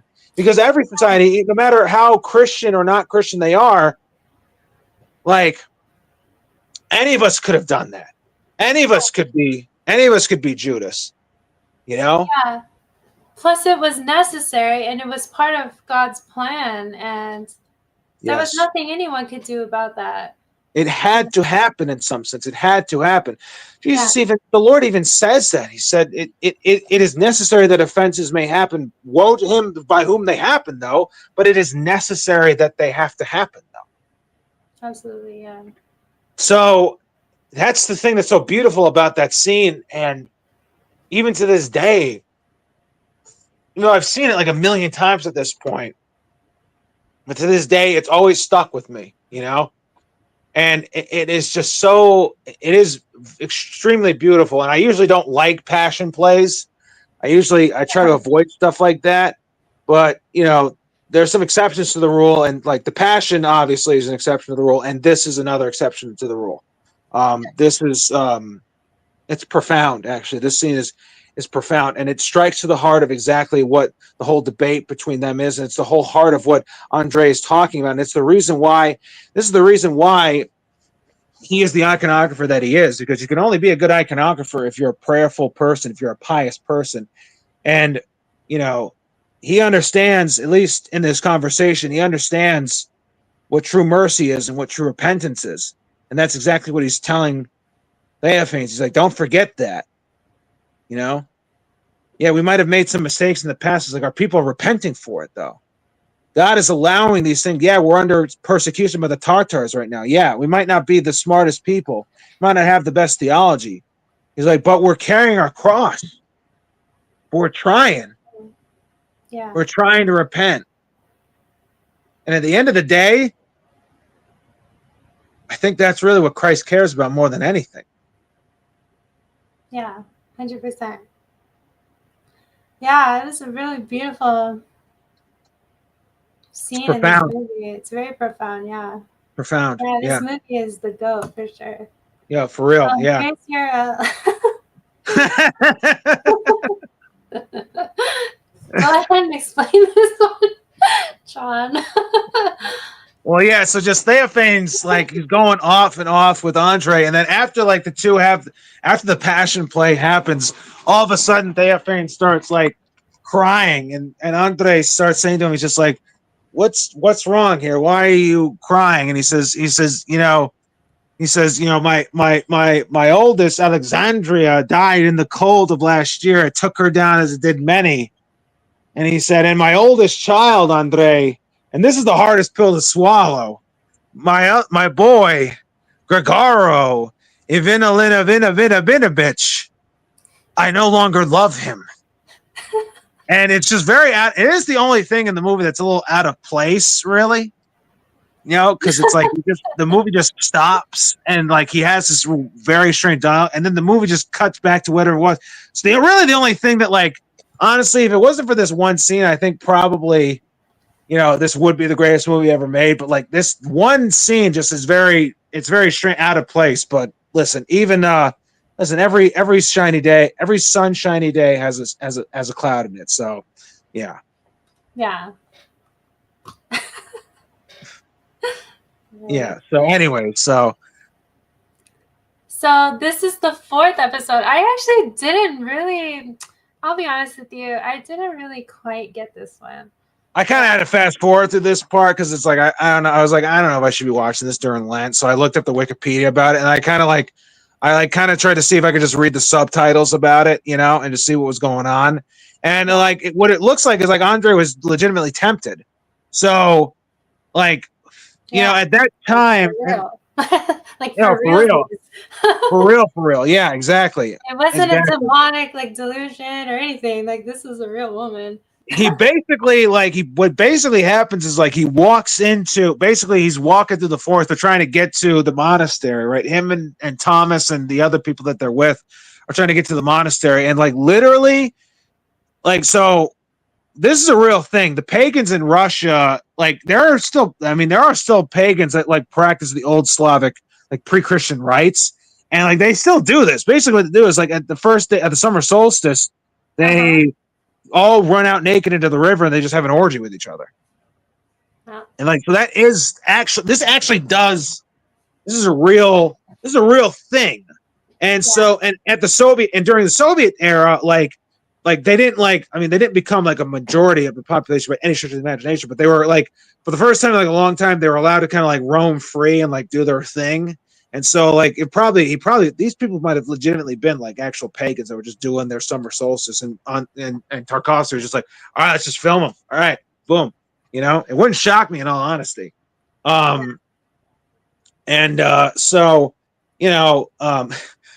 So he basically essentially Andrei sort of walks in on IRL Pornhub essentially, and he gets tempted and then he gets captured, and the pagans are just hey dude, you've been persecuting us for years. He's yeah, because you guys are running around naked, having sex in the forest, weirdos. Yeah, of course we're gonna persecute you. What kind of question is that? I kind of like that's his response. Just yeah, because you guys are degenerates. So and then oddly enough, this woman gets naked in front of him. She's she tries to tempt him, but she does set him free, and so then he leaves from there. And so, well, it's consistent with what she said. She says, "Oh, it's just all about love, man." If it's all about love, it makes sense that she would just let him go. Yeah. So hey, at least she was consistent in that. But unfortunately, after this, what happens is that he makes his way back to the boat. Everyone else, and what happens is some of the boyars or the princes, the Grand Duke's men, find some of them, and then they end up trying to execute him basically. And the girl that actually sets him free is one of them, and she actually she's trying to get on the boat, but they keep rowing away, and Andrei just keeps it rowing because he knows that she's probably just going to cause trouble. Really? And she probably that's not what I saw. What did you think? That's what I figured. I saw that they captured her lover and she got away by just swimming across. And she swam right by Andrei, but nothing happened. He wasn't letting her in. She just swam right by across the river. Oh, all right. Then I might have. Like I said, I kind of was watching it. I was this is Lent. I shouldn't be watching this sort of stuff. I shouldn't be looking at this sort of thing. So I kind of was all right, my bad about that. I like I said, I was kind of watching it with my eyes half open. Okay. So yeah. So I've probably been wrong 10 times this whole time. So don't worry. It's all good. It's all good. It's all good. Okay, so now we get to the fifth episode. So this is the one I was a little confused about. Basically, he's as I've read, he and Andrei and Daniil are in a church in Vladimir, which is the city that gets ransacked by the Tatars, right? And they are painting a church beautifully. And it's actually the church that becomes the Ascension Church, and so there's actually a not Ascension, the Church of the Annunciation in Vladimir. There's actually a Wikipedia page about it. It's like a historic. It's like a UN historical site. Because it's still there it survived the Soviets, it survived Napoleon, it survived so it survived the Second World War. It's still there. But not his iconography, right? Huh? Not Andrei's iconography, correct? Some of it probably did. Some of it might have gotten lost, potentially. I'm not sure, but okay, because I know in the next episode, all his, it all gets destroyed. Right. Well, yeah. I don't know. Anyway, so basically, he like loses his inspiration, right? And because what I've read, and it wasn't clear to me watching, but he was supposed to paint the Last Judgment, and this was just too dreadful of a scene for him, and he didn't want to do it. So Foma, his apprentice, left. He wanted to go find, real work to do, and then the scene kind of switches to this really surreal thing with the Grand Duke, right? Because it switches to like Andrei is like playing with this little girl who's like like a princess in a way or something, right? Yeah, and he's like reading. He's like reading her scripture, basically. Yeah. It wasn't clear to me what was happening, but when I read about it, basically, the Grand Duke was ordering the artisans to decorate his house. The artisans already had a contract with his brother, and that angered the Grand Duke. So he or his henchmen or whatever attacked the artisans in the forest and gouged out their eyes. And they can never work again. Yeah, exactly. That's exactly it. Yeah, it's like they essentially like they low key kind of basically told him to go take a hike, and then he was like, "All right, well, I'll show you who's boss around here." And then he went and gouged their eyes out. Yeah, and so when the news hit Andrei, he just like fell into despondency, and he threw paint on the wall, right? And then there's this scene where this girl, this innocent girl, she comes in. She's like a very simple girl. She comes in, and while she's coming in, this young man is reading. I think it's the Book of Proverbs. No, it's Paul. It's Paul. It's the one that's given during. It's one of the readings during the marriage sacrament. So I think it's what is it like Ephesians or no? It's not Galatians. Okay, but yeah, it's about women, right? Yeah, it's about women and veiling and stuff like that. And so it's interesting the whole time. This woman, this young girl or whatever, she comes in. She's not veiled or anything, but she sees the paint splattered on the wall, and it drives her to, she gets really upset. So someone mockingly calls her this later in the movie, but what she is? What? They say it. She's a Eurodivi. Oh, yes, she is. Yeah. Yeah, she's a holy fool. And so that's why she does it. This is another example. So this again is another example of the holy fool, just like Father Anatoly and the island. It's like she does, she's not veiled, and she's like I don't even think she says anything in the movie, does she? No, she really doesn't. No. So it's like she's really just communicating in like weird actions and stuff like that. Right. Which again, it lines up with like what the Eurodivis did, Yeah. So she's crying, and right after that, that's the thing that makes Andrei like go out into the rain. He says, "Oh my gosh, I've sinned. I must, he's like, I have to go." And then they realize like, oh yeah, he's repenting now. He's going to repent of what he did. The fact that he didn't paint the icon, Yeah. That's the thing that kicks this whole thing off, Yeah. Her display of emotion to his splatter on the wall actually re-inspires him somehow. Exactly. So then we get to the 6th episode, and this is the longest one, and this one is quite a doozy. Did you notice also, like, okay, so like there was a part where like a horse was going down a flight of stairs? Yeah, I saw that. Did that horse? All right, I feel like that horse actually died because, like, did you see how like? Damn. Dude, I'm not joking with you. Like, I don't know if he hit something or what happened, but it's like literally like all of a sudden, it's like you see it looks like there's a hose that just starts gushing out of him, and then that's when he falls onto the ground. He falls all the way down the flight of stairs. I didn't see Honestly, it's gnarly because that battle scene is it's legit, and especially because it's like it's made in the 60s too, and it's like they like I'm telling you, Mel, I think like they actually killed a horse on this shit, dude. I'm not joking with you. I think they actually did. Like, it's gnarly. Yeah, it is gnarly. Sorry,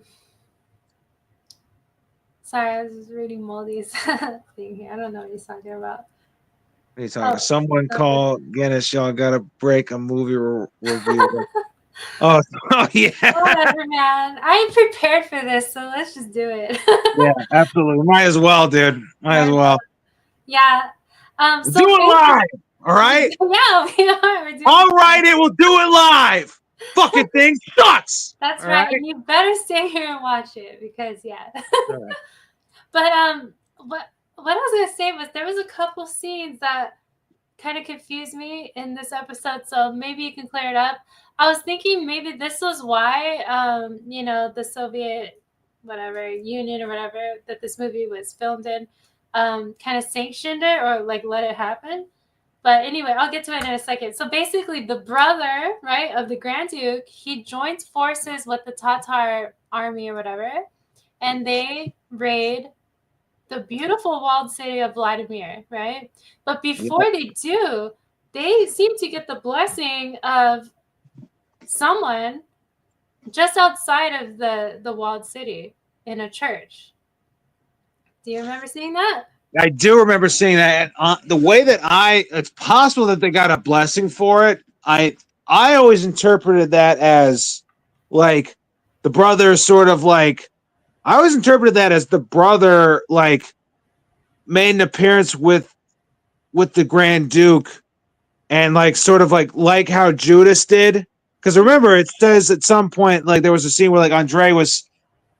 But wait. I thought that the Grand Duke was away. He was like in Poland or something. He was away. Oh yeah, that's right. He was away. Yeah, he wasn't there. Just saying. Dang, bro. All right. I don't know. Maybe he did get a blessing. Maybe that's what. Maybe maybe he did get a blessing for that. I don't know. Maybe that's what it is. Perhaps this is not unheard of. Like I'm sure a lot of shady stuff happened. You know what I mean? It's not out of the realm of possibility. Yeah. We're not papists. Like everyone is fallible. Yeah, there have definitely been bishops who didn't do a good job. So it's possible. I wouldn't say it's. I don't know. I really don't know. I also would say this. It's also not out of the realm of the possibility that the Soviets made Tarkovsky put that in there to make the church look bad, and to make the hierarchy look bad too. Yeah. I mean, I know for a fact that a lot of shady stuff happened in Russia. I mean, 100%. 100%. Shady stuff happens everywhere. Absolutely. I have 1 second. There's many examples here in the Orthodox Word that I've read. Okay, so yeah, it's definitely like not unheard of. Yeah. So all you haters out there think we don't do our homework. Yeah. By the way, I haven't read these in years, but these are from Platina. I don't know if anyone. What? Yeah. Do you want these? I'll send them to you, man. What is it? On my shelf, I have a bunch of them. What is it?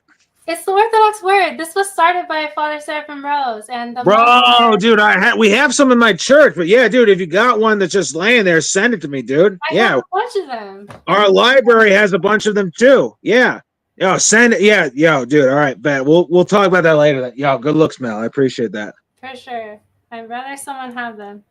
I don't have much space, so I do like to get rid of my books. So anyway, they attack Vladimir, and it's terrible. I mean, we're talking children, women, all kinds of people are killed. Horses. All of the above. Buildings are set fire. Horses were impaled, basically. What's up? Horses were impaled in the making of this movie. Yeah. Yeah, absolutely. There's a scene where this man who's like working for the bishop or something, he doesn't want to say where the treasures of the church are. So the Tatars, they take like a metal cross and they melt it down and they pour it down the man's throat and they, and then they drag him through the street. Oh, that was the. I thought that was just. I thought that was just like the scar, but I thought that was tar. No, it was the melted down cross that they Oh showed. my Like gosh! at some I point, thought that was tar. I thought that was tar that they poured down his throat. Well, either way, it's like terrible. Either way. yeah. Either way, the guy that did that, I know the scripture says, "Judge not, lest you be judged yourself." I'm just gonna come out and say that guy was a real jerk. All right, Yeah, real jerk. Yeah. a real jerk. Okay, so And so this on the top left, this is Andrei, and all these people are locked in the church that he actually painted, and yeah, it's all on fire, and he actually saves that girl. Her name is Dorochka or something, right? He saves I that don't girl I from don't being remember. raped. It's something very Russian, though. He actually killed. Yeah. He didn't just Kills say the it. man that's He gonna. murked a guy in Yeah. the church. Like Yeah, he he did. straight up murked him. Yeah. Like Mhm. he one shot tomahawked him. Yeah. Yep. Yeah, absolutely. Yeah. And so this was another like scene that I don't know. Like I see this is the brother of the Grand Duke, and once again he's getting blessed, or maybe he's taking a new role because he ransacked this city, so now he's the new leader. I don't know. It really doesn't help that they got two guys that look identical to each other. And like I don't understand. Like, were they twins? Like, were they twins in real life? And like, here's the thing about it, though. I will say this. Like, I'd have to look it up because like I can guarantee you that like this is probably something that's like common history in Russian schools. Like if you're like a Russian, it's like it's part of your. It's like us knowing about like the American Revolution. It's like we wouldn't have to know who's who if you saw like George Washington crossing the Delaware, if you saw like the Declaration of Independence being signed, or if you saw like Gettysburg, or you wouldn't necessarily have to be told who's who. You would just kind of know instinctively because we're Americans. Like it's probably the same thing. Russians seeing that they just probably instinctively know. It's like, oh yeah, that's so and so, and that's this guy, and they did this, and they did that, blah blah blah blah. But like I'm watching this, I'm like, I don't know who any of these people are, and they both like is one betraying the other, and like who's who in the scene because they look like they're twins, and so like one of them shows up and they're just like, yes, I'm in charge of this place now. I am taking over Vladimir. I'm just like, are you the prince or are you his brother? Like which? Yeah. I don't know. Honestly, who cares? Like, honestly, who cares? Like, these things happen, and then a lot of people are killed, and Andrei Rublev's icons are totally destroyed. I mean, that's really what matters, right? Right. I mean, honestly, and then here he is. The dust has settled a little bit. Dorochka, the girl, she survives, and she's seen braiding the hair of a dead person. So I guess it's kind of implied that she's kind of gone like insane, at this point, which I don't blame her. Like, this is insane what happened. And Andrei, here he is, he wants to take a vow of silence. And I don't quite remember it. Like Theophanes, he arrives here. Maybe this is like a vision or something like that. He kind of like arrives on the scene. Who knows? It's probably a providential meeting between the two of them. Maybe. It probably is because Theophanes is dead, and Andrei sees him. And what's interesting is that Andrei is so jaded by what's happened, how he saw his own people get betrayed by other Russians to the Tatars, and he's just like the whole conversation is just he's like Theophanes, you were right. Like we're dogs. And now that Theophanes died and he's in heaven, he comes back and he tells him, he's just like, no. Yeah. He's like, I was wrong then. Yeah. You're wrong now. Yeah, the cynicism now falls on Andrei, and yeah, the roles kind of switch here a little bit. Exactly. Yeah. And he's trying to tell him like, no. You had it right before. Yeah, but Andrei, he doesn't see it. He doesn't see what purpose beautiful art has anymore in a world like this. Yeah. At this point, And I can understand, and you can probably understand why.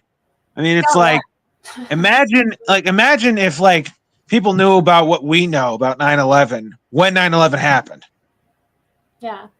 How would they react to that? what would people's reaction be if they knew what we knew? And the moment, what would they do? Probably, this would be honestly the best case scenario if they became jaded. Yeah. You know? People would probably start killing even more. People would become bloodthirsty, or they would off themselves, or something like horrific would happen, you know? Something even worse than that tragedy would happen. Yeah. Vengeful son energy. Huge vengeful son. Exactly. That's exactly right. Shout out Andrei, to so. Yeah. Andrei, he takes a vow of silence, though, and he stops painting. And so in the 7th episode, he's back at his monastery. Dorochka is also living there, kind of like his little companion there, you know. And the Tatars, however, come back. They enter the monastery, and she doesn't seem to remember who they are and what they have done and what they've caused, you know. And well, again, I think it's because again she's a holy fool. I don't think it's that she doesn't remember. I think it's just like she's playing the part. You know what I mean? So interesting. And yeah, she's totally enamored by the stuff that they have, like but like this horned helmet that they put on her head, and like and one really, of the guys says that he'll take her for one of his many wives, you know. And that's the thing, is that really she's enamored with the stuff of that one guy. And I think it's because it's like, again, it's probably because there's a reason, and that's the thing, right? There's a reason for it, and we see it during the Bellcaster scene, right? Where it all sort of comes full circle with her. There's a reason for this. And Andrei tries to keep her from going at first, but eventually he's powerless, you know?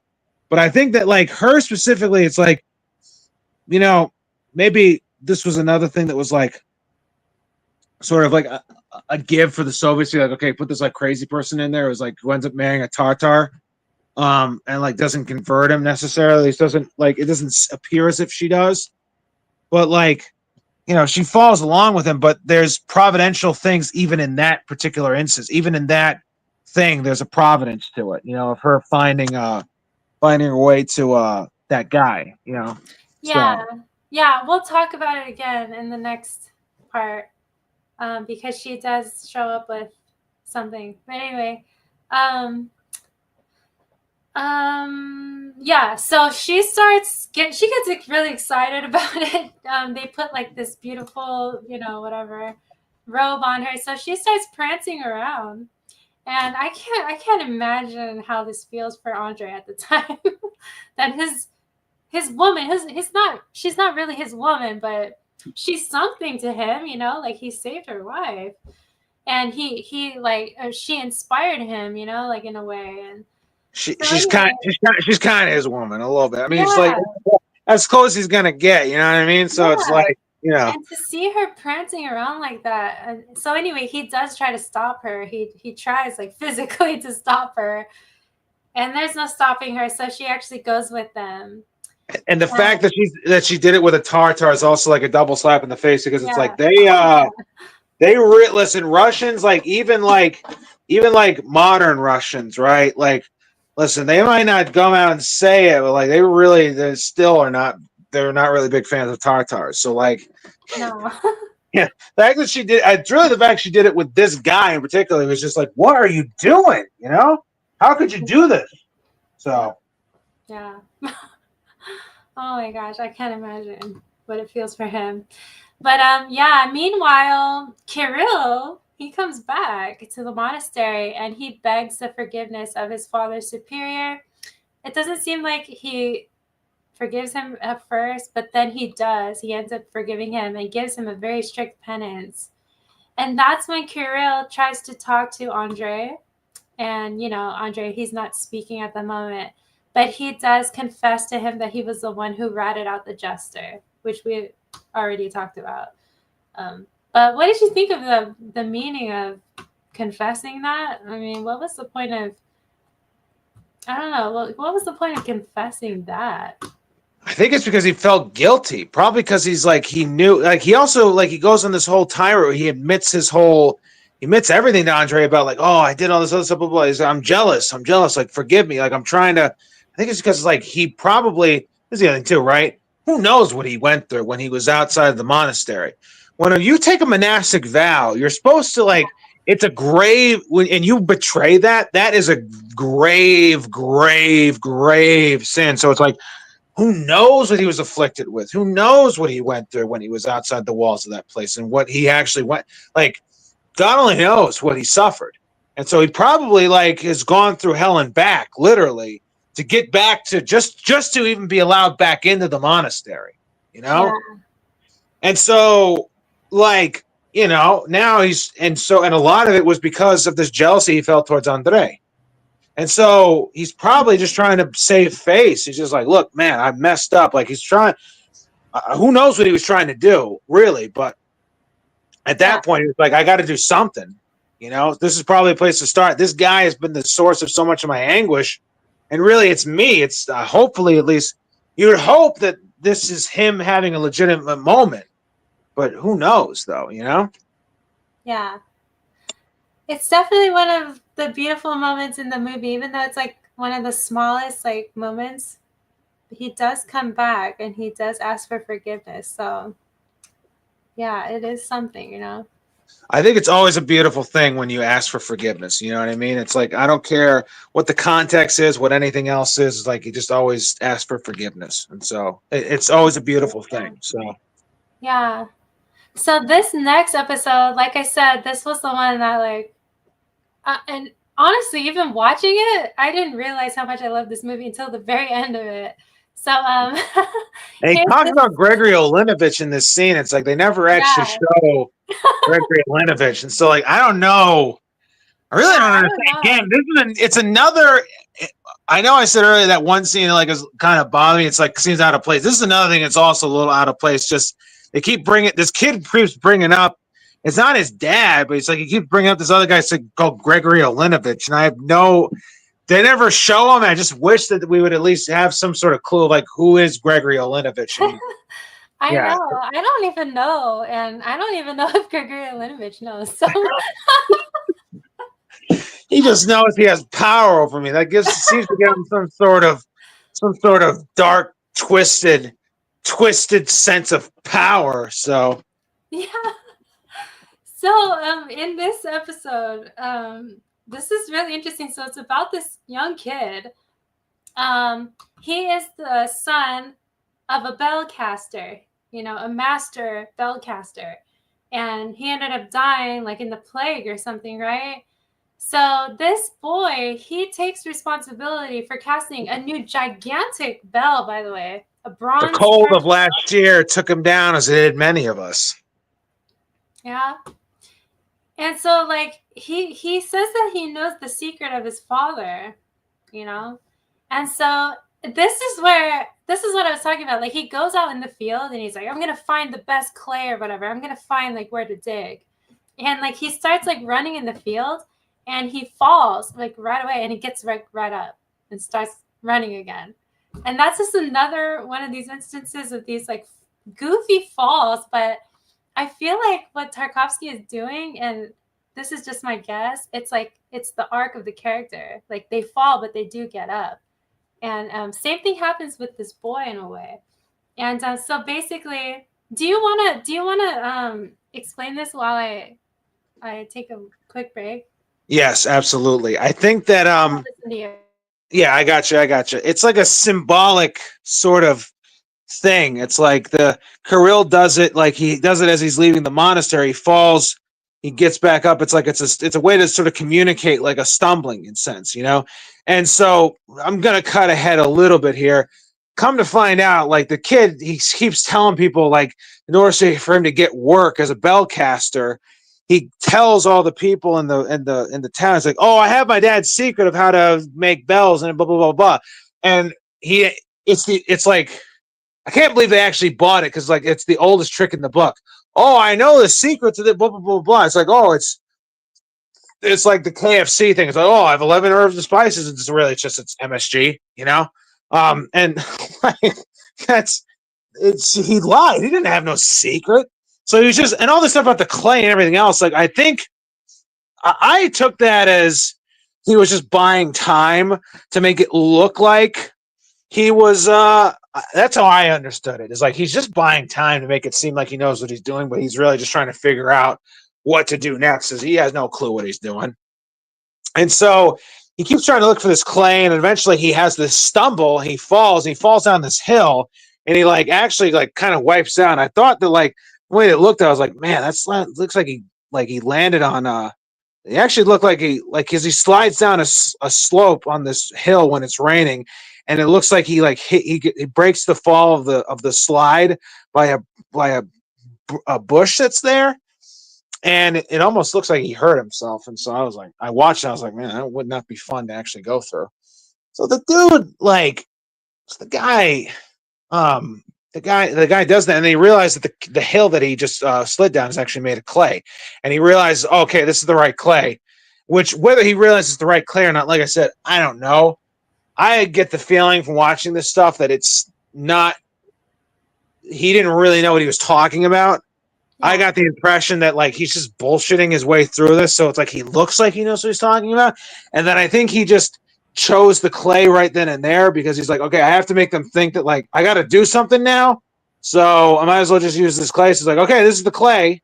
That's the impression I got from it. But, yeah, he's kind of like, you can tell he's like he's battling like his own disbelief because he knows that he's bullshitting, but then as time goes on, you see more and more people involved in the project, and you see more and more like things happening. It's like out of his scope, but he's still there, like supervising in some way. But at the same time, he's becoming more and more fatigued, and he's like becoming more and more dazed. You know? Yeah, because he's keeping up a lie. Because he's like, and it's like I think I don't exactly remember if it's like he needed the work and that's why he did this. Yeah, I don't know why he did this. I don't even know if Gregory Olinovich knows either, to be honest. But like, but like, yeah. So like he just keeps his lie going, and then it takes a toll on him. But it pays off though, because like somehow it's like, listen, this is a perfect example. Like, fake it till you make it, and the guy quite literally like they put the copper into the ground, into the mold to cast the bell, and it turns out it's a perfect bell, and which is also like crazy. Wait, hold on. This was like a really cool scene. Like, so this top left, that's when he's like, yeah. So the bell has been revealed, right? Yeah. And, like, everyone is there, even Dorochka and her kid. She has a kid. That's what I was gonna allude to earlier. Right. She has a kid now, so glory to God. Like, she found her way. I don't know, but yeah. Well, that's why I was saying earlier. Like, I think that whole thing with the Tatar was providential because it's what led to her having a child. Mm-hmm. Yeah. And it seemed to be. And Andrei is there, like everyone and their grandma is there to see if the bell will ring. And from what I understand, this boy's life was on the line. If it didn't ring, then he was going to be killed. Yeah, because that prince that like killed the whole city showed up, and he was just like, "Yes, you'll have a ring, a very bill. It'll be very nice. Because if it doesn't, I will skin you alive." That's At least that's the. I don't know if he said that verbatim, but that was the impression I got from his towering presence there. So, Yeah, and so this was where I was like, wow, this was very exciting, like at the time to watch. I was like, oh my gosh. And he's just still kind of like stumbling around all days, like just totally in disbelief. He doesn't know if it's going to ring or not. But I just knew watching it that it was going to ring because I know that God is good. And if this movie is any good, that bell is going to freaking ring. Exactly. And it did. And it did, and it rang beautifully, right? Exactly. Yeah. And so it was like the best bell that anybody had ever heard, basically, Yeah.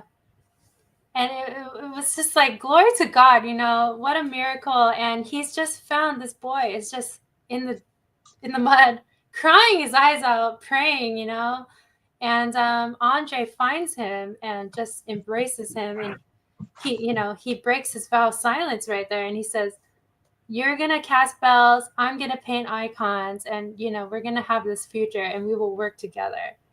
And it's really beautiful. And that's the moment where Andrei officially returns to making icons.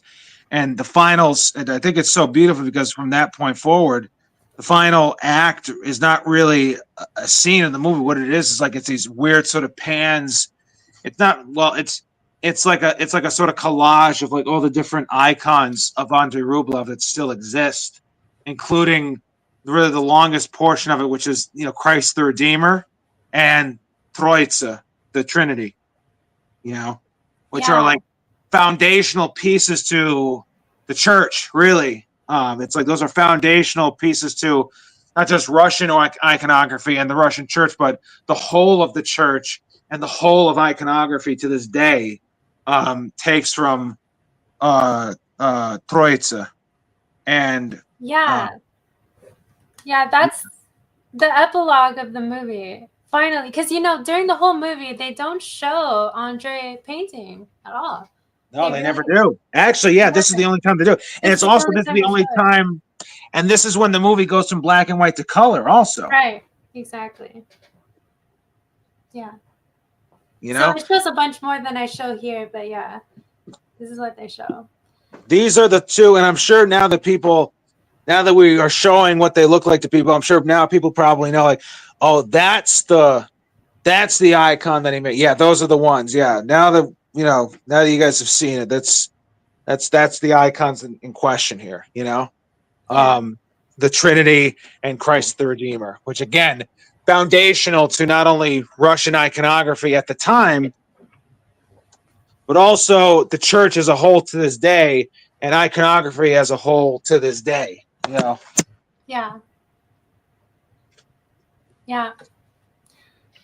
What a beautiful movie.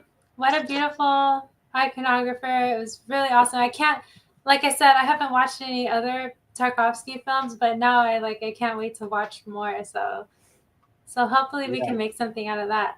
Well, I think that would be a good subject for like a mega stream that we do, Yeah, definitely. Now, the last movie I don't even want to talk about anymore because God, no. Screw this freaking movie. Not because I don't want to talk to you, but I just don't want to ruin the stream by talking about this stupid movie. Yeah. Well, we talked about this movie just in the context of the fact that, to drive home the part about how Roman Catholic the displays of Roman Catholic, because even though this movie was written by a Greek person who probably was born into the Orthodox Church, but clearly did not understand it. My God, have mercy on whoever that guy is. This was a lot of Catholic priests. There's a famous thing on Oprah where after this movie was made, Oprah had on a couple priests that were defending the movie and a couple that weren't, and all the ones that were defending the movie were actually Catholic. And a Greek Orthodox priest actually in the audience and started and had a huge fight with the guys that were Catholic that were defending the movie. It's like, how could you defend this movie? This movie is blatantly blasphemous. And that's Oprah exactly thing? Huh? The Oprah thing? Yes, the Oprah thing. Yeah, the Oprah thing. Yeah, I'm sure people have seen this, and this is the movie that he was talking about. Yeah, and honestly, I don't like to have to say this, but I get we're adults and stuff like that, but I really especially during Great Lent, you should not watch this movie. And honestly, I'm almost tempted to say in general, you should not watch this movie. You shouldn't watch this movie. It's stupid as heck, man. Yeah. And I did watch it. Like I said, I did watch it on 2X just to get whatever. And oh man, it's crazy. And we were talking about what is Martin Scorsese doing here? He's a Roman Catholic, and I guess it's not a surprise to us, but I don't know if he had a spiritual father at the time. How did he let him make this movie? I don't know. I can tell you this: Scorsese, like most people, like most Roman Catholics, is not practicing. Yeah. Probably has not a clue. Probably doesn't talk to a priest. Probably hasn't gone to confession in a long time. Maybe he does it once every 20 years or something like that. Yeah. Maybe he will start to at the end of his life. Hopefully, would be an improvement. I suppose it would be good if he did.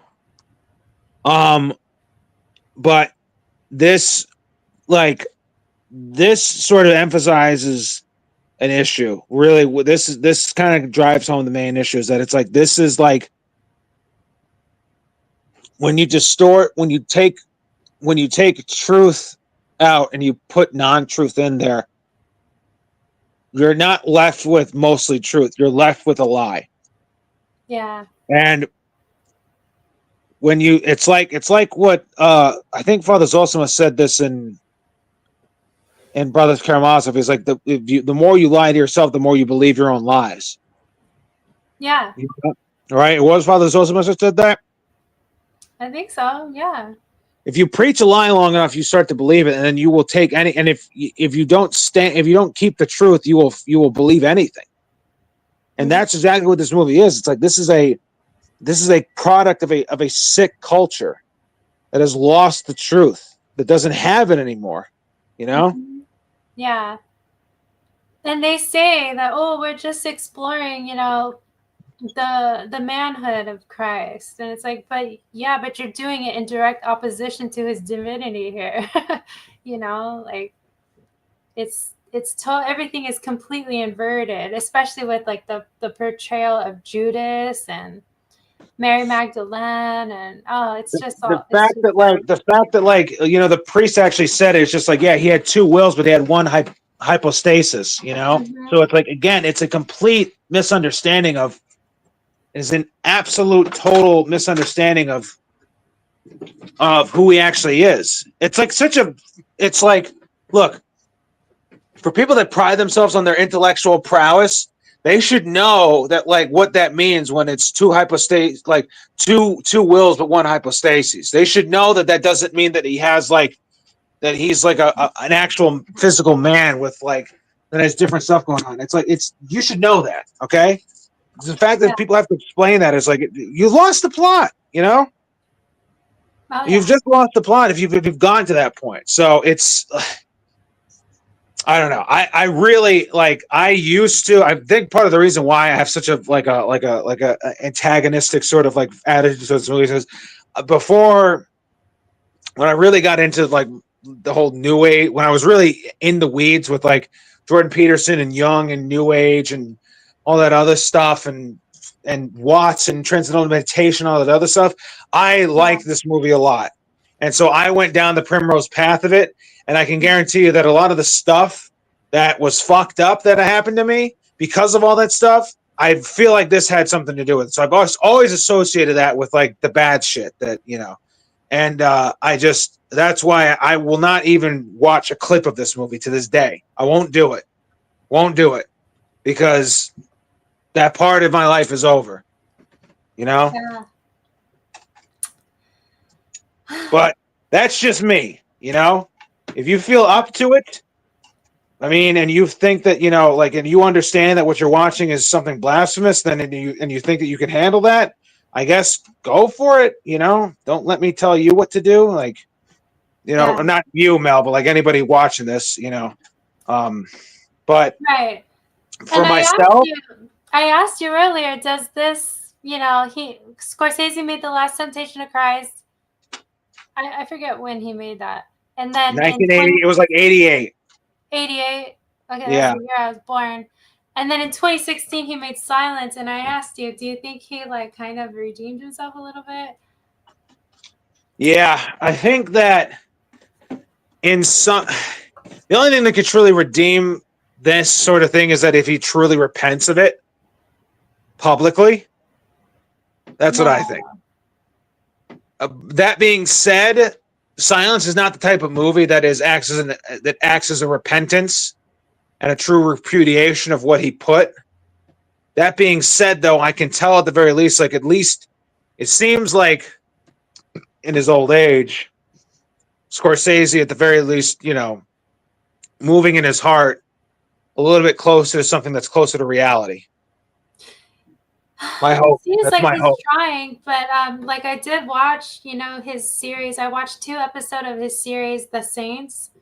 The first one is about Joan of Arc. The second one is about John the Baptist. And I was very unmoved. It was very, very focused on the political. And at the end of each episode, he has a conversation with 3 other intellectuals. And it's very, it's annoying, you know? So Yeah, it's making the same. It's like he's trying, but he's just not really there. I don't know. That's just Yeah, it's like he's misguided. I think that's probably what it is. He's misguided, and I'm sure probably the intention is there for him to do something good. Yeah, but I think he's trying. Like I said, very misguided though. I think extremely misguided. Yeah, I think so too. Yeah. So where do we go from here? I mean, like I said, I only read the 2 first lectures of the Orthodox Survival Course, and this was the result of that. So Man, wait till we get to the rest of it. I know. Wait till we get to Napoleon. I'll go off on that. I'll be here for 8 hours straight, just like that. So. Wow. Yeah, I mean, let's see what happens. Like, I'll keep reading it. I prefer to read it than listen. Fair enough. I'll see that it. Guy, I know the guy that did the read along of that thing is like extremely monotone. Like Delgado. I know who that guy is. Orthodox reactionary, right? Yeah. Is that what you're talking about? Yep. Yeah, I love that guy. He is very monotone though, but I love that guy. But yeah. In my mind, actually, Father Seraphim just sounds like him because I've always listened to his read-alongs of Father Seraphim stuff. So it's like in my mind, it's like I know what Father Seraphim sounds like, but it just to me, it's like it sounds like that guy. So Yeah. Awesome. Well, we'll see what kind of ideas pop up from that, and maybe we can analyze more films. Maybe we can analyze other things. I don't know, but we'll try to make it fun for everyone. And I hope you guys enjoyed this. Thank you so much to Moldy in particular, who I think has been here the whole time. Mold, you are the real. It's like 11 o'clock where you are, so. Yeah, Moldy, you are the real. Listen, that's why you're my son, dude, because you stick with me to the end. So I appreciate you. Daniel has been here the whole time too. Yes, Moldy. Danny, let's go. Let's go. He's like my Gemini twin in a way. That's the way. Yeah. But yeah, Daniel's awesome. Thank you, Post. Thank you, Mano. Thank you, Manny. I think Manny, unless he left, I don't know. He's been here for a while. Vanny was. I saw Vanny in there. Oh, Vanny, what's up, buddy? Thanks, dude. Appreciate you sticking around, buddy. Yeah. Yeah. Thank you, everyone. You guys are awesome, and hopefully we'll have something good for you next time. Absolutely. And thank you, John Connor, so much. I owe so much to you. I'm going to give you all of my Orthodox word. Oh, you have to give all of them to me. I appreciate the offer. No, I have to give you all of them, but I only have 15 of them. So, so yeah. So thank you, everyone. Should I play us out with that first video that we did, or should I just end the stream? No, let's just end it. I do have to have a word to you real quick about something. So let's end this bad boy. Maybe next time we'll play us out. Okay. With Sting off a cut of his new album. Take us away. Goodbye.